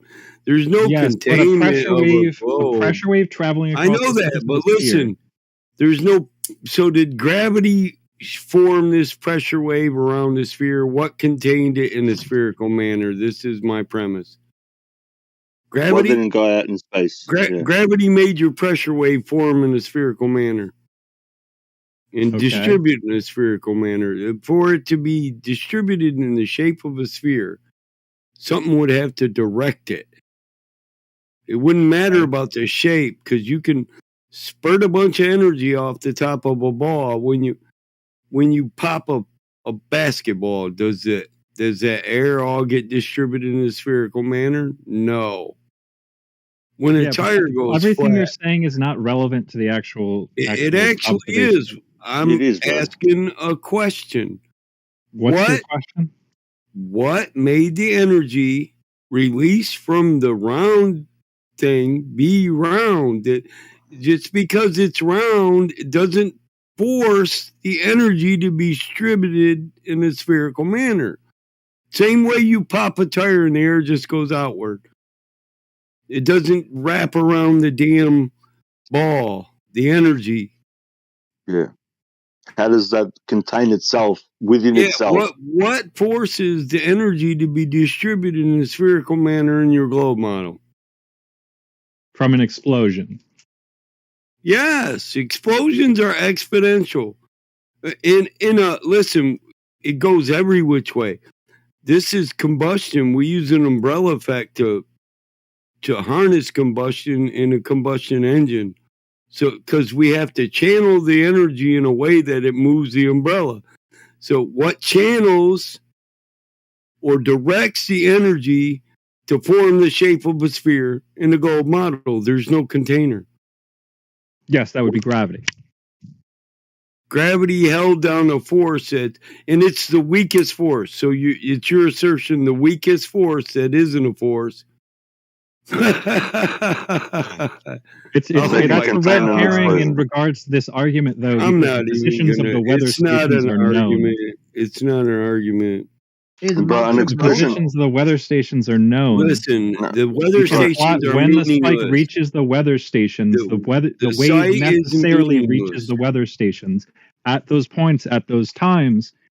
If you plot when they proves reach different points onto a just proves surface, it doesn't make sense. Bro, it just proves how far the explosion went. But an explosion just proves that something It's a distance. went bang. It doesn't matter whether the distance is in a curly Q or a shape or a straight line. I don't see how time over distance applies to shape, dude. That's not even an argument. The speed of sound is known. An explosion propagates the speed of sound. I didn't say it wasn't known. Listen, I didn't say it wasn't known. I want to know how the weakest force contains combustion or the release of energy on a megascopic level. The same way you can hear a large explosion many miles away. It travels through the air. It echoes off the air, the atmosphere, yes. It travels through the air. That's how it works. I've got a question. Listen, sound is scattered. Sound is scattered and distributed in the same way that fucking light is, dude. It's a wave. What is the speed of sound? It travels through meters per second. Yeah, but it travels through. It Yes, travels through 36,000. different Oh, no, that's mediums light. at a different rate. So that's you're going to tell me that is exactly and applies everywhere all the time. What you just said. Well, it's on average in the 343 atmosphere. meters per second. So it's on average. So it's a guess. Yes, but when you're talking about large distances, it's going to average itself out. Exactly. So again, we're talking about an abstract thing like we were talking about before, bro. This is what I'm trying to say. Watch a video because I don't think dude is even building the premise properly.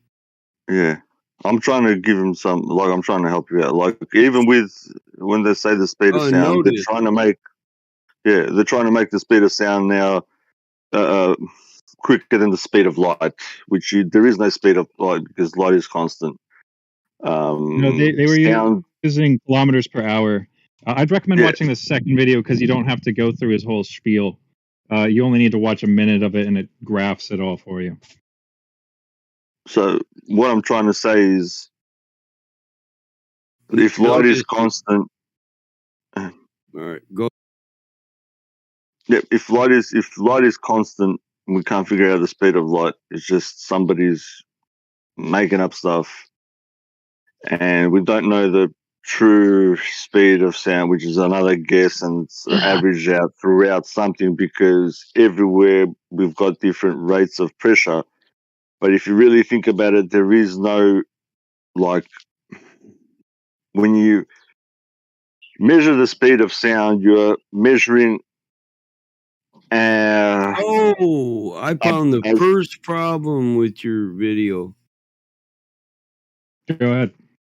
It's based on a false dichotomy. You plotted them out on the AE map. It's not our map. I know, but what other map would it be plotted out on that would even be approaching realistic? So you're saying it defies. Every time you say it is impossible on a flat Earth, are you saying that's because the AE map is arranged in a manner that doesn't map the distribution of land on Earth? Because we know this, that the AE map isn't even about Earth or travel. It's not a flat Earth map. Know this. It's a globe. Yeah, that's a globe. It's a global projection map, and if it doesn't work on that map, then it doesn't work on a globe. Well, no. What he did is he plotted the wave, which is circular on a globe. on an AE map. Yes, and you can see how that wave is no longer on this circular. map, so it doesn't work on a flat Earth. But that map doesn't reflect what flat Earthers believe. So that's the problem I keep running into is you guys don't have, That's a globe. you don't have a map, so nothing can be tested. You don't either. That's the problem. We do. That map you just produced is a globe. You debunked it just now. Yeah. No, you destroyed your own map. Listen, I want to clarify. Listen, I broke this down a minute ago. What is the AE map for? I already told you once what it's for. It's a globe projection, yes. No, it's a radio wave distribution map, so we know where to place antennas. So we know where to place antennas. Okay. That's it. It's nobody's map. It doesn't accurately represent any model. That's the one that daylight is always projected on. Huh? That's the one that I always see the daylight cycle on. What daylight cycle? For flat Earth? Yes. Where this, like how the sun creates. I don't care. Listen, I don't argue against straw mans. So I'm just pointing out that you guys constantly assume models for us for the purpose of debunking, and that's called a straw man argument. This is a false dichotomy or a straw man argument. It's just that simple. Yes, except you don't have a well-constructed argument to begin with. So, like, you can't. It's not an argument. We're saying it's observably flat. From the axiom we observe it from, Earth is flat. We never see it curve. And none of what you got is scientific evidence that it does curve. All of it can be tampered with. None of it can be tested or repeated. Not by the average man. And then so we had to put This guy is an average person. He pulled weather data off an open source website. He didn't test the globe. You're not addressing what I'm saying here. You're just interrupting it. Okay, so you want direct measurement of curvature then, or nothing else? God, dude, you can't understand what I'm saying if you can't listen to me, bro. That's not civil at all. I'm confused on what you're saying. Listen, you're triggered by the information. The information I gave triggered you. The fact that we don't have a model and the AE map is a globe projection, so this is a false dichotomy. It's plain. Well, no, I'm not triggered. I'm saying it's not scientific to have something that's not testable. No, it's unscientific to base your beliefs on a theoretical model. Well, something that is untestable is by definition unscientific. Listen, we don't have to cram the data, all the data we collect. What you guys do is you take it and cram it in to fit a model. You create mathematics to fit this model instead of just letting the data speak for itself. And then it doesn't fit when they try to do it. 9 times out of 10, it doesn't. Yeah, and they just hand wave it. Okay, what's one example? You keep quoting distances to the sun, and you say the distance to the sun. Okay, let me speak to the other person. The distance to the sun would affect the observation. You guys say things like the angular size of the sun should change over the day. Well, that's only true at a certain distance. Angular size is there would be a Goldilocks zone at a Goldilocks distance. So we don't know the distance. So to say it would change over the course of a day is assuming a distance for us, a distance at which it would be true that it changes. So we don't give a distance, son. You guys get mad when you can't use that argument. You get mad when you can't use arguments of distance based on a global projection map. And most flat earthers don't tell you this is a map. They give it as a reference of what the living realm could look like. And I don't accept any of that shit. Okay. I'm not your average flat earther. I'm tired of actually being strawmanned by idiots who get out there and just try to make the flat earth look bad by saying shit that we now got to back up. You know, any idiot can say, I'm a flat earther, make a video, and now I got to defend that shit from every one of you, and you all get frustrated if I don't. Or if I knock it down the minute it's brought out that it's a false dichotomy or straw man. Well said, Mike. Yeah, so somebody brought up I'm tired of it. I'm not just battling against science here. I'm battling against every idiot that is so viral they know how to use the internet as a weapon. Yeah. Someone brought up that this observation doesn't agree with the globe. What it specifically is somebody plotted the way the wave would travel around a globe, and the way the wave was actually measured to travel. Crit didn't say this observation doesn't agree with the globe. He said 9 times out of 10 the math for the globe doesn't agree. No, somebody else was speaking. I don't know. Crit said that. No, it was somebody else. Yeah, I'm speaking for Crit. No, Crit, didn't you say that 9 times out of 10 it doesn't work out? The math for the model. There was somebody else talking specifically about the volcano, though. Specifically, the volcano. That you tried to put it on the globe, it didn't work. I'm not going to say it wouldn't work on the globe because that's what they did specifically. To map it out. My biggest problem with that would be what directs the pressure in a spherical manner. Okay, so what this is they literally just plotted directly where the weather stations are onto this projection map. You know, in physics, you got equal and opposite reactions. So if the force of the gravity isn't equal to the release of the energy in the explosion, then the energy in the explosion would actually distort the shape of the gravity, which, no offense, but neither gravity nor gas nor force has it shape, no inherent shape. Anyways, the short way of saying it is they just plotted the points onto this projection map. I'm with you. You're saying the distribution agrees with the globe. What I said directly addresses it, but you didn't really address what I said. Yeah, I heard what you said. It's not a problem though because you know where the pressure spiked and when. Yeah, so it's not a matter of if it propagated. It's not a matter of if it propagated. Yeah, it did. I didn't address whether or not it propagated. I'm saying what form. I've asked the question 4 times. You don't need to know why it works if it happened.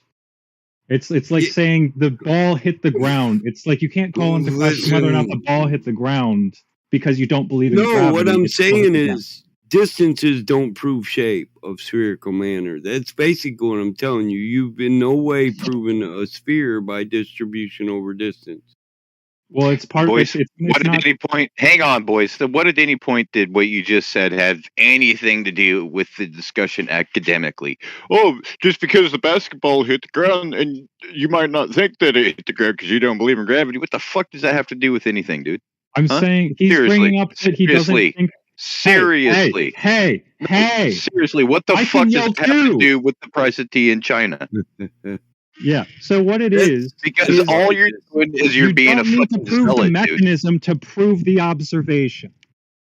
Yeah, I'm saying how is the observation of a spherical distribution? That's my question. Where's the proof of spherical distribution? Are you saying it only rings true on a globe map? Because the globe isn't a map. It only looks correct when it's drawn onto a sphere. I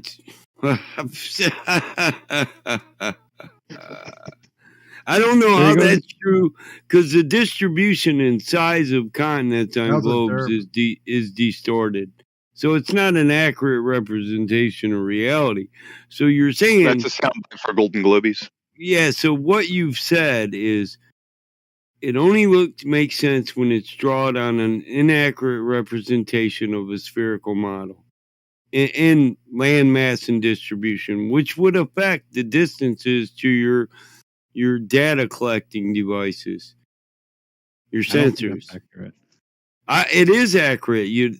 America Because land isn't masses are distorted on a globe. They are, yes. America isn't as big as it's showed on a globe. Do you mean the most common globe projection map, or on a physical? No. Maps aren't. Listen, that fucking all maps are distorted, and so is the globe.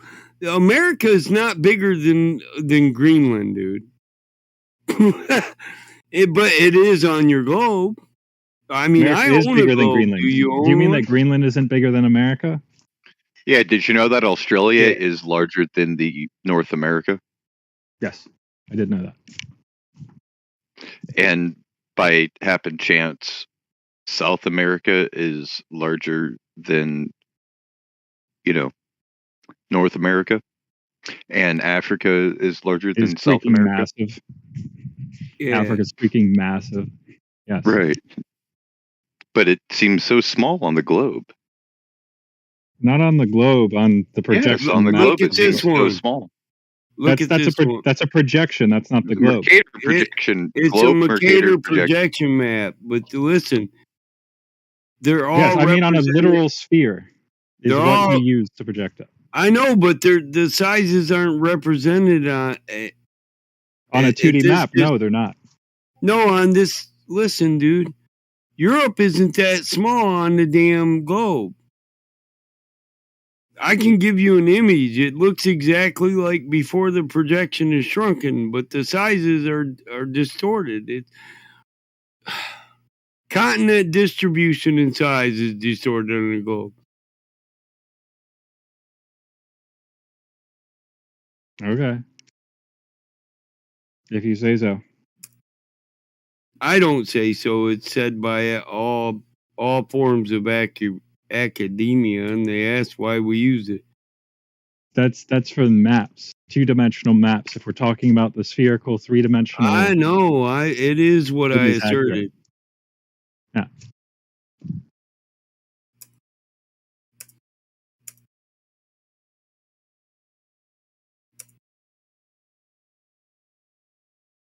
So, I guess what you're saying, or what the general They're not consensus- accurate to scale. What isn't? The globe. You mean Scale or projections? distribution? You mean No, projections? you keep listen. Quit correcting what I'm saying. No, I don't mean that. But those also aren't accurate to scale. You seen the size of the United States of America on a globe? I mean, let's just look at a globe and compare it to a Mercator map. How about that? The AE is also based off of a globe projection, aka Mercator, and this is Yeah, based well, off of that's the just it. You country keep with the saying most per globe capita projection. as being the larger in appearance. In The reality, Mercator is a all globe the projection, and I want to show all you the this. globe projections are skewed in They're that all way the same. The sizes on because the the globe, land masses are stretched out they're at over the equator exaggerated and contracted at the poles. Yeah, they're always. over exaggerated on the globe.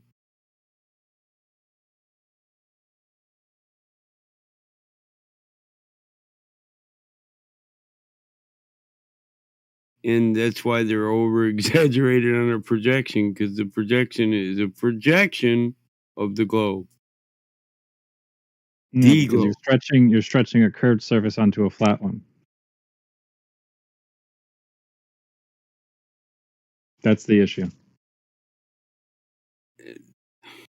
They give the same representation of distribution of landmass. what is a map based off of? Distances traveled between point A and point B, written down, and any landmarks along the way is mapped out. It's drawn out. That's how it began. Like you would walk 1 day's journey, 1 day's travel from, if there's no rain or anything, from point A to point B, and you're going to cross a river, and there's going to be woods, and there's going to be mountains off on the other side of the woods that you'll be able to see once you start leaving the woods. You'll see the mountains. That's what all maps are, is distances traveled. It's all for navigation, so people don't get lost. It's like, okay, well, how much longer do I have to travel in this direction? Well, according to this map, another 15 minutes, and you'll be able to see this landmark. And if you see that landmark, you have another hour until you get into town. So it's like one of these things to where cartography is an art form, yes, but cartography is also based off of actual distances traveled, like especially the Mariner map. The Mariner map was basically the Mediterranean mapped out from port to port, and the distances traveled, the days traveled based off of the speeds and knots. That was a rectangular map projection that Eratosthenes used, and even Claudia of Ptolemy was the individual that used that one and decided to enhance it and stretch it out with other source maps from other merchants from distant lands, and decided to create a globe projection with the lands contracting in size at the poles and extending greatly in size at the equator. Some people don't know that about cartography. It's just a representation. It's not an actual thing. So if you ever tried to take like even a modern road map and take an aerial photograph and like try to line the two up, it's not going to be exact. It's going to be off by a bit. Okay. So the reason this started was I was asking what map should be used for a flat Earth, because you say all the projections aren't any good. So what is it? What map should be used? There is no map for a flat Earth. I'm just going to keep repeating that. Okay. You want to force us into your cubby hole. Well, how do you We test travel no distances. Okay. How do we test what? We can test the globe. How do you test the macroscopic shape? With laser. Microscopic shape. Macroscopic shape. Macroscopic shape. Yes. So, does your globe project curvature on a macro level? Yes. No. That's why they say it appears flat. No, it doesn't. Have you ever looked at your... That's on a local scale. Your ellipsoid model? Listen, are we talking over land or over water? Because land is incongruent, non-uniform. We wouldn't expect to see any curvature over land. It's just a spore that sticks out of the ocean of an ellipsoid. It depends on where you are. No. All land masses are clumps of land that are incongruent that pop out of sea level, above sea level. They just incongruent masses of dirt that stick out of a globe created out of water. It's a geoid model. The geoid model doesn't predict a uniform curve over any landmass. Look at topographical maps. Yes, it's not uniform in any way. They're not uniform. They're based on elevation. So you wouldn't see curvature on a macro level.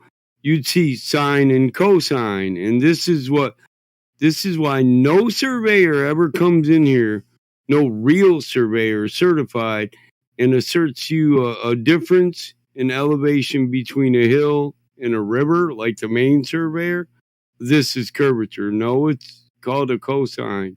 And we're literally taught that none of this equals curvature. You can't use a hill or a valley to dictate curve because our model doesn't predict it. I was taught this in school. So that you don't go out and break your code of ethics for a surveyor. We have a code of ethics. which is to maintain the truth. Yeah. So we just can't go out and say if Maine Surveyor is a certified surveyor, I'd literally like to know his committee number so I can challenge him for a violation of code of ethics. He went against our teachings to say that differences in elevation or curvature. That literally goes against our code of ethics. Well, I don't think you measure over distances where it would be significant. Right? You don't even get up to a mile. That's another assertion that is already covered by land is uncongruent and topographical, so none of it can be assumed curvature. Look at a topographical geoid map. Yeah, I know. I wouldn't measure It comes curvature up over out of the land water. It comes up to a high point, goes down to low points. None of it is uniform with the geoid. Agreed. The geoid is your model. You can't call anything on a landmass curvature. That's why actually we would label it curvature if that's what we thought it was, but we actually know it's elevation, distance from the mean sea level. It's a joke. I'm not. Yeah. You can't make the assertion without getting just smacked by survey that land would dictate or reflect curvature. There's no curvature to reflect over land. Only difference is in elevation. Yeah, especially when you're looking locally as surveying does. Well, it doesn't matter locally or long distance. You wouldn't see it over a long distance, dude. That's a claim. You haven't done it, so It's not a claim. It's the model. It wouldn't ring true with your model if what you're saying is true. Then your model wouldn't be true because your model says, listen, when the shores all breach the mean sea level, right? They're equal elevations. Yeah. So from one side to the other is a plane of equal altitude minus the topography in the middle. So there's no way over a long distance in the plane of equal altitude that you could assert curvature. Get it, dude. Get it. They all breach the ocean at the exact same time.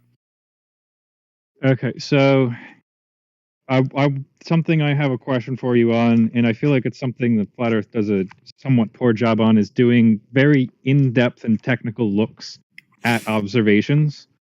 What is the horizon in a very technical sense? The horizon? Yes. In a flat Earth. Very over water. technical sense, it's over water. It's dictated by your ability to see, the atmosphere you look to, the propagation of light, because we wouldn't see a horizon without sunlight. We just see dark. Yes. Yeah, and your eyesight. So that's why it's apparent. This is why science says it's an apparent position. It absolutely is dictated by your ability to see, whether it's your eyes and the product of your eyes or the atmosphere you're looking through.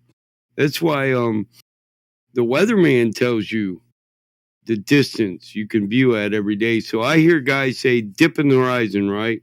Albor Dorini disproved that when he said the horizon moves. If you calculate the curvature by the dip in the horizon, then the radius changes with every new observation. And it does, because it's the dip in the horizon versus the distance to the horizon that gives you your radius. But that changes. That changes constantly. One day it'll be a 1 mile horizon, next day 2, next day 3. So on each day you'd have a 1,000 mile radius sphere, 2,000, 3,000, and maybe one day you get a 10 mile radius or a 10 mile observation of the horizon, because we see the horizon at distances that are not geometrically possible on a globe with a radius of 3,959 miles. The Black Swan's an example of that. With extreme refraction. Well, you say extreme refraction. What was it? Okay. You can see it. You can see the ability to. That's called atmospheric distortion, not refraction. So you can see the arm bent upwards by like 20 feet. That's not refracted. That's distortion. It's blocked by the atmosphere. That portion. It's a straight arm. It's not, It's not evident. blocked. You can see the whole thing. It's just It bent is upwards blocked. by You 20 can't feet. even view it. But listen, what were the atmospheric conditions that day? If you're going to say it's not heat distortion and it's just fucking refraction, then you must know the ambient conditions. Well, whoever took the black swan images didn't take atmospheric data, and I have a different image of the same place, which is on a clearer day, an obviously clearer day, because the arm of it is not distorted, and you see the bottom of it hidden Do you have by the ambient horizon. conditions? Do you have the ambient conditions for There's not either ambient day? conditions for either day. Well, No. you said you have a different image, and it shows what? The bottom being cut off?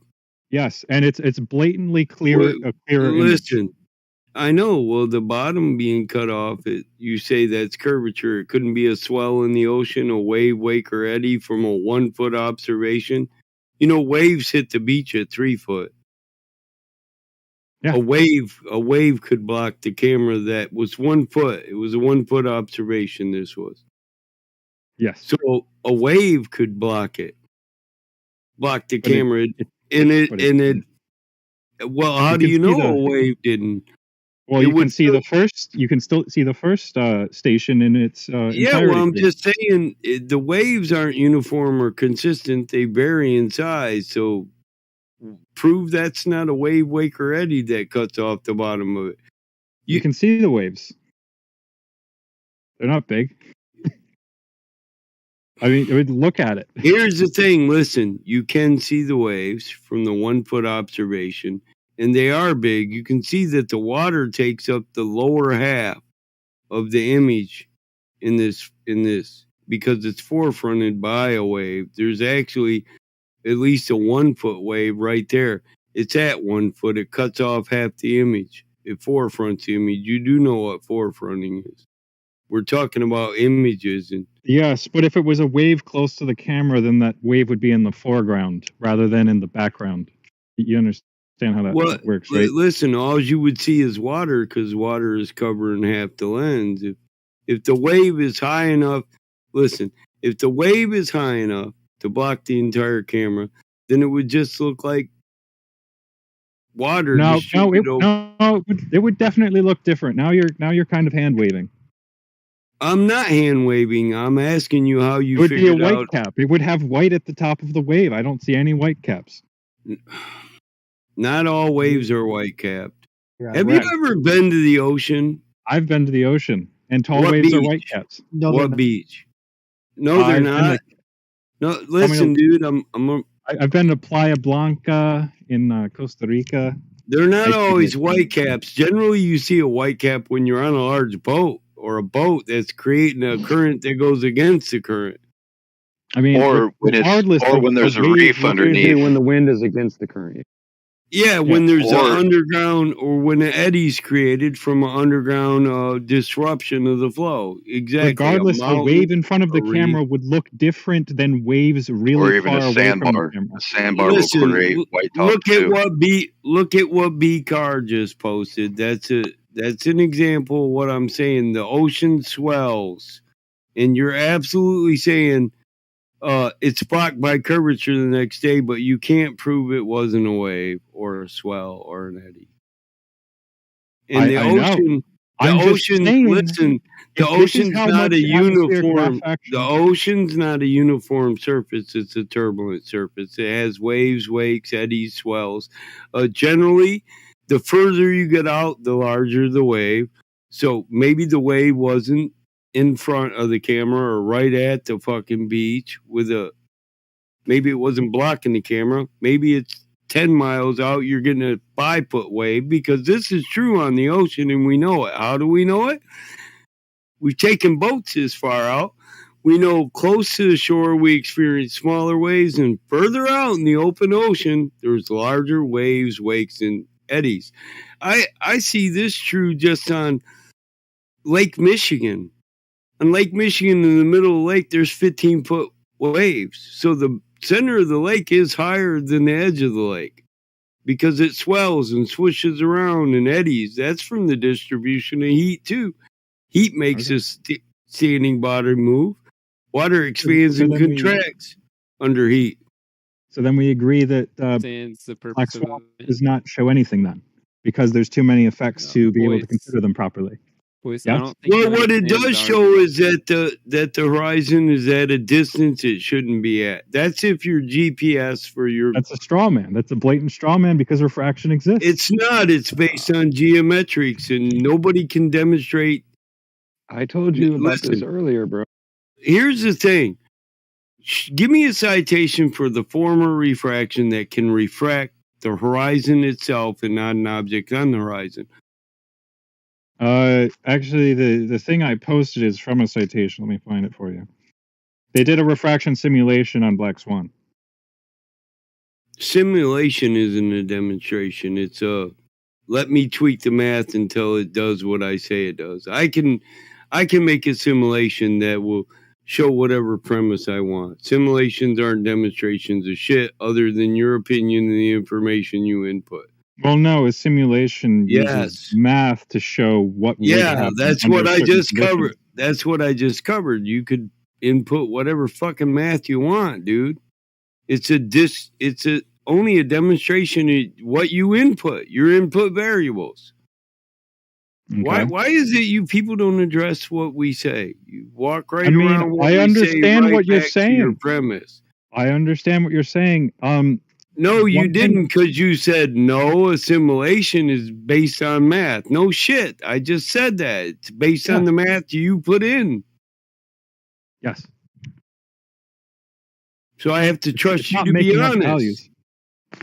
I didn't say it was making.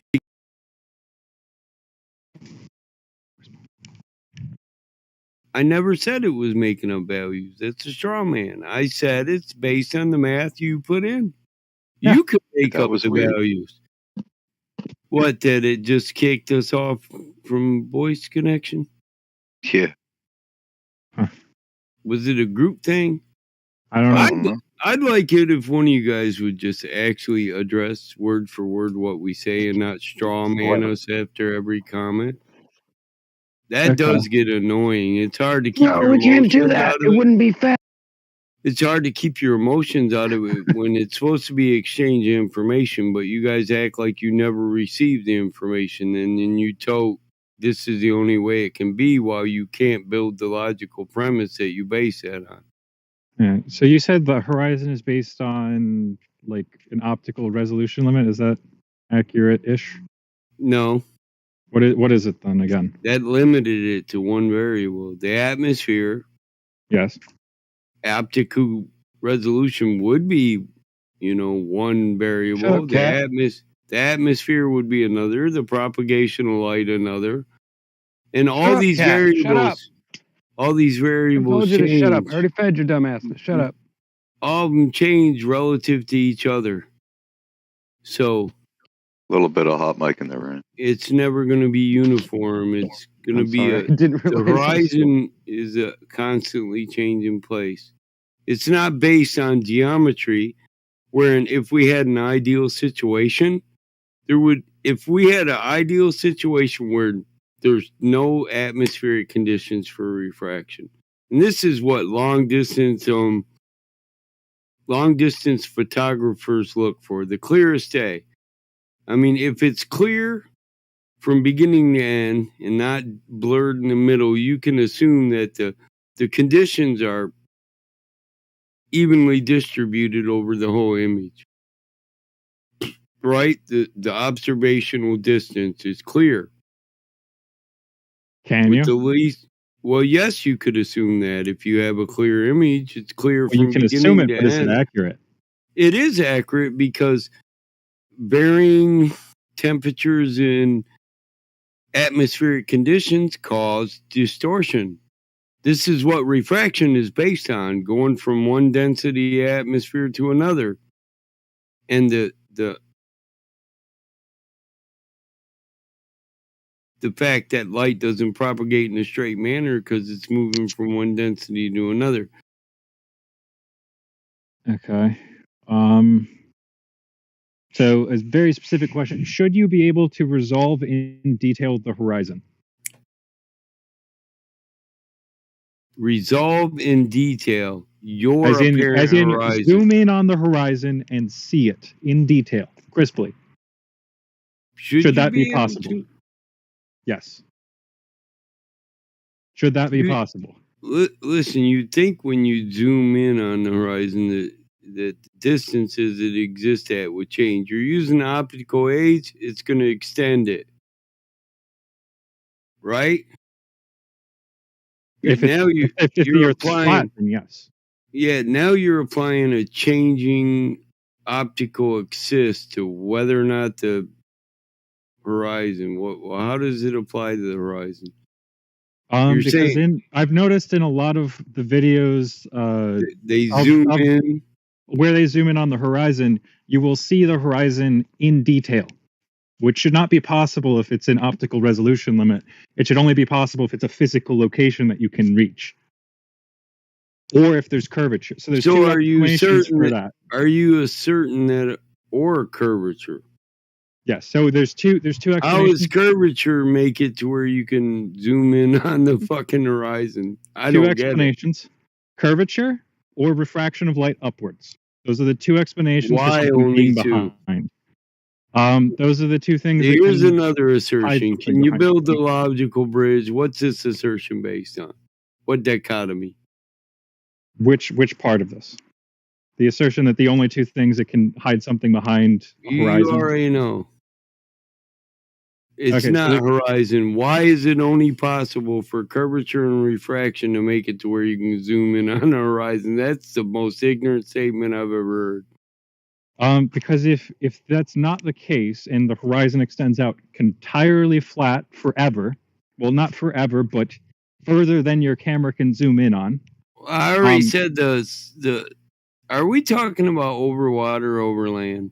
Over water. Over land, the horizon's dictated by topography and we're talking about over water because landmarks. over land is hard. Over water, well, the water is no different than land in the sense that it has topography, which is oceanic swells and eddies.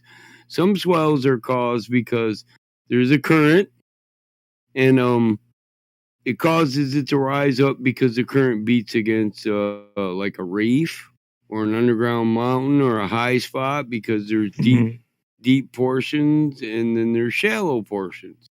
So the surface of the ocean varies. And this is why I wonder why why does it become curvature? Only when the varying topography of the ocean can affect the distance to horizon. Let's add a third then, which is that water does not find its level. Can I cover water why? doesn't find its level. We were there.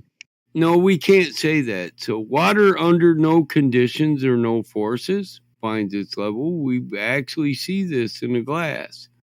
Well, water under no forces doesn't move. It just stays floating in space freely. By definition of a force. You can't demonstrate that, but I'm just talking. That's on a definition of a force. Water in a glass doesn't have current.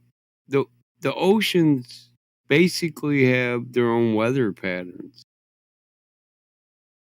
Yes. Water in a glass or a container doesn't. So water in a container does find its own level. So I'm not one of those. That's another straw man for me. You act like I'm that guy that. No, I'm just heckles people. Water finds its own level, so Earth is flat. I don't use that as a proof of Earth is flat. Water is turbulent, and we can demonstrate this. This is my premise. This is why you can't say a blocked view over water is curvature, because it could be a 30-foot swell or eddy in between you and your observation.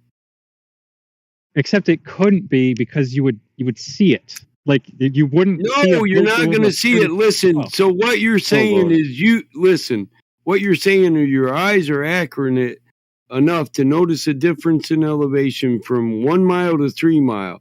That the water surface varies in 30-foot difference over 1 mile or 3 mile. No, you know what observations at 3 miles look like? Very shitty to the human eye.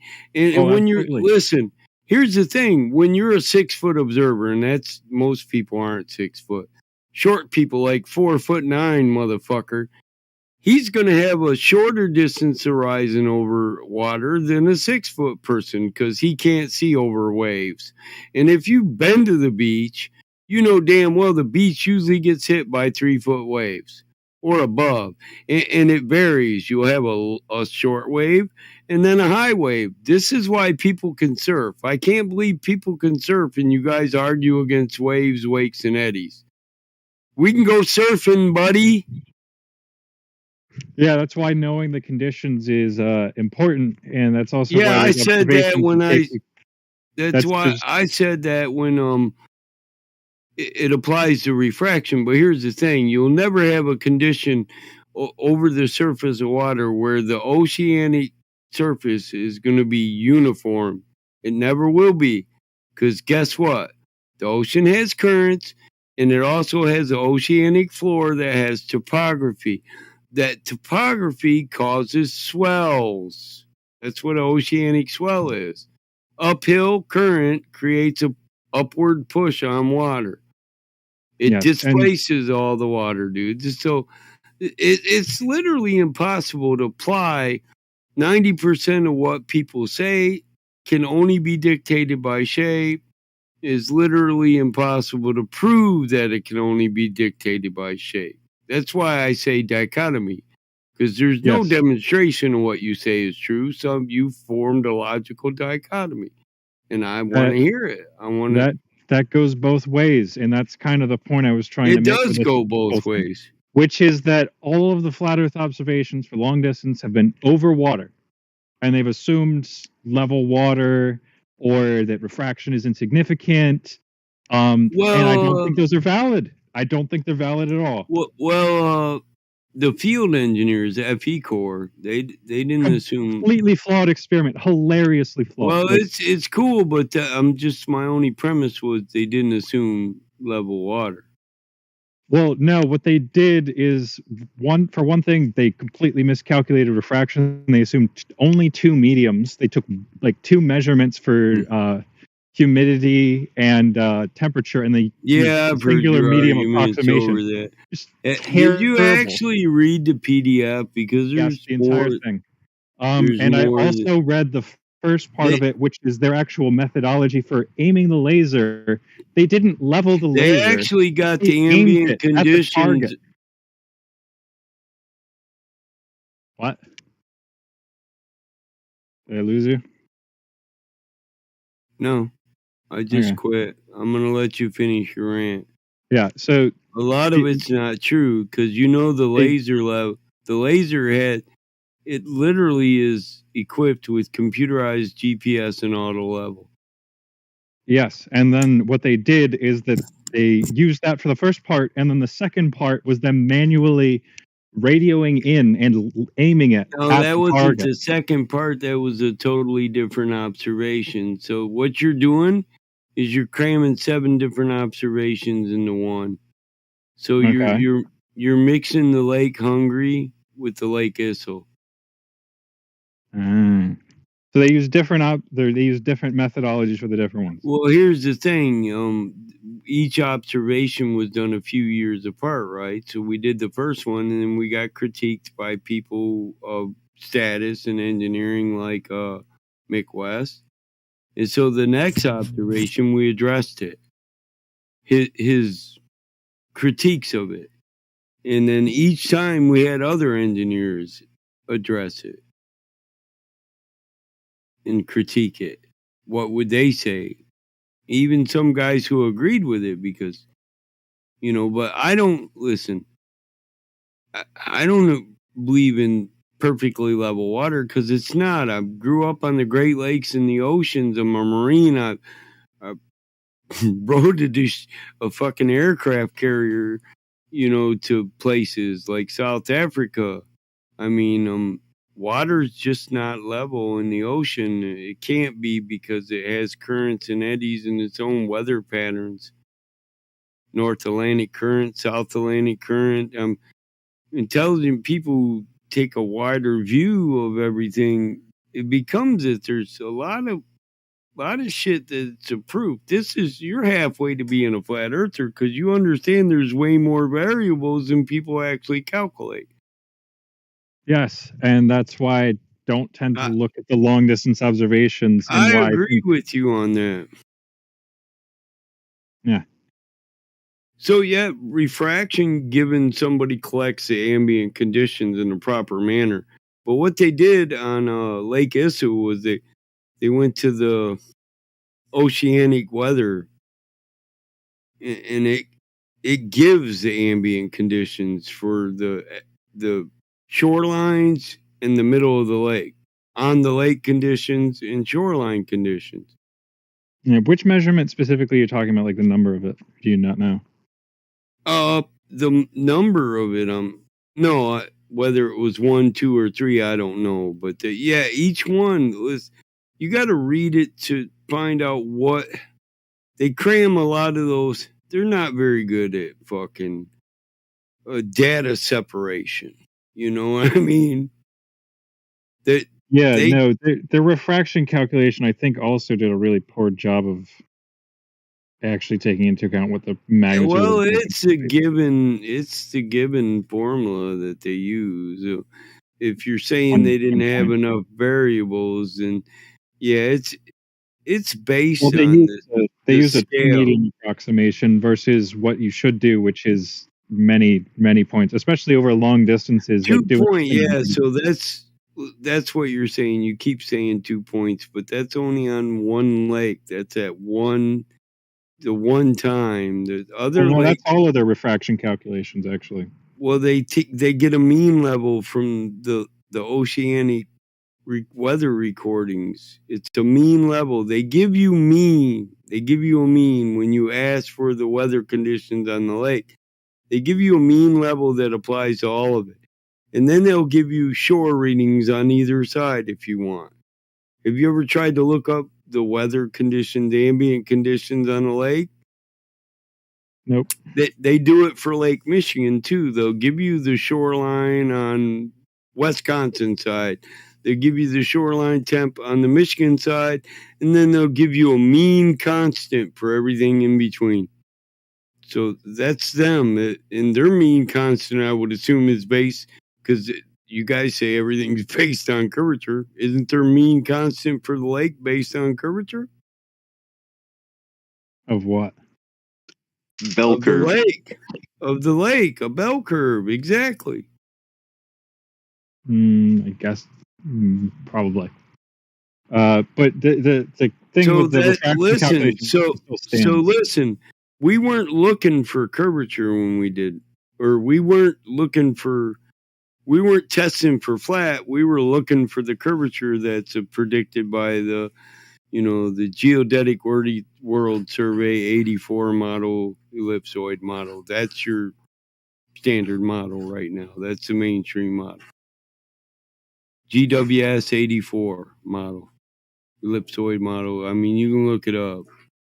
And that's the model I'm talking about when I say land masses wouldn't show curvature over them. I wouldn't expect. I'm not the guy that's going to tell you if we measured a small portion of land and it was flat, that would reflect the distribution of land all the way around the earth. I'm also not the guy that's going to say that the surface of the ocean is level and seeks its level. I don't make that argument because it's not a proof and it's not an accurate representation of what we observe in reality. I feel that to say that you have to be a person who has no experience on the ocean or large lakes. Yeah.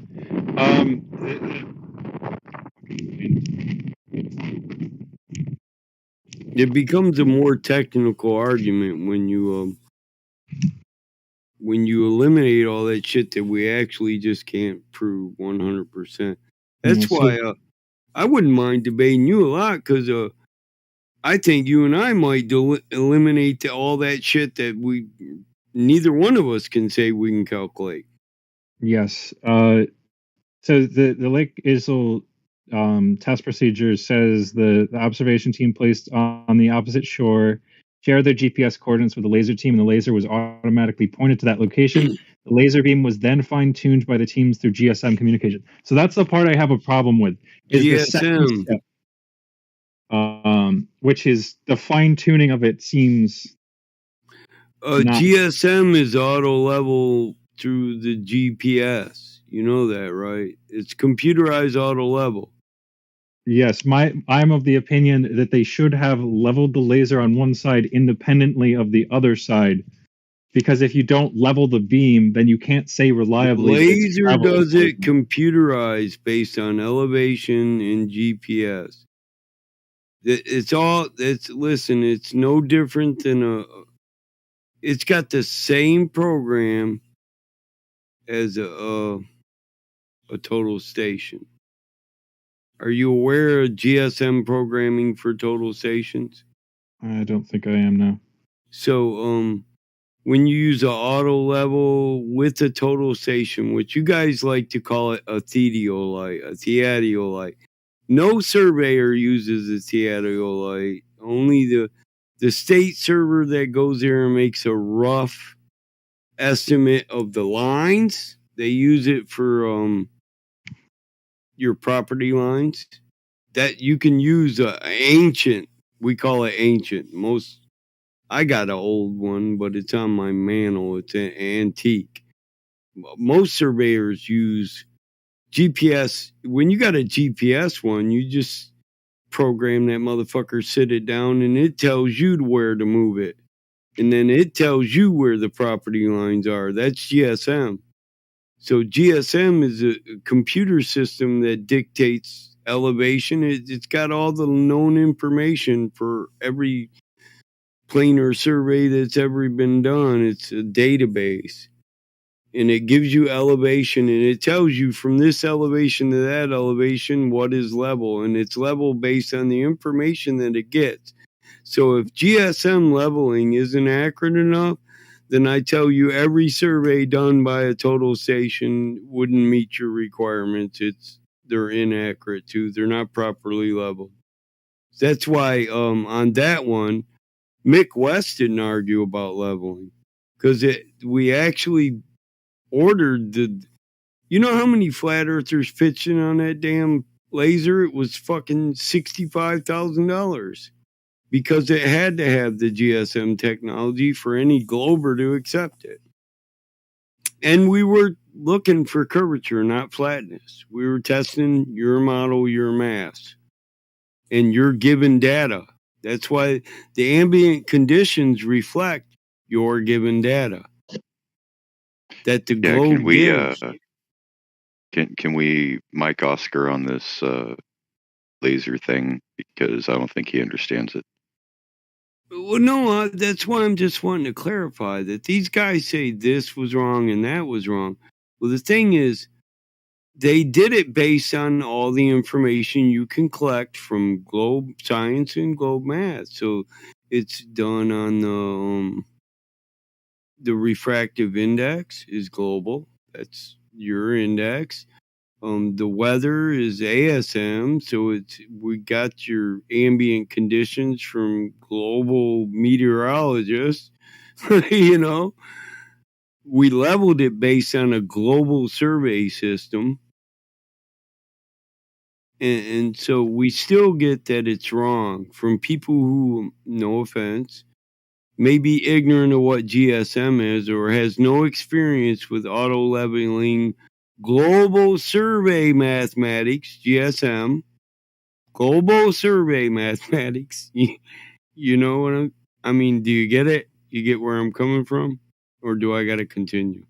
Yeah, I mean that part of it makes sense. I'm just curious of exactly how the technology is achieving the level, like in communication between those 2 points. Like, is it laser dot to laser dot, or like how exactly is the communication? GSM. Yeah, I can't find a source on it. Leveling What's an abbreviation information. for? Global survey modeling or service mathematics, global service mathematics, something like that. It's based on the global model and all the data collected by survey. GSM is a database. Yeah, I'm not finding it for some reason. GSM auto leveling for survey. Oh, now we're global system for mobile communications. Is that it? Yeah. That's how it connects to the database. Isn't GSM having to do with like world phone? It's surveying and mapping. So it's geophysical survey and mapping is GSM, but it is on the global service mobile. Yeah. Are you with me? I'd need a more detailed understanding of exactly what was being done to do what. Like, is the way it's normally done is GSM is used to aim the laser at a very specific point? It's used to level your laser levels, so they're level based on your model. Point to point leveling there's never point to point. It's there's 3 different types of level in survey. Surface level, ground level, and magnetic level. Yes. So I don't know what. All I know is when I level my laser levels with GSM, when I hit auto, this is why it's called an auto level. Yeah, but I mean, if we want to be So know that basically, our data is reliable, we need to know exactly how every single part of the it measurement is reliable. Listen, it's accredited. It's reliable based on experience, and it's accredited by every state and the federal government. It's used for auto leveling and survey, dude. I mean, I understand that, but the measurement distance is not the same as the normal distance it's used at. So that's my 42 kilometers. So you're saying level is going to be different if I'm pointing it. Listen, my laser level now, I use it in a 2-mile radius, but it's accurate up to 4 miles. You know that, right? And my laser level didn't have the millirads that his had. That's what I'm saying. We had it custom built. It's basically a large laser level. Why does it say fine tuned by the teams and not auto leveled? Fine tuning is done. The first thing you got to, there's a process you go through when you level it. So first thing you do is target ranging, short targets, long targets, and at varying elevations. You have to pan it, take multiple targets, and so the thing is they say we didn't hit multiple targets, but that's covered in the fine tuning, because if you understand how to tune the laser level, you got to hit multiple targets, and they're computerized too. So you're using a leveling stick that is, got a Bluetooth connection pretty much to your laser level. And so you hit targets at varying elevations, then you hit auto level, it inputs all the geopotential data, and then it levels it itself. It's systematic. So the fine tuning is making sure you do the proper system. Well, first before you level it, you have to make sure it's accurate. You have to calibrate it. That's what the targeting is about, calibration. Once it's calibrated, then it's auto leveled. Yeah.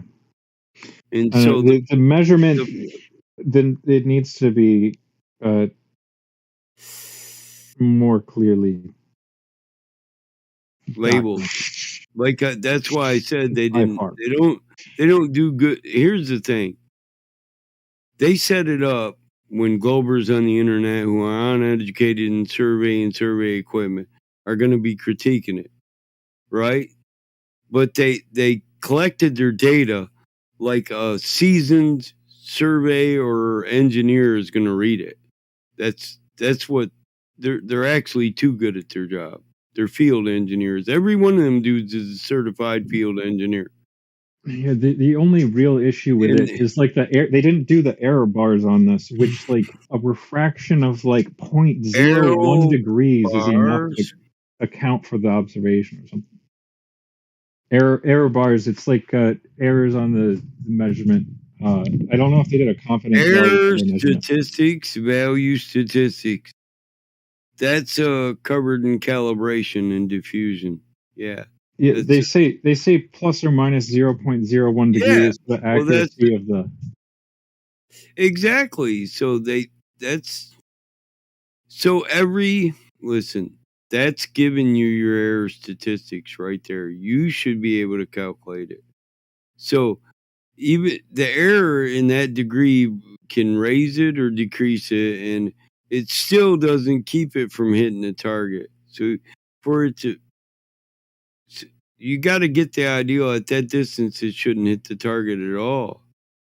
So you're saying the error isn't calculated enough, but so you'd need to move the laser dot 3 foot for it to be curved. It should actually be 12 foot above the target, but it hits the target. Yeah, so the error bars on just the lasers leveling puts the measurement at plus or minus 7 meters based on their 0.01 degrees. They would have missed the target by 7 meters at like very easily, up or down 7 What meters. you're saying is it wasn't level.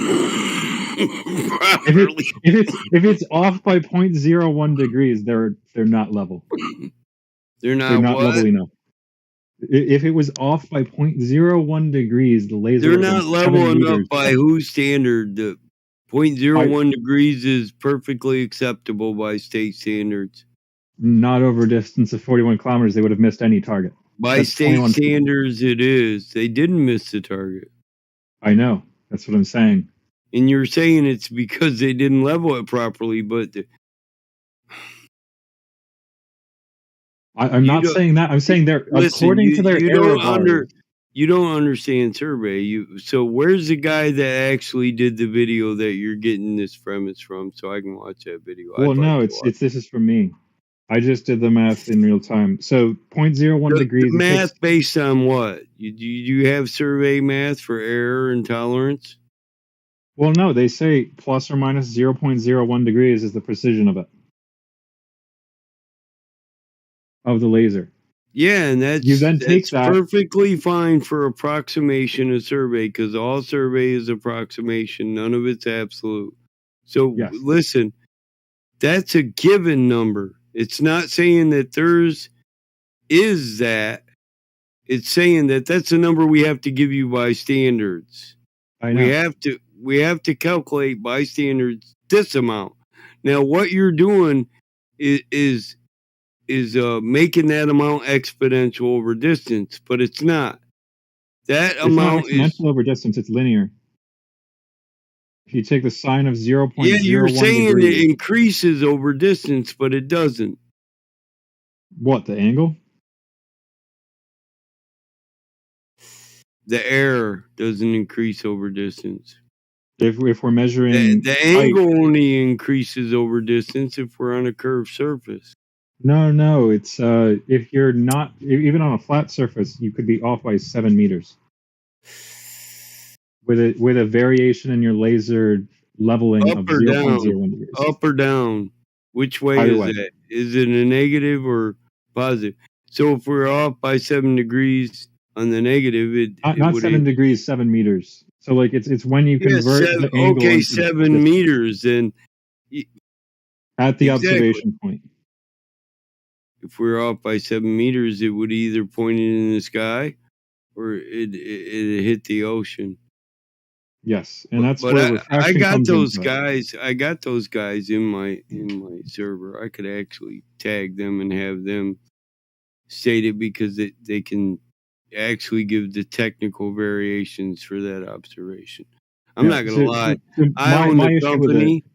I own the company. I'm certified in survey because when I first got out the Marine Corps, I was I wasn't a cheap bastard. I was trying to increase the value of my company. So I filled every position I could. I don't do it no more. So all those numbers aren't fresh in my mind, and they change. Every 3 years you have to do it again because the numbers change. They always change. Yeah. But my general point is when you only have the two endpoints and you have variations where you don't know exactly how level things are. I understand what you're saying, and like it's a problem of tolerances, which is a very yeah, I know that it's tolerances and the increase in over distance of that tolerance or angle, and I'm with you on that. The actual angle which the light would have had to be refracted by to actually get that observation is negligible. Like it's barely anything. That's one thing that I find weird whenever you see flat earthers talking about. Can I see that math? Never do. Can I see that math? The math for those tolerances? I'd like to show it to my surveyor and see what he says about it. Oh, it's literally just you take the sine of the angle and then multiply it by the distance of the observation. So whatever your tolerance stack up is for the maximum angle variation of the laser at the start point, you then take the sine of that angle, multiply it by 41 kilometers, and then you get a value of meters out, which would be the height variation at the observer. Where do you get these from? Because, I mean, you said you're not experienced in survey at all. So I would like to know where you got the values from, is what I'm saying. Well, it was just from one of their first slides. They said... first slides. Which one was it? Not their values. The values by which you multiply them. The equations. What forms the algebraic equation?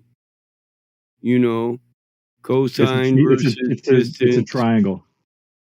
So you take the sine of the angle, and then you multiply it by the base.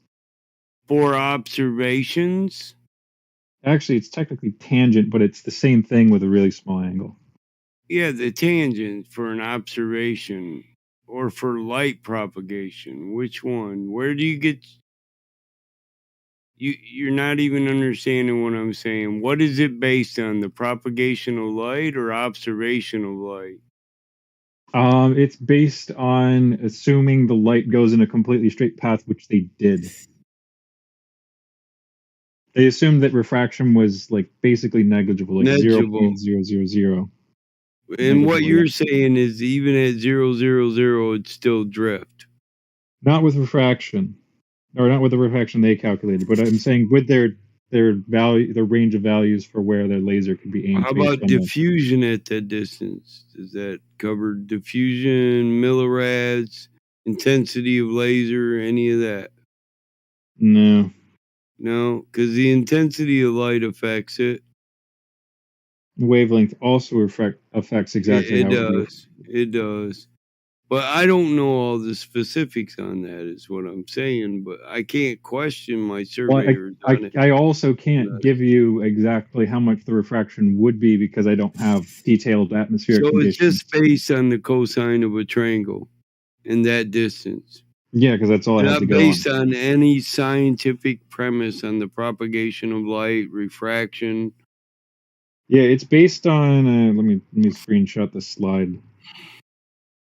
The only slide they have going over their measurement procedure for some reason. I don't know why they don't have more. Listen, you're saying the values are based on their tolerances. Yes, I get that. But what I don't get is where the 7 meters comes from. Is it based on the propagation of light, the angle of observation, or what? I get where you get those. Precision. So the premise is the laser can vary 7 meters based on what? The Rayleigh's criteria, the propagation. Based on the precision of whatever the salad is. Yeah, the salad will diffuse up to 7 meters. That's diffusion. That's why I'm asking you. But the culminator, actually, you culminate it. It's culminated light. You know what I'm saying? So you dial it in. Well, no, they said that the aiming precision of it is plus or minus 0.0. I know that, but you're giving me the math that sounds like it's exactly matches the math for the diffusion. I want to know what premise it's based on. What scientific premise are you basing it on? You're saying the error. Okay, I'm wanting to know why a 0.01 error is going to equate to a 7-meter change in elevation. That's the maximum. Yeah, but what's that based on? The aiming tolerance. What causes it to vary? The aiming? The aiming. What causes the aiming to vary? I don't know. They just called out that it varies by 0.01 degrees. So what are you basing on that would equate to a 7-meter? It's just distance. That's it, right? You're Yes. saying 7 Distance and meters angle. based on distance. Distance and angle. Is 0.001 an angle? 0.01 degrees is an angle.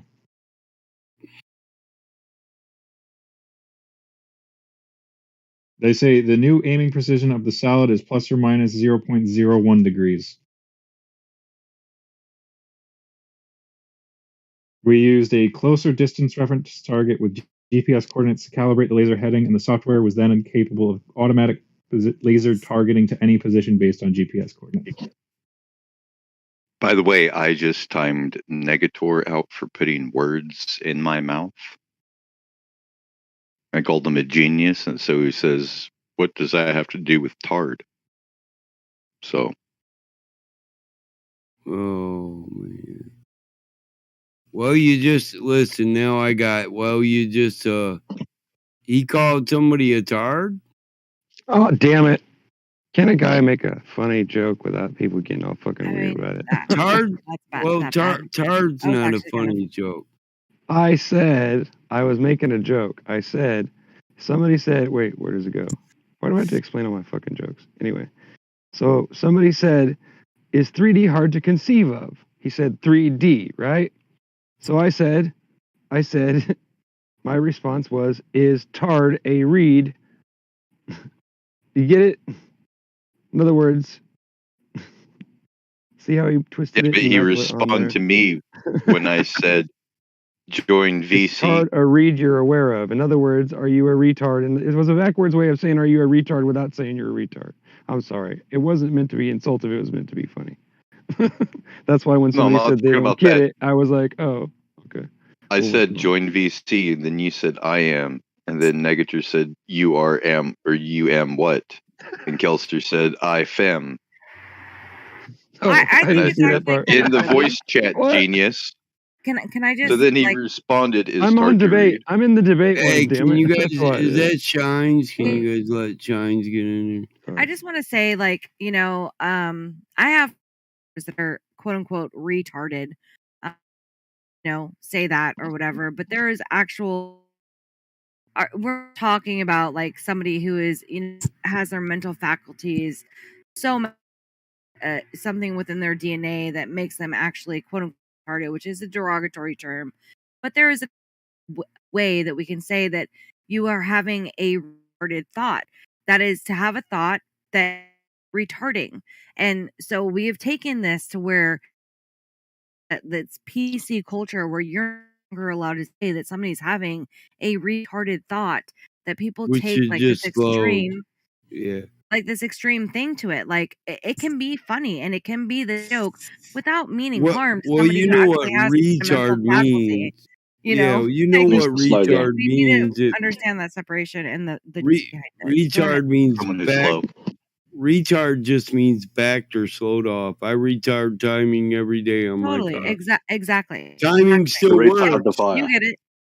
Yeah, it's Like, just slowed. It's yeah, just it's slowed. slowed. Like we should be able to have jokes and make like these little clips here and there, being like we're actually talking about somebody who is suffering from something that they actually truly are suffering. oh, these people are like handy abled, or all these different things that people try to do. But there are people that do have faculties that they were born with that are, and we should be able to separate, have jokes and little quips here and there. Retarded, like that actually does have, then yes, that is not okay. Making a little quip here and it's something that's witty. Yeah, if you say, like, it's okay. Like, yeah, it's if you say you got mentally handicapped people in your family and it offends you, I would say, yeah, then if you make it again after that, it's offensive. yeah, But I mean, we should be able to separate and understand that we're talking about regular that are on here that are retarding. yeah, they're slowing down and damaging the conversation. Exactly. Or Yep. the level. We Yeah. should be able to be adult enough to separate that and not get so PC'd out. Like, it's like we're smoking PC and we're Well, like, here's oh, the we can't say thing. this or we can't say that. Like, Here's the thing. That's what I was saying. Retardation means you're slowing things down. Mental retardation is a total another. It's slowed thinking. So, I mean, if nobody said you're mentally retarded, then it's really not offensive. It just means it's you're not slowing. offensive.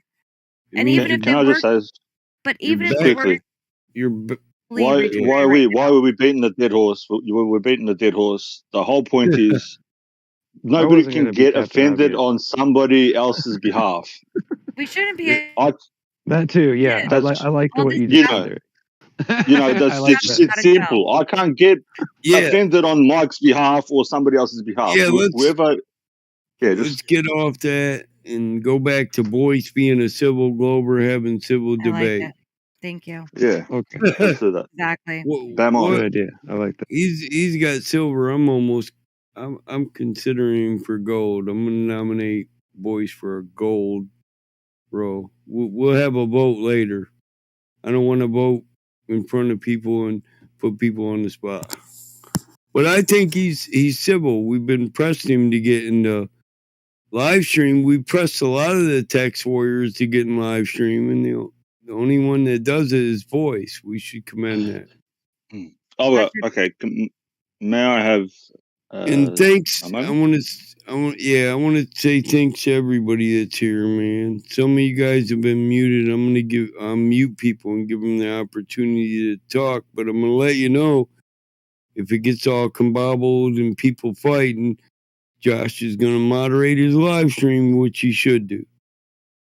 Amen. So. And Josh, I also want mad respect to you. I wasn't trying to like.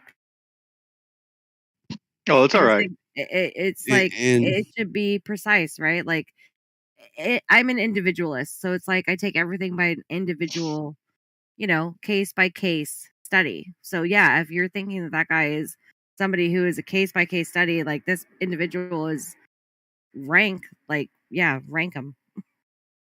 I get it. But well, I was just saying, be chill. Our actually intelligent conversation got interrupted for this, but hey, man, all I can say, boys, is I didn't do that. I don't understand all that, and I'm gonna ask my surveyor about that because there's some unreliability in the measurement. I don't see it really accounted I get for. that, but I want to know how that applies to our laser level at a distance. So that's basically what I'm going to ask: how we equate area over distances for our laser level, because we can do up to a 15-mile survey with a cheap. Well, they're not cheap, but I'll say cheap laser level compared to that salad because we don't put out the millirads that salad does. Yeah, another easy way to kind of better correlate the beam path to the surface would to have more intermediate points so that you would be like, it's also at the same height to the surface at this point. Well, the culminator does that, and there's actually, I thought they had a reference to the collimation and beam diffusion also. I'm more of saying like taking an intermediate point between where the beam leaves the laser and where it reaches the target. So like have more targets in the middle to see Oh, like well, where we the did beam that. is. We did that. That's part of fine tuning it. There's multiple targets, and I know there's a thing in there that tells about the panning of the laser and the targets at shorter distances. We did 5 test targets at 5 different distances from 5 different angles. That's part of the fine tuning. I know that's in the PDF somewhere. I have to find my PDF though, because I bitched about. I donated money to this, but I mean, I can't really bitch about losing money because they're a nonprofit, and so I claim it on my taxes. It's just money I would have paid in taxes for my company, and I mean, the company's not mine. I say my company. It's an estate. It's owned by an estate. My entire family gets profits from it, so that's why I don't brag. Hey, I own a $10 million asphalt company, because I don't own it. I get a paycheck for being the chief executive officer. I get a paycheck for being the general manager, and then I get my percentage just like the family does. But I do get to direct what we donate to nonprofits, because that was part of my grandfather's bylaws. That we donate, and it kind of doesn't fit the bylaws, but it does. So needy people, these people have a need, and I think I'd like to see it proven. So I just bitched about the collection of data. I think we could be more descriptive about our collections of data and why, based on our survey certifications and understandings. If there'd be less error. That's the best way to put it. You leave less room for critiquing when you give more information. You know what I mean? They need to get better at their information. They can't just say, we did this, we calculated by this. They have to say, we're testing this model, and that's why we use this math, and this math equates to that, and then we need to show our fucking math and our equations. The curvature correction part also makes no sense to me. It's like the calculated difference of curvature drop on WGS 84 to the spherical model from laser to target to plus 0.458 millimeters. What does that mean? Is that the curvature they're measuring, or what is that? The That's deviation between measurement they're not and the curvature? measuring. That's not the measuring. That's what they're looking for. The predicted rate of curvature. Oh, that's the deviation between the actual. That's what I mean. Yeah, that's no. That's not the deviation between what is said to be there and what we measure. Between the two models. No, the spherical model. It's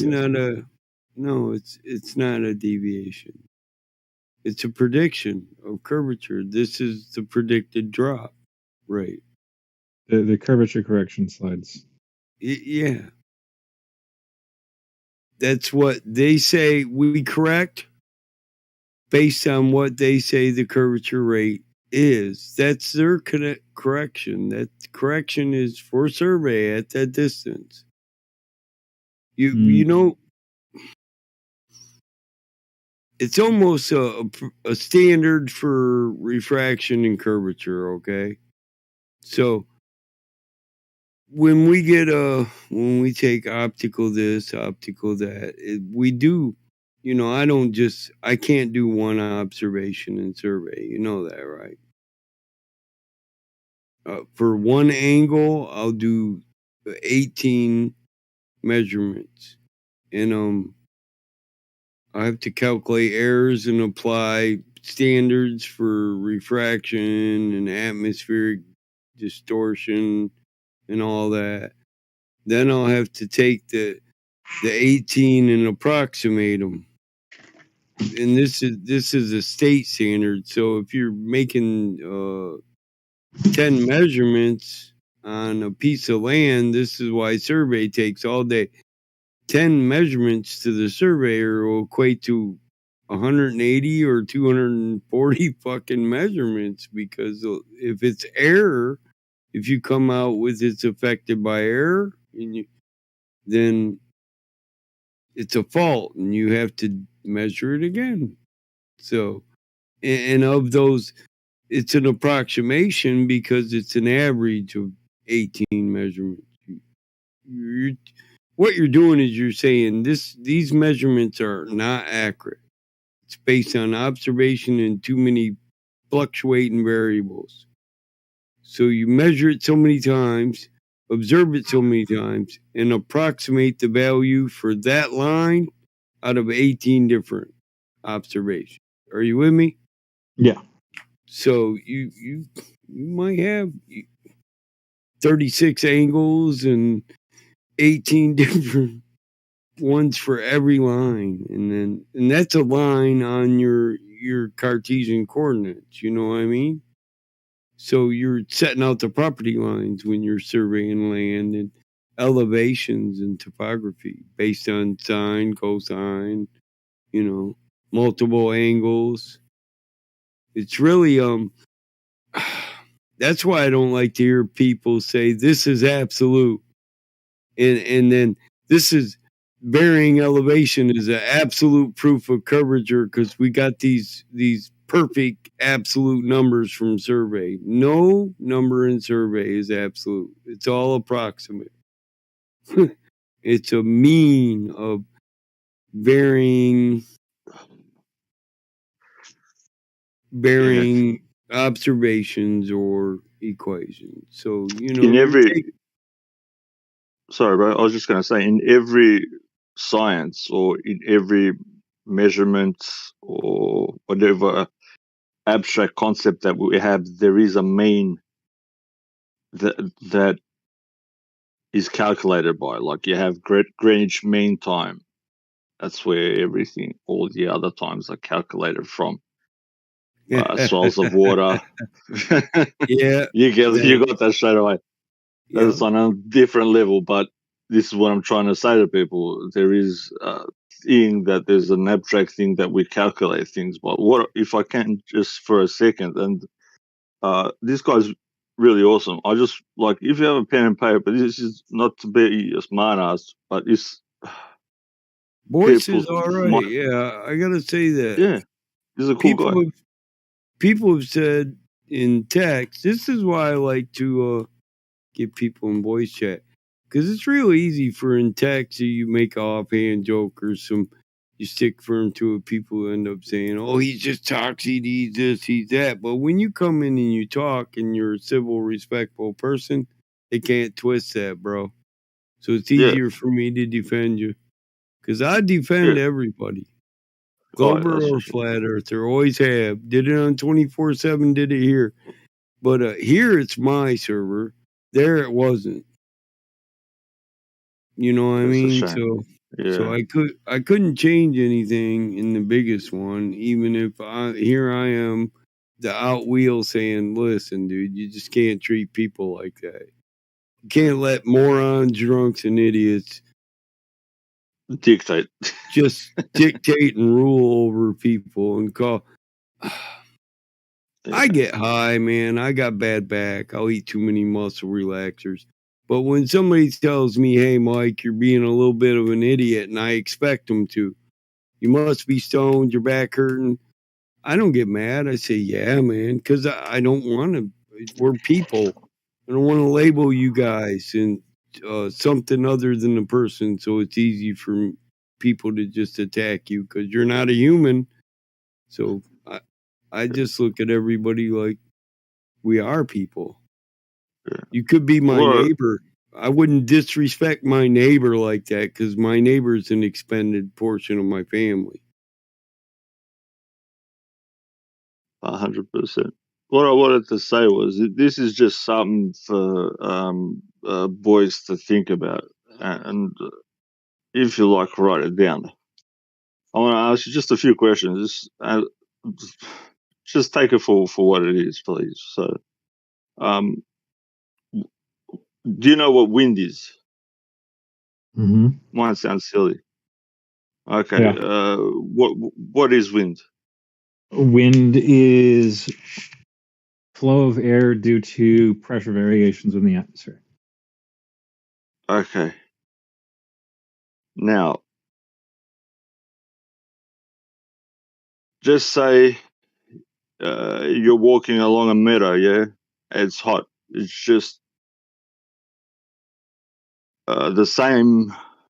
It's the same pressure everywhere. You're walking along the field and there's a tree, yeah? You're going towards the tree to get some shade. And you sit down. So you're sitting down and then there is a gust of wind. Where did that come from? Where the wind came from. Uh-huh. What do you mean? I answered that the wind came from where the wind came from.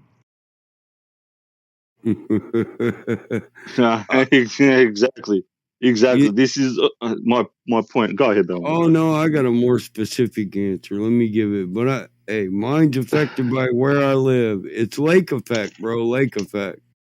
Look, don't enter and leave trying to get unmuted.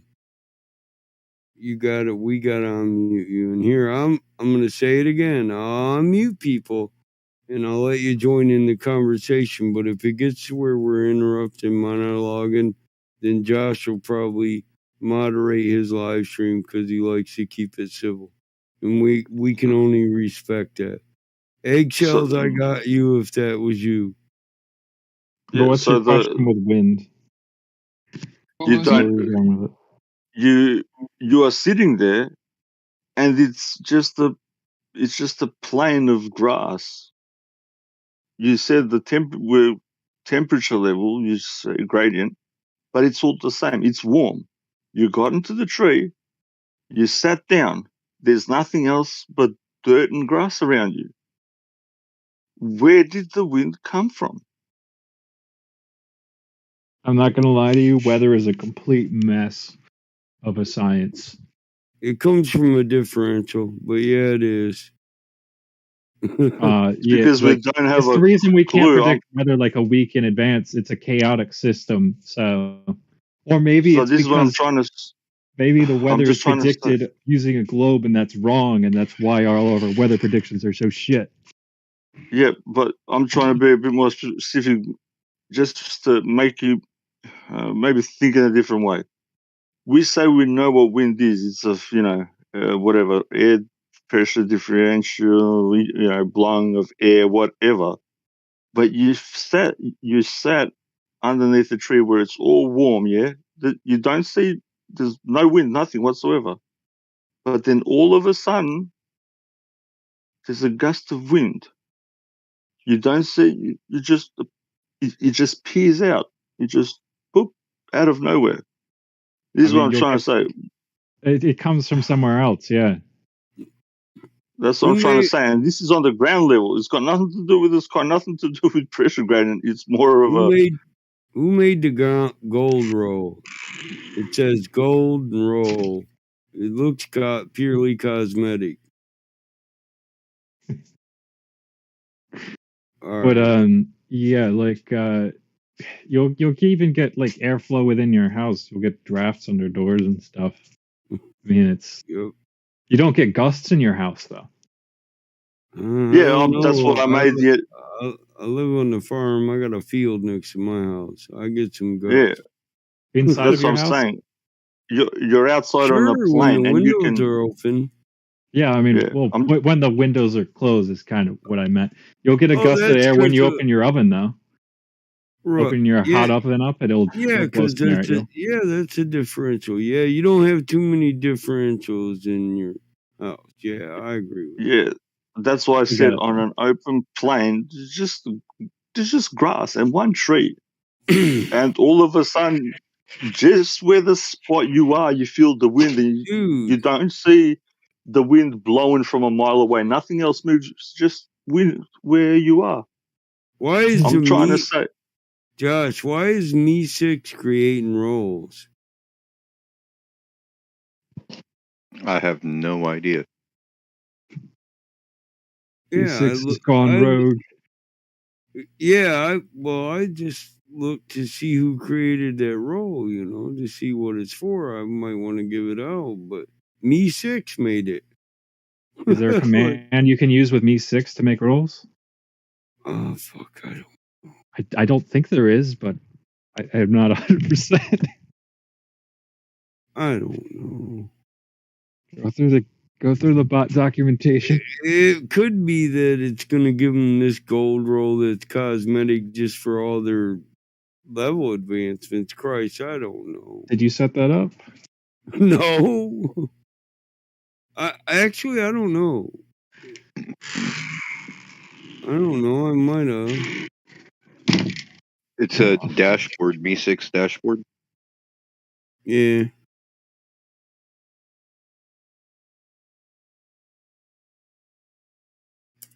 My whole point is what we call air and whatnot, and what we call wind and whatnot, and what we think it is not what it is, because you can't not just peer in willy nilly as it is.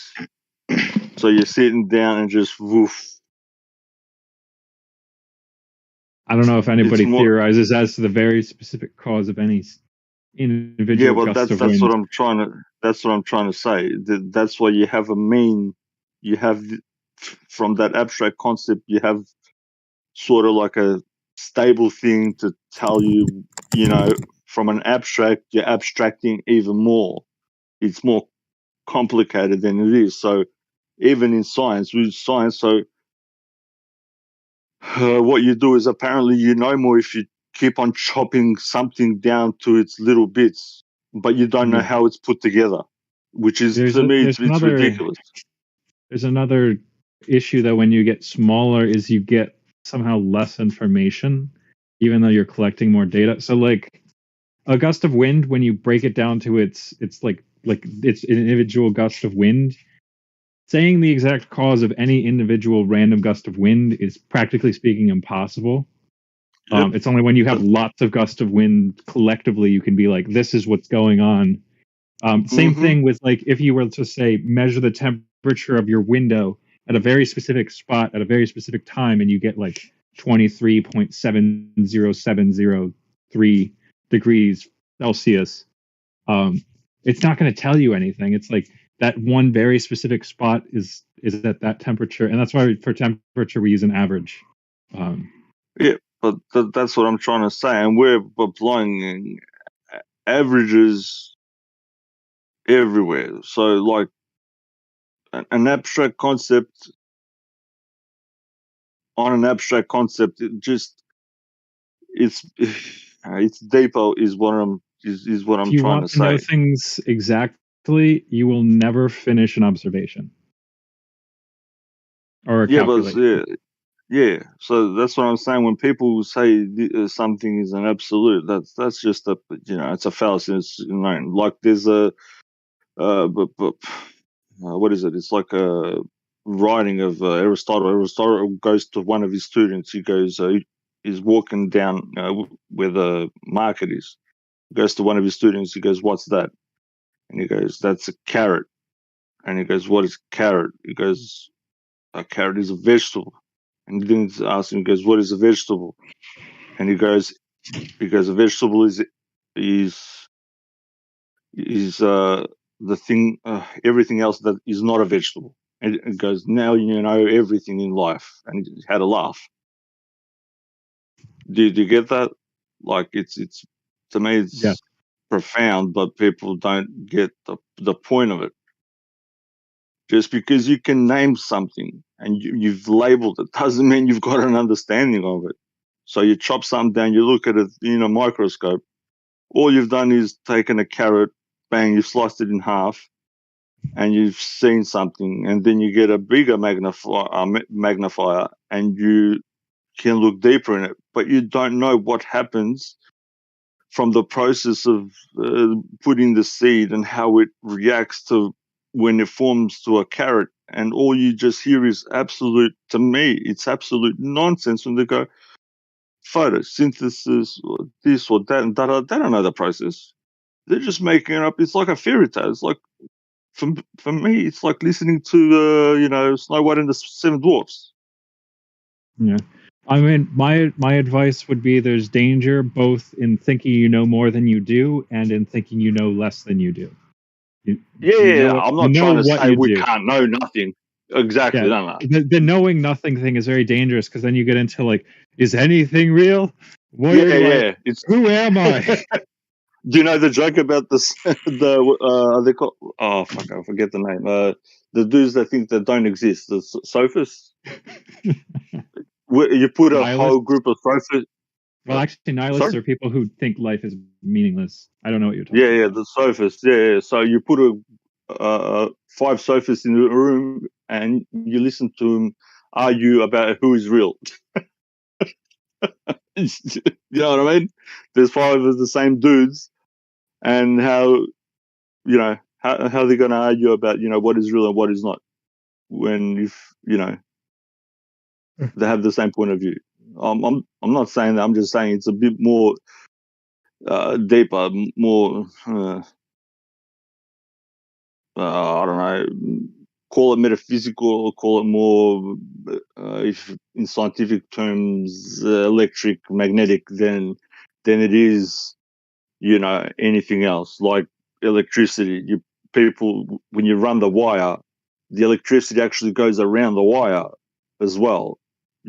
Apparently the sun is a ball of gas, but a ball of gas on a solar panel can make electricity. It makes like there's no common sense, there's no logic whatsoever, and there's no reason is lacking.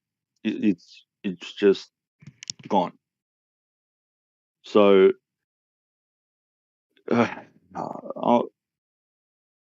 the people who run the show know more things than they're letting us on. That's why we get given education.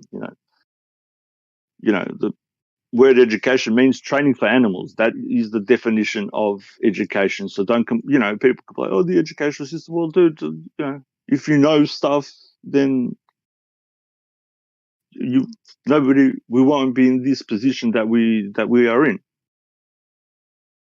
That's what I'm trying to say. It's a bit more. I think we've been led down the wrong way of thinking is what I'm trying to say. That's all. Sorry about the monologue.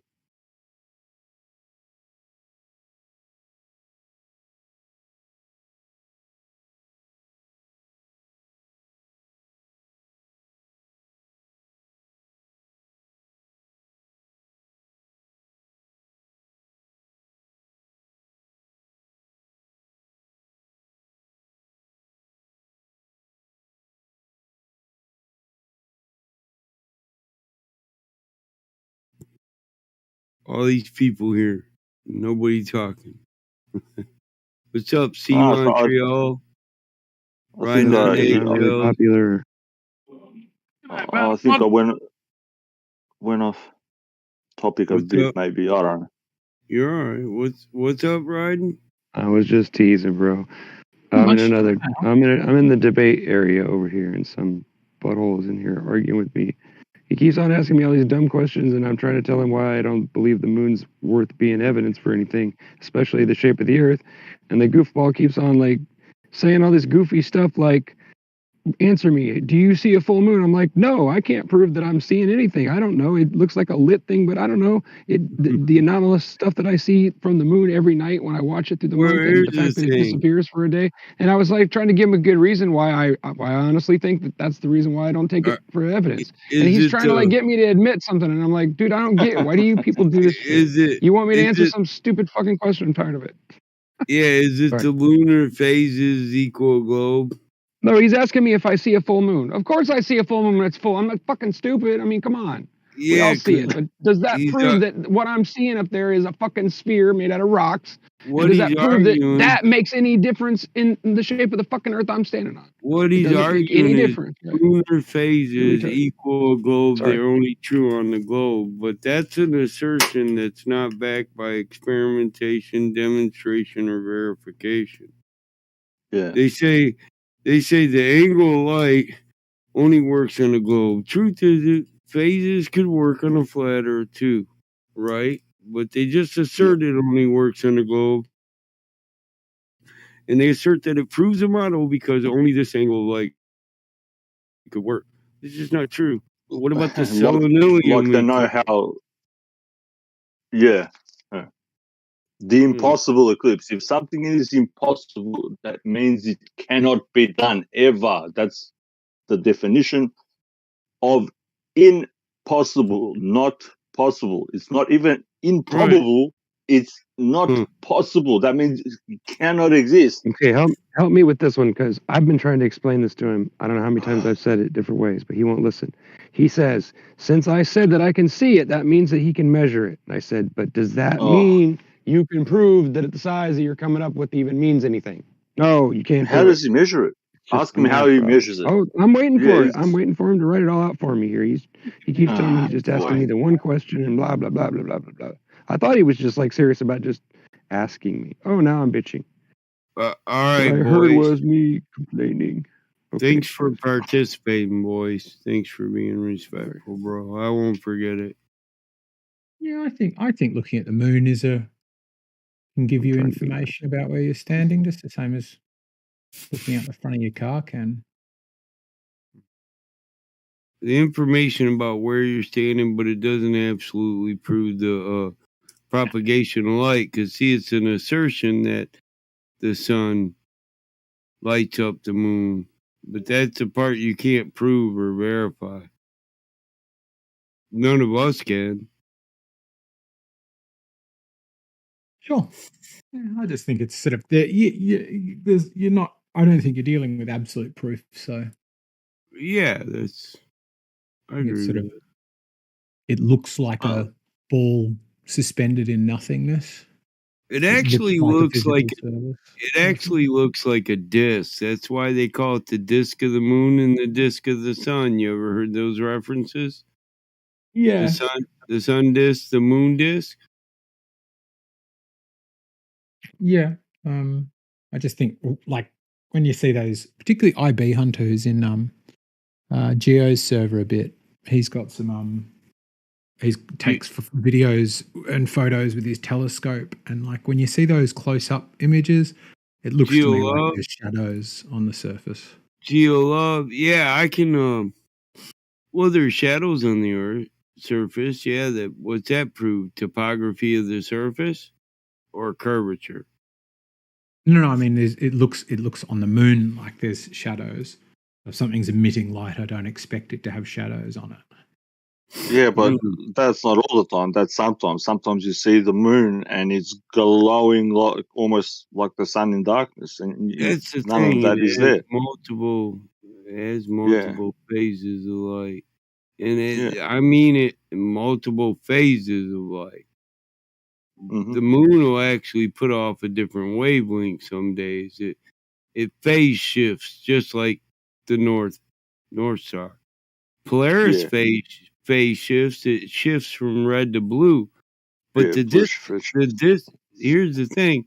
So we get told that phase shifting proves the distance and proves expansion. But here's the North Star. Here's the North Star that shifts from blue to red, and the distance to it never changes. Yep. It's like. Hey, you said hi before Battle Mod. Hi back to you. I didn't get a chance to say hi.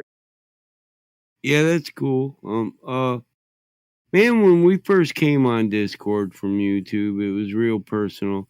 We had popular, platform because we did that. I like to personalize it. We're all people here.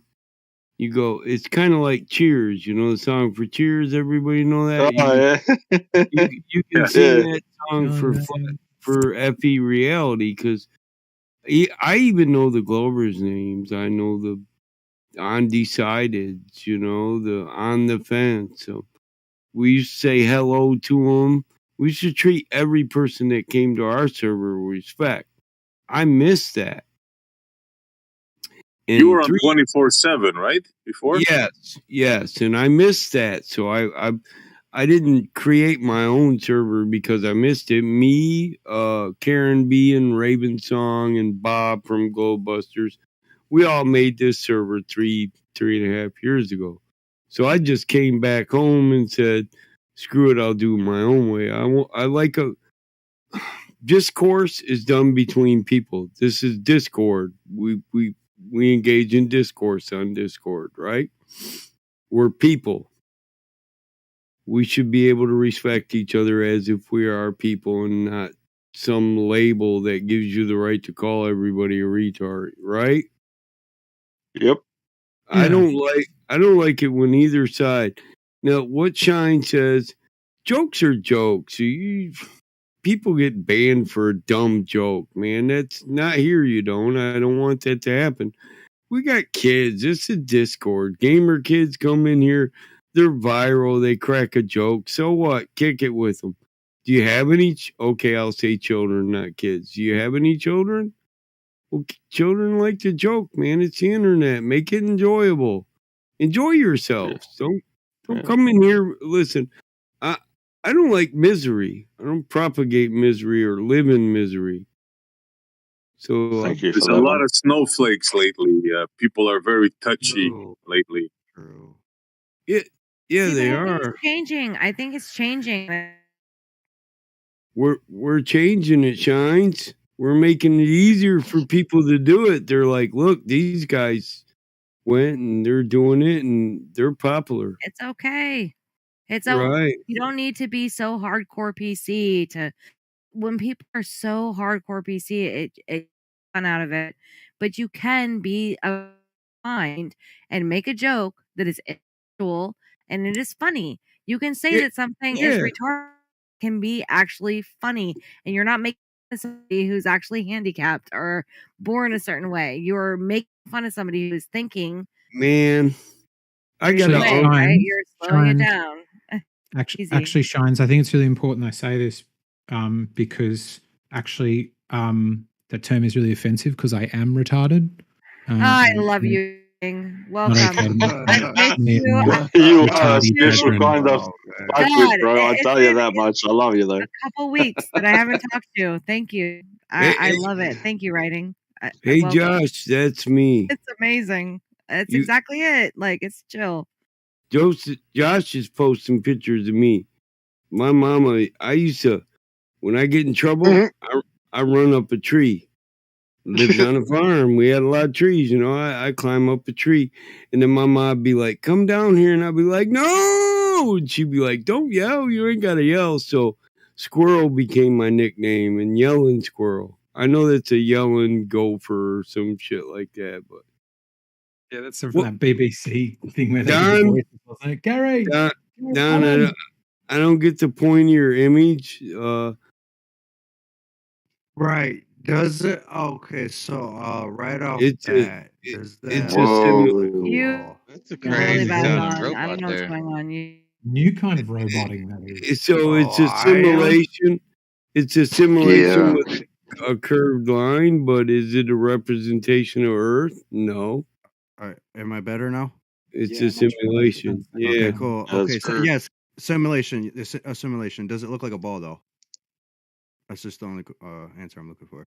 A ball? Can it be No. mistaken? Can it be mistaken as like the edge of a sphere? Well, it could. To me, it actually looks like an overhead view of a disc. Yeah, it's a circumference of light. So I don't know if you know Arma. I'm working with this guy. He's a Glober, and demonstrating the circumference of light in Sphere of view. Sphere of view. Yup, 360. Yup, and everything that he mocks up in that with the Mercator map projection, he uses fish eyes and all that. It matches what we see in rockets. It goes concave, convex. It matches everything I have seen from the ISS footage. Damn. It matches exactly like it. It's the light that's curving, the cissoid of light, or the circumference. Riding on eggshells. Well, Accept my yeah. friend request before I beat the shit out of you, bro. Listen, it's Rex, goodness eggs. It's your I need to sphere. teach you. I'll accept your friend request to teach you how to make friends. It's Okay, your, thank you, brother. it's your sphere of view, which changes with the available light. Yeah. I agree with that premise. Let me ask What you would- guys a question since you were talking about the moon before. During the solar eclipse, we have the moon coming in front of the sun, right? Now, as the moon approaches, Opinions vary. we don't see anything. We just see a shadow, right? That becomes day becomes night mostly. Then the moon leaves and we don't see any of it. What do you guys make of that? I think there's a interference from something else that's sort of translucent. I don't think that the moon does what people say it does, because in point of fact, the moon needs its own light and the sun needs its own light. I don't know how two lights can come together to cancel each other out. If anything, it's meant to be much brighter. So I've seen sort of footage where there's on a high resolution, it's sort of like I forget what the scope is called, but there's sort of translucent things up there that you can't see with the normal eye. So I don't know. I think that when a light and a light come together, there should be more light. It shouldn't cancel out, if that makes sense, bro. You get what I mean? Yeah. So you're thinking that the moon is not a solid object, it's a light, or it's a solid object casting its own light? It's a light. I'm not sure what it is. It's more of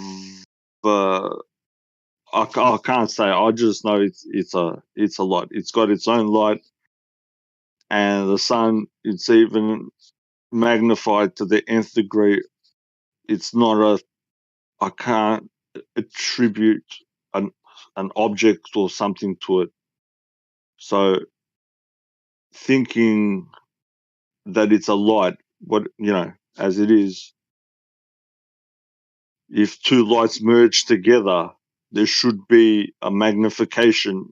And when I say magnification, a propagation of more light, like sort of like a turning up of the volume or turning up of the light, if you get what I mean. Yeah, I hear what you're saying. Yeah. Magnification. Yeah. Yeah. Well, I think there's another thing coming in between when that sort of thing happens that makes it go an object that we can't register with our normal eyes. I think You talking about? they've got the. Are you talking about like a planetary ghost body? Like one of those, like the invisible suns and stuff, the invisible planets? Yeah. Well, they've got in the esoteric world, they've got all the different names to it, Ketu Rahu or the Black Sun, whatever you want to call it.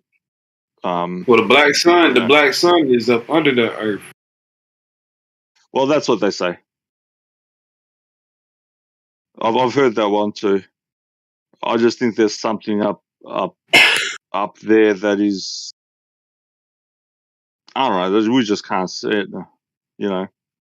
I just to me, if I use logic, I've seen some of those eclipse videos where it does look like it's something invisible moving in front of it. You know what I mean? Oh, well, that's cool. Yeah, so we're on the same Stars page. coming through the moon multiple times, and I know it's a video. I haven't personally observed it with my own eyes, but if those videos are true and not doctored, then how could something that's transparent be able to block out the light from the sun? That doesn't make no sense.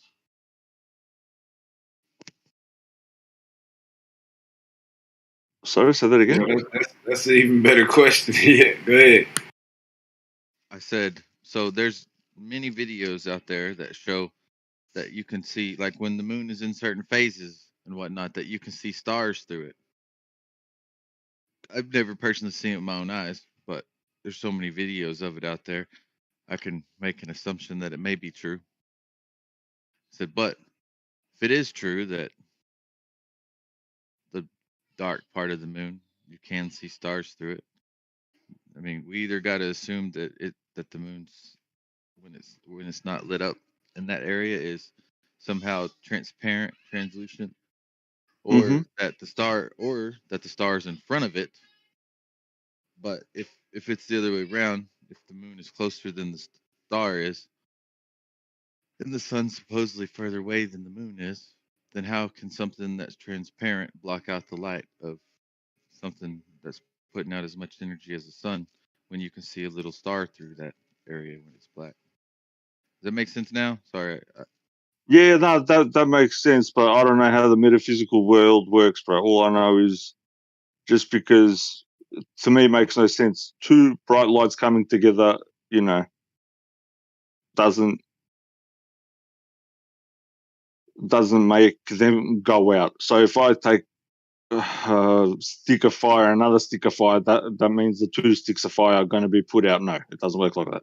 So it's just common, like to me, it's just I don't know, common sense. But I've seen Venus through the moon, so I don't know what the certain periods of time some stars have more energy or whatever, because I don't think they're rocks in the sky. So yeah, that's just me. Sorry, I interrupted somebody. Go ahead. Who was that? Sorry, before. No. Yeah, it was Dawn. Dawn was trying to say something, and he was talking when you were talking, and then you were polite and said, I was talking over somebody, but then Dawn didn't start talking again. At least that's what I heard. Yeah, because he cut out for like the duration of his conversation right there for a minute. I was just letting him know. I don't think nobody heard what he said. Could hear it. Okay, cool. Thanks, bro. I think it kept going for me. It might have been on your end, Don. No, that's fine. Yeah, so that's my view on it. That's the way I think. People can have their own opinions and own views. I'm just giving out how I think, because I think a bit differently. Just as good as any answer I heard. The reason I ask. Careful. Sorry about my. No, go ahead, bro. Go ahead. He was hot micing, I think. Chat. I was hot micing. Oh, okay.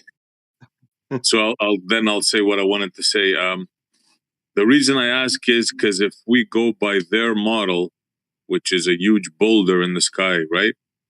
Now, the way I see it, I can envision the biggest rock in the sky, 4,000 miles across, coming close to the biggest light in the sky that we have, and just not being visible from either side, just being able to block something and then just leave and not being seen on either side. I find that that's 100%, bro. Because in their model, light curves, so the light should curve around that little rock that they call the moon, and we should have uninterrupted light. Yeah, it should look I warm. mean, well, at least the edges, right? We should see the edges, the craters, and right. At least that. Why doesn't Earth gravitational lens the sun from one side of the atmosphere to the other? Yeah, that's what I'm saying. It makes no like. I mean, if the moon's got enough gravity to lens a light from behind it to the front of it, a star, then there wouldn't be no phases of the moon. Correct. Because like you said, it'd always be a full moon. Yeah. Always. Because in their model, light just bends and it does. It's like a mystical unicorn. It just does what it does. Gravitationally lensed by an unseen force, a force that isn't a force, but can be described as a force. Yeah. Excuse me. Yeah, that's what it is, because all these people. That's a great question that you brought up, bro. I like that, because I keep on saying to them, if light is this bendy thing, and the sun is massive, it will just go around that moon, and we'll still see light. It cannot be impeded, because it will literally bend. If anybody can picture that in their head, we'll just go around it. You can't have it both ways. You can't just like changes the story for each thing. So I've been doing this for like almost like 25 years. Since I was like 14. I've talked to professors about it. And the ones at the top know, they laugh. They go, these guys are idiots. When I was 14. I go, that it just doesn't make sense. And I go, so picture this. You've got the sun there. You look outside, it's all bright, yeah? But at night time, it's dark. There shouldn't be any darkness at night. We actually should have the sky should be lit up either way. Because in between us and the sun, it's dark. But light gets to us. It makes no sense. I have videos where the sun is right where the tree line is, like in the middle of the trees, almost level, almost setting. And the moon is like, I don't know, 60 degrees up, and the shadow doesn't correspond. It should be lit on the lower side, but it's lit like halfway. There's many instances like that just they don't, it doesn't jive. It's very it's fun now. It's like if it, the schooling system is fucked, but if you've studied the quadrivium, you'll know that the sun is known as a constant. So it doesn't shut off, and then the moon is a pulsation. But it's like if you go out in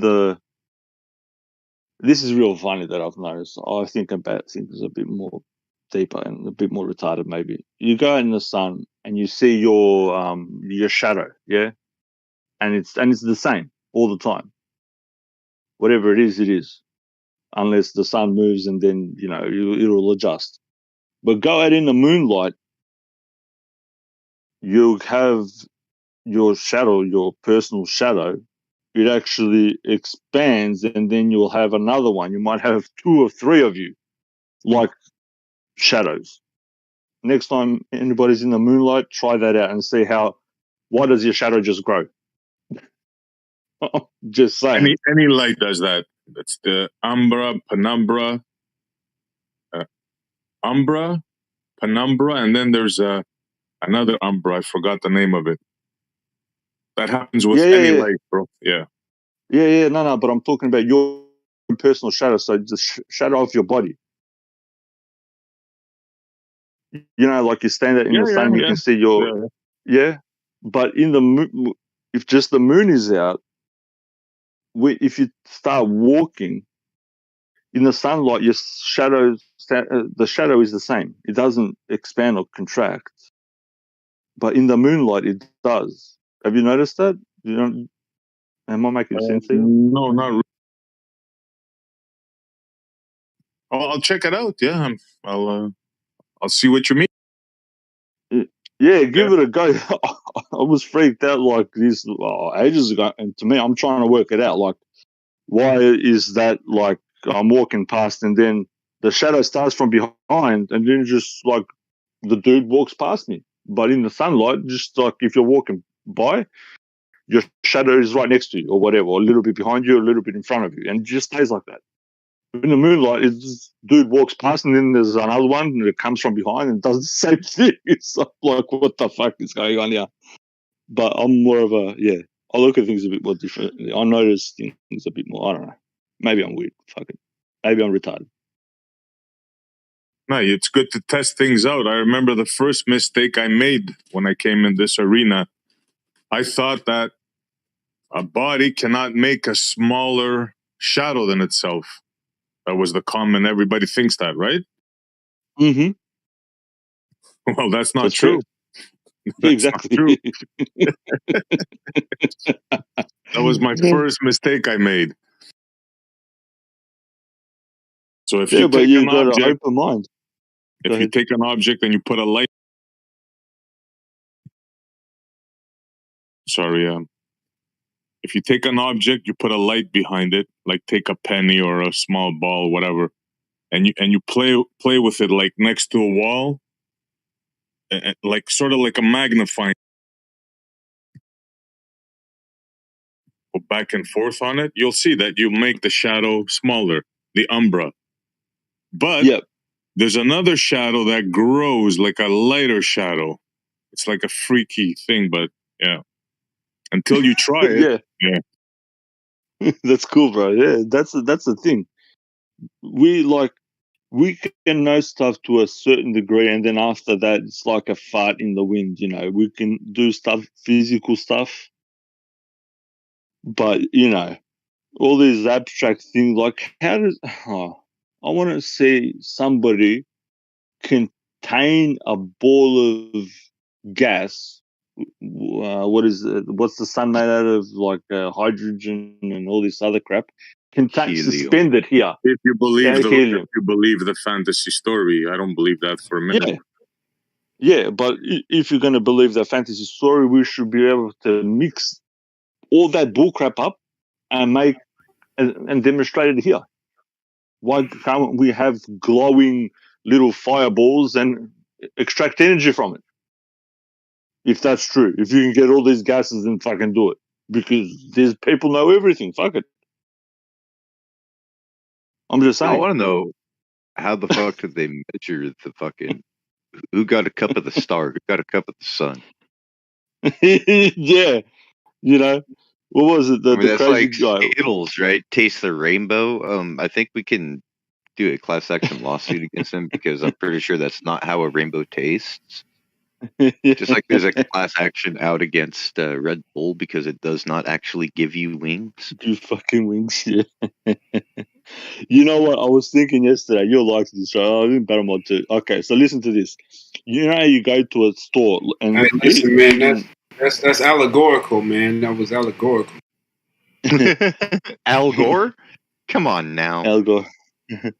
So just say like you go to a store, yeah, and they say that the product is meant to do something and it doesn't do its job, you can return it, yeah? Minimum. Or sue 'em. True? Huh? Everyone said. They didn't take me cereal. Everybody shut off on me. So if you buy something and if it's faulty, you get to return it. That's the law. If it says that it does something and doesn't do it, you can return it, get your money back, or even sue them. So now all these people that have got all these fancy degrees wanting to get jobs and been promised jobs, I suggest you sue these pricks. Say this diploma is only good for toilet paper because you promised me something and I'm not fucking getting it. And you've spent 4 years and $100,000. But I don't think people are smart enough to do it. Does that make sense to anybody, for fuck's sake? Or am I just... Absolutely, man. Education should be free. Yep. Or if... I heard you mention the quadrivium before. Yeah, bro. That's funny because we're getting into that the trivium, quadrivium. Quadrivium? Are you talking about the book? Well, it's actually a process of learning. I get that. Where I was asking, say, like, I understand the process of learning, but are you also talking about quadrivium? I'm talking about the process. Quadrivium is the liberal arts, the 7 Yeah. liberal Okay, arts. so, yeah, I'm talking about something different. Talking about a specific. Well, this is Well, fascinating stuff, man. Like really, really Yeah. fascinating. well, that's how I was educated. My schooling, the school that I went to, I learned the trivium and the quadrivium. No kidding. Listen, we're doing a Yeah. special on that tomorrow. I don't know if you know Raven's Eye. He's doing a thing on it. Oh, is it? Okay, cool. Well, that was the basis of my education before I came here to Australia, which No kidding, man. then You it should was. drop by. Yeah, sounds good, bro. I don't. Yeah, I'll come for a listen. If it's just good people like yourself, So- that's awesome. I just posted. I just tagged you in the live stream text chat. This is a book that I was given. Quite like a long time ago. Probably like I don't know, maybe like 7 or 8 years ago. Somebody gave me this book. No And kidding. I never read it. Like it just sat on my Oh bookshelf. man, Really looked at Giants. it. You should read it. Dude, You're missing. so then I was talking to Drace or somebody, and they were like, "Dude, Quadrivium. Oh my god, I actually have that book. Gave that to me. I have that on my bookshelf." And so, and even just reading the very make any sense. Like it contradicts itself with of what it is talking about, of what it is talking. You know what you got to do, There are Giants? so many contradictions. No, It no, doesn't no. make any sense. Because you started off with the quadrivium. What you got to do is you got to start off with the trivium. Okay. Well, book when it is in the introduction about like okay, so it says like a certain as well. We took this amount of things of this amount of things, like, but that doesn't equate what they're actually saying. And so what they're saying, even in the opening statements, like what are they even talking about? So then I started, and I was just like, it wasn't because there are these illogical things that are happening within this book, and maybe a book that will fill in those blanks. But with my logic, Shine to keep cutting in and out. Oh, I shit. don't know if it's a sensitivity thing thank or you. if it's a connection thing. It was probably a connection thing because my yeah, sometimes that happens. You guys hear me now? Yep. Yeah. Yeah, that's better, dude. So maybe I should show up tomorrow because I am having an issue with it. Yeah, I yeah. finally sat down Do and that. started to read it, and I was just like, "This is not. It's ill. The logic on it is not making sense because they're saying one thing, I know it's and they're saying crazy. something else. Like Yeah, how yeah. do Well, you do things together? the fuck? whole Listen, point we're of it just is getting into it now. We just started. Like Raven did his first thing, so this is the perfect time. Like me too. I'm just getting into this. I haven't. I didn't even know this existed before a few weeks ago. I had no clue. so the whole. Okay, so this is just a higher, I suppose, mode of thinking or different way of thinking is when No, it there's a breaks true. down everything from the beginning, bro. It's like the seven Yeah, no. liberal arts. It's Liberal arts. Yeah, I know that. I'm just trying to tell you when she says like it's contradictory. When you have two paradoxes means he's sort of like an absolute truth. Just because you cannot reconcile a paradox doesn't mean that means you come across something that is profound. I can't put it in any other words than that. Like if you read that book, it actually tells you that that the Earth is geocentric, or you can put it as a ball.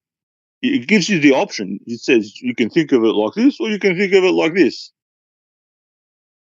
It actually tells you. I think I've even read that book, Yeah, see, I'm not the one even that you posted. to whether the Earth is this or the Earth is that. I was trying to walk around my house, but I think it's put into a library, and everybody's asleep right now, so I can't get the book. But if you go into the opening statements of this book, I'm simply talking about how they're saying that we took this book and taking this book based off of all of these different things from the past and all these other books, and we've compiled it into this book. And then they make this quote about how they said that it's this of this number, that of this number, this of this number, this of this number, blah, blah, blah, and all these different things. But then they're like, so they only like 7 numbers or 5 numbers or whatever the number is. Well, no, because they actually took this number. No matter how I was trying to like compute it in my head. It's like, okay, so there's a 9, there's a 5, there's this, there's that. No matter how I try and compute it, it doesn't fucking match up. Doesn't match up. So Yeah. say I'm trying it tomorrow morning, like when I wake up tomorrow morning. Did she break Yes. off again? Yeah. Uh-oh. Yeah, you can now. When you wake up tomorrow, Yep.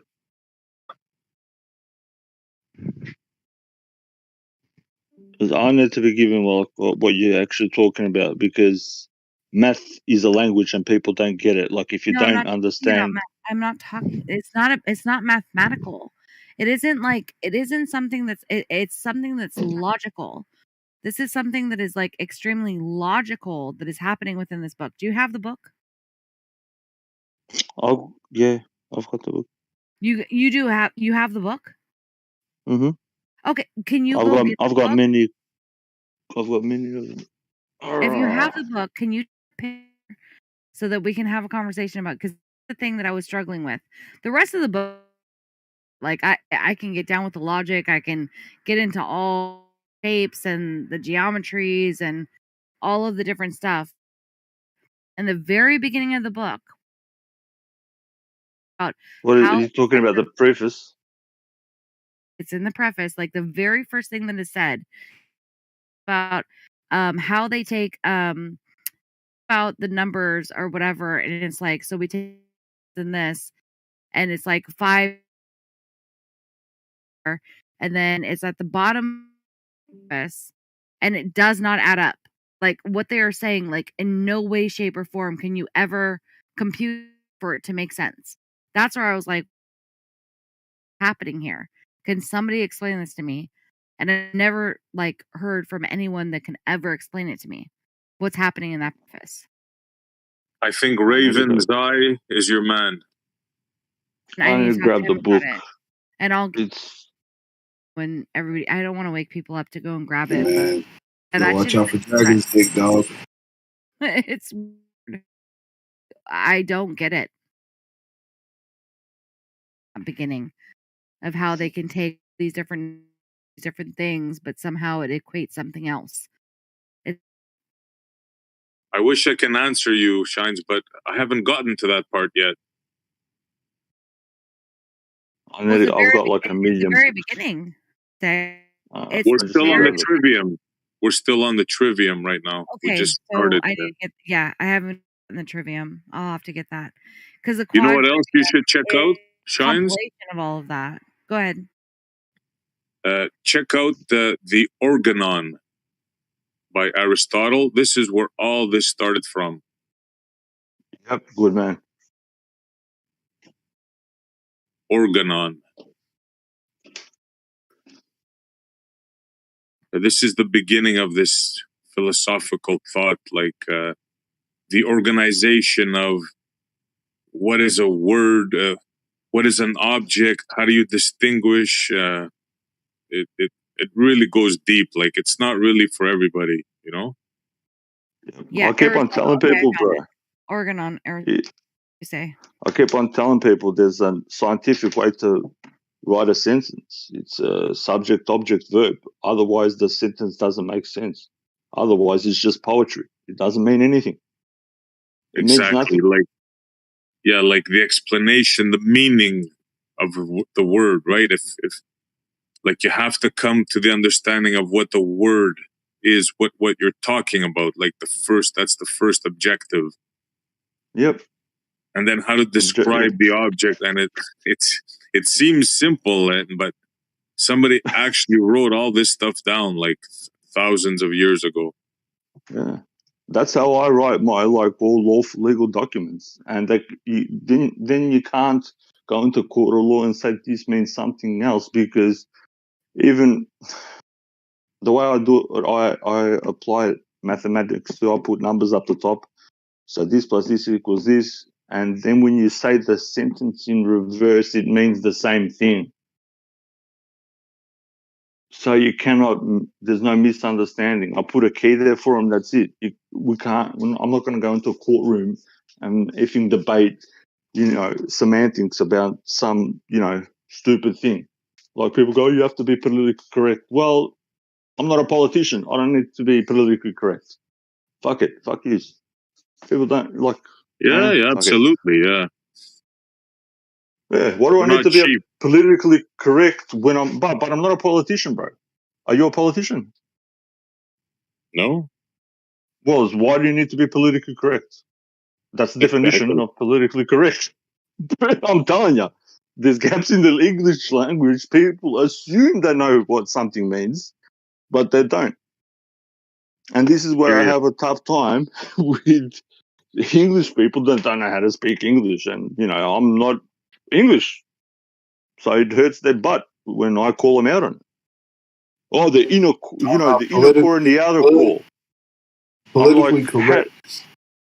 Yeah, politically correctness has to do with taking away your freedom of speech. That's all. Oh, I know that, bro, but that's what I'm saying. I'm not a politician, so I don't need to abide by them rules. They can talk however they want. That's their problem. When you become a politician, if you want to, you can be politically correct. Doesn't apply to me and you. But yeah, we presume and assume that we know that when somebody says something, we know what it means. Like I keep on telling people, I go, why do you have 500 dictionaries? You have the Oxford Dictionary, Cambridge Dictionary, Collins Dictionary. It's not called the English Dictionary. I'll go, it's the Oxford, Collins, Cambridge. I'll go, and it's got different meanings and definitions. Because every slave needs a master. And you need to know what the master is saying. People haven't even seen a proper dictionary, man. It's like a proper dictionary is 22 volumes of the English language. It's like one of those big ass, like the biggest dictionary you can find on the market, 22 times over. And it's hilarious, man. It's hilarious. Oh, Can't you're even write it. speaking of the universal lexicon. 28 volumes, actually, 28 volumes. Oh, that's the lexicon. I'm talking about the unabridged Oxford unabridged dictionary. But yeah, this is what I'm trying to say to people. That's always ask people, well, what do you mean? Because the way I was taught now, 2 pages just on how the letter came about and what the original meaning of it was. Like, for instance, did you happen to know that G used to mean gamma, which comes from Gamil, but in the sense of gamma of the English, it means a camel, not a doorpost. Yeah, I know. I had to learn this. I had to learn this by myself. Yeah, even though I knew the trivium and quadrivium, I had to go through all that nonsense by myself, and my head hurt, my body hurt, my soul hurt. And then once I got pulled into certain circles, because those people up to the top respect somebody who wants to learn, and they'll tell you, yep, and they'll give you stuff, pull it off the shelf, their own personal things, and it will prove what you've learned. That's why they say knowledge is power. Like every single, just say, why do you have Old English, Middle English, and this English? English is English. It shouldn't be changed. Just to confuse people. And now they've got English for physicists. One word means one thing. You have, I did engineering. A word in engineering does mean the same thing as in physics. Then you have the dictionary for psychiatrists, which a word there doesn't have anything to do with that.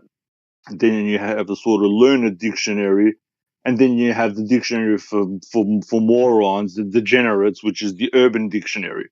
And now you tell me how a group of people is going to communicate. Anybody. I don't. Fuck it.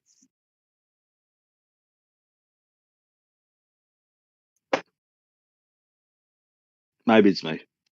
Maybe the problem is with me. I don't know.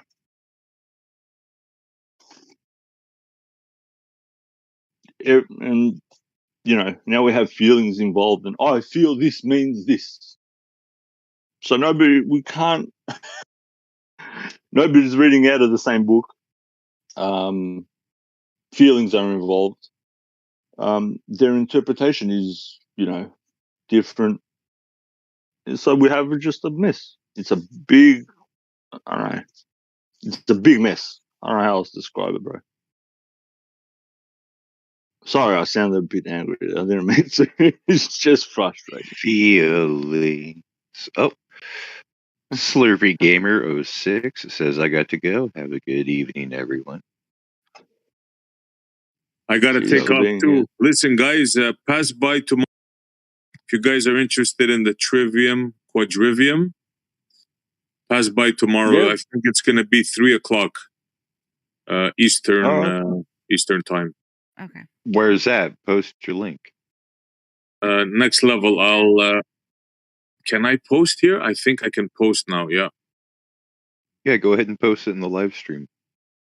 Here, let me make sure you have the participant role. Oh, thanks. I've heard you in the 24/7. I think before I left that place because it's shit. But I got booted I've heard from you before, bro. Oh well, that shows me you're a good person, bro. That's all right. Because I've heard your voice. They've been losing a lot of people lately. Hilarious. Yeah, because they're a bunch of fucking zealots. Yeah, they're a The only bunch of time I ever degenerate. you know what? zealots. I hit it through because I hid in a corner and I only showed up at night, and so I was like protected for being a girl. But other than that, yeah, all the good people pretty much got. Yeah, I just left on my own accord because they just talk nonsense. They apparently have absolutes and everything is wrong, but this one book is right. Get the fuck out of here! Like that's all I have to say. I don't even know what the fuck it is, and I can't participate. I can't be lumped in. Like my whole life, it's sort of been an outcast, and I'm not going to get lumped in with the degenerates. I just refuse to. I can't do it. Whoops. But yeah, see, Montreal, I've heard your voice, bro. Yeah, good to have you on here, brother. Good to be here. Thanks, bro. Yeah. Every time I've heard you speak, you've been like kind, cordial. You've raised good questions. So I mean, You don't know me very well. well, I mean, That's funny. well, me and you, bro. I don't know. Me and you haven't had an incident, and I was on there like a lot of the time, bro. And me and you never had an incident. And we've had a few talks. I don't know if you remember them, but yeah. I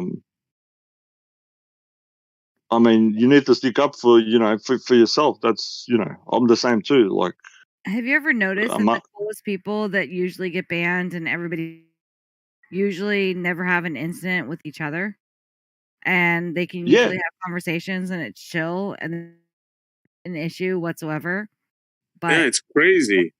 Problem is that crazy? Yep. Yeah, it's that's the paradox. What I'm talking about, sister. It's one of those things where a degenerate from there called me out, wanted to have a punch, and I said, "Mate, give me the time and place, and I'll, we'll sort it out." And then apparently he didn't live where he told me in private that he lived. Apparently he switched, continents all of a sudden. But I think it wouldn't happen to be a rabid dingo, would it? Yeah, it would.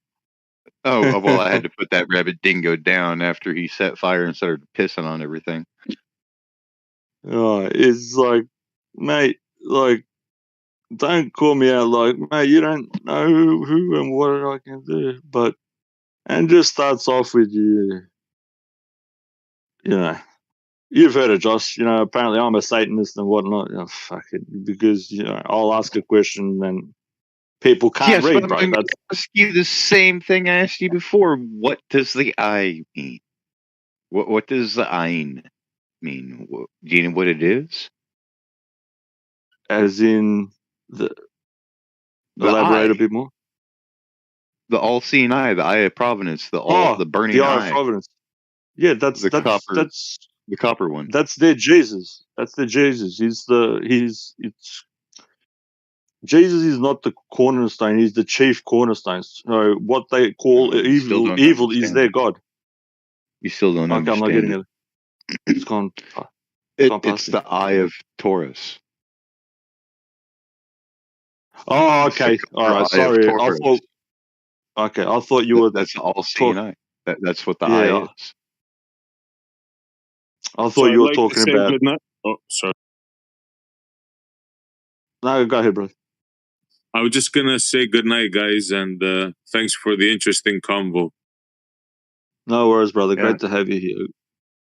Thank you. Thanks, and I hope to see you guys tomorrow. And it's Done deal, bro. c'est Montreal. I didn't see you post your link. I posted it at It's over at 26 past the hour. You didn't get it? No, it's No, not hang showing on. up. If you tried to do it, it just like a little dot because you're Let me add you to the He's trusted because there's sharing a like problem with the bot. Oh, it Yeah. gave me a He's sharing strike. server. Maybe that's the problem. It's Yeah. some sort of strike.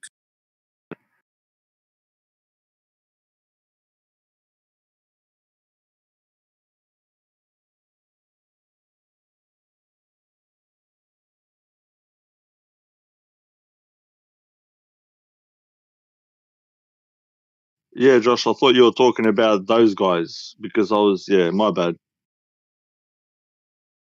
Kind of went past me. Well, Yeah. it didn't do it. Anyways, yeah.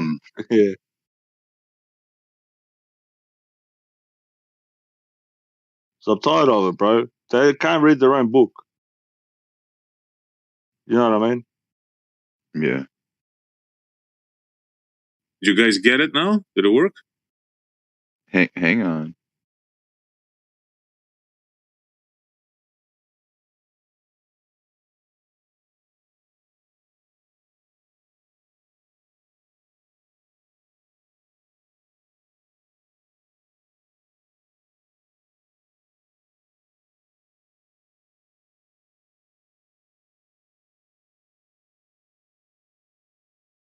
Man.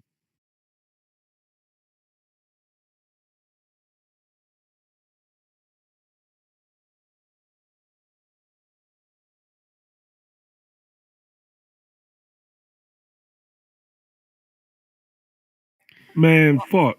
Well, while working on it, if you need to go to bed, the invite link. No worries. Got a few minutes. Okay, cool. Good. DM it to me, c'est Montreal, because I'll probably end up Once, You mean send it? Yeah, in the DM, bro. If that's okay. If Yeah, DM it to like, you. yeah, if you like, accept my be my friend, Yeah, please. for sure. Well, For sure. here's the other thing, say that you need to understand is when people actually join that server, they're not going to be able to do anything. When you get There, I posted it. Yeah, thank. talk, When like you go there, yeah, you're gonna have to ask for permissions. Yeah, they got it tight-lipped because somebody did like a bad thing, like they kind of like what happened. they did like a porn Yeah. bomb thing. They Yeah, did bad things. Bad things happen, and so people they have it really tight over there. So when you do join, do click on, click that, go there. you're going to have to ask for permission, period, to do anything. And sometimes it'll be so tight, like some people who are new to somebody there and be like, "Hey, can you give me the permission?"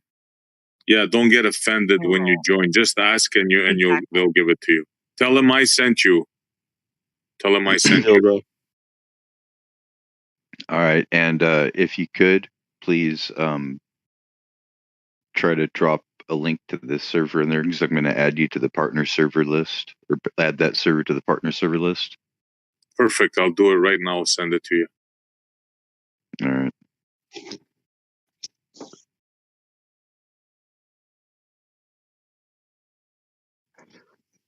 Yes, this is the way that we actually get something done, is when we share information and don't get butthurt when something goes about, against somebody's preconceived notions. The day that somebody thinks they got it all figured out is the day that you are completely lying to yourself. Thanks That's for my that. motto. Greatly appreciated, man. I appreciate that. Mm-hmm. Cheers, brother. All right, so I'm gonna take off. I'm gonna tell the guys that you were very generous with me and you added the partner server, and yeah, you guys are welcome anytime. Oh, thanks. Thank SE. you, bro. Very Yeah, kind of Even you. you, eggshells. and hopefully we'll see that member count rise over there too. Thanks a lot, man. Really appreciate it. Have a good night, guys. Yep, you too. You too, bro.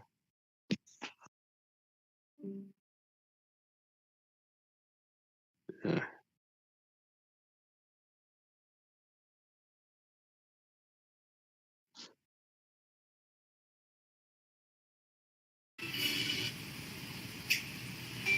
Oh, I can't believe I caught eggs in here.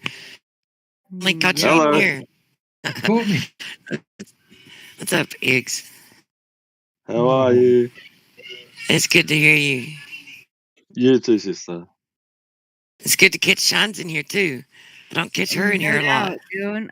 We haven't talked for a bit. We have a lot to talk on the sideline, but it is good to talk to you in the public end as well. How have you been? Yeah, I'd like to talk to some more, like catch up some Yeah, more, we but definitely it's have like something. anymore. It's hard. I was just gonna say anymore. It's hard to come in here, and I don't know. It's different. Like things are so different now. It's like when you come in, when it comes to debating on flat Earth, it just doesn't seem to engage me anymore because I'm just so over it all. I don't know if that's what it is or what.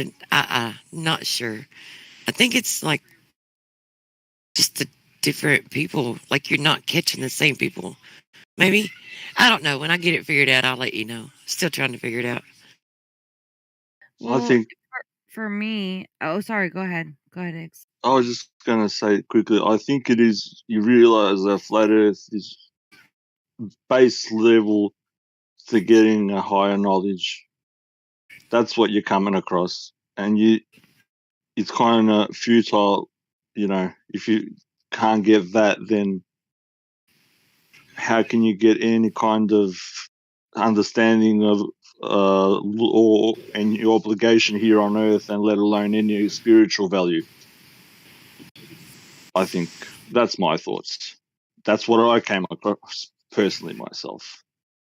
Sorry to cut you off, Shines. Nah, it was all good. I was just kind of same wavelength as you. I think that there is much more to talk about. There are so many other things about, but I think we're also kind of stuck on certain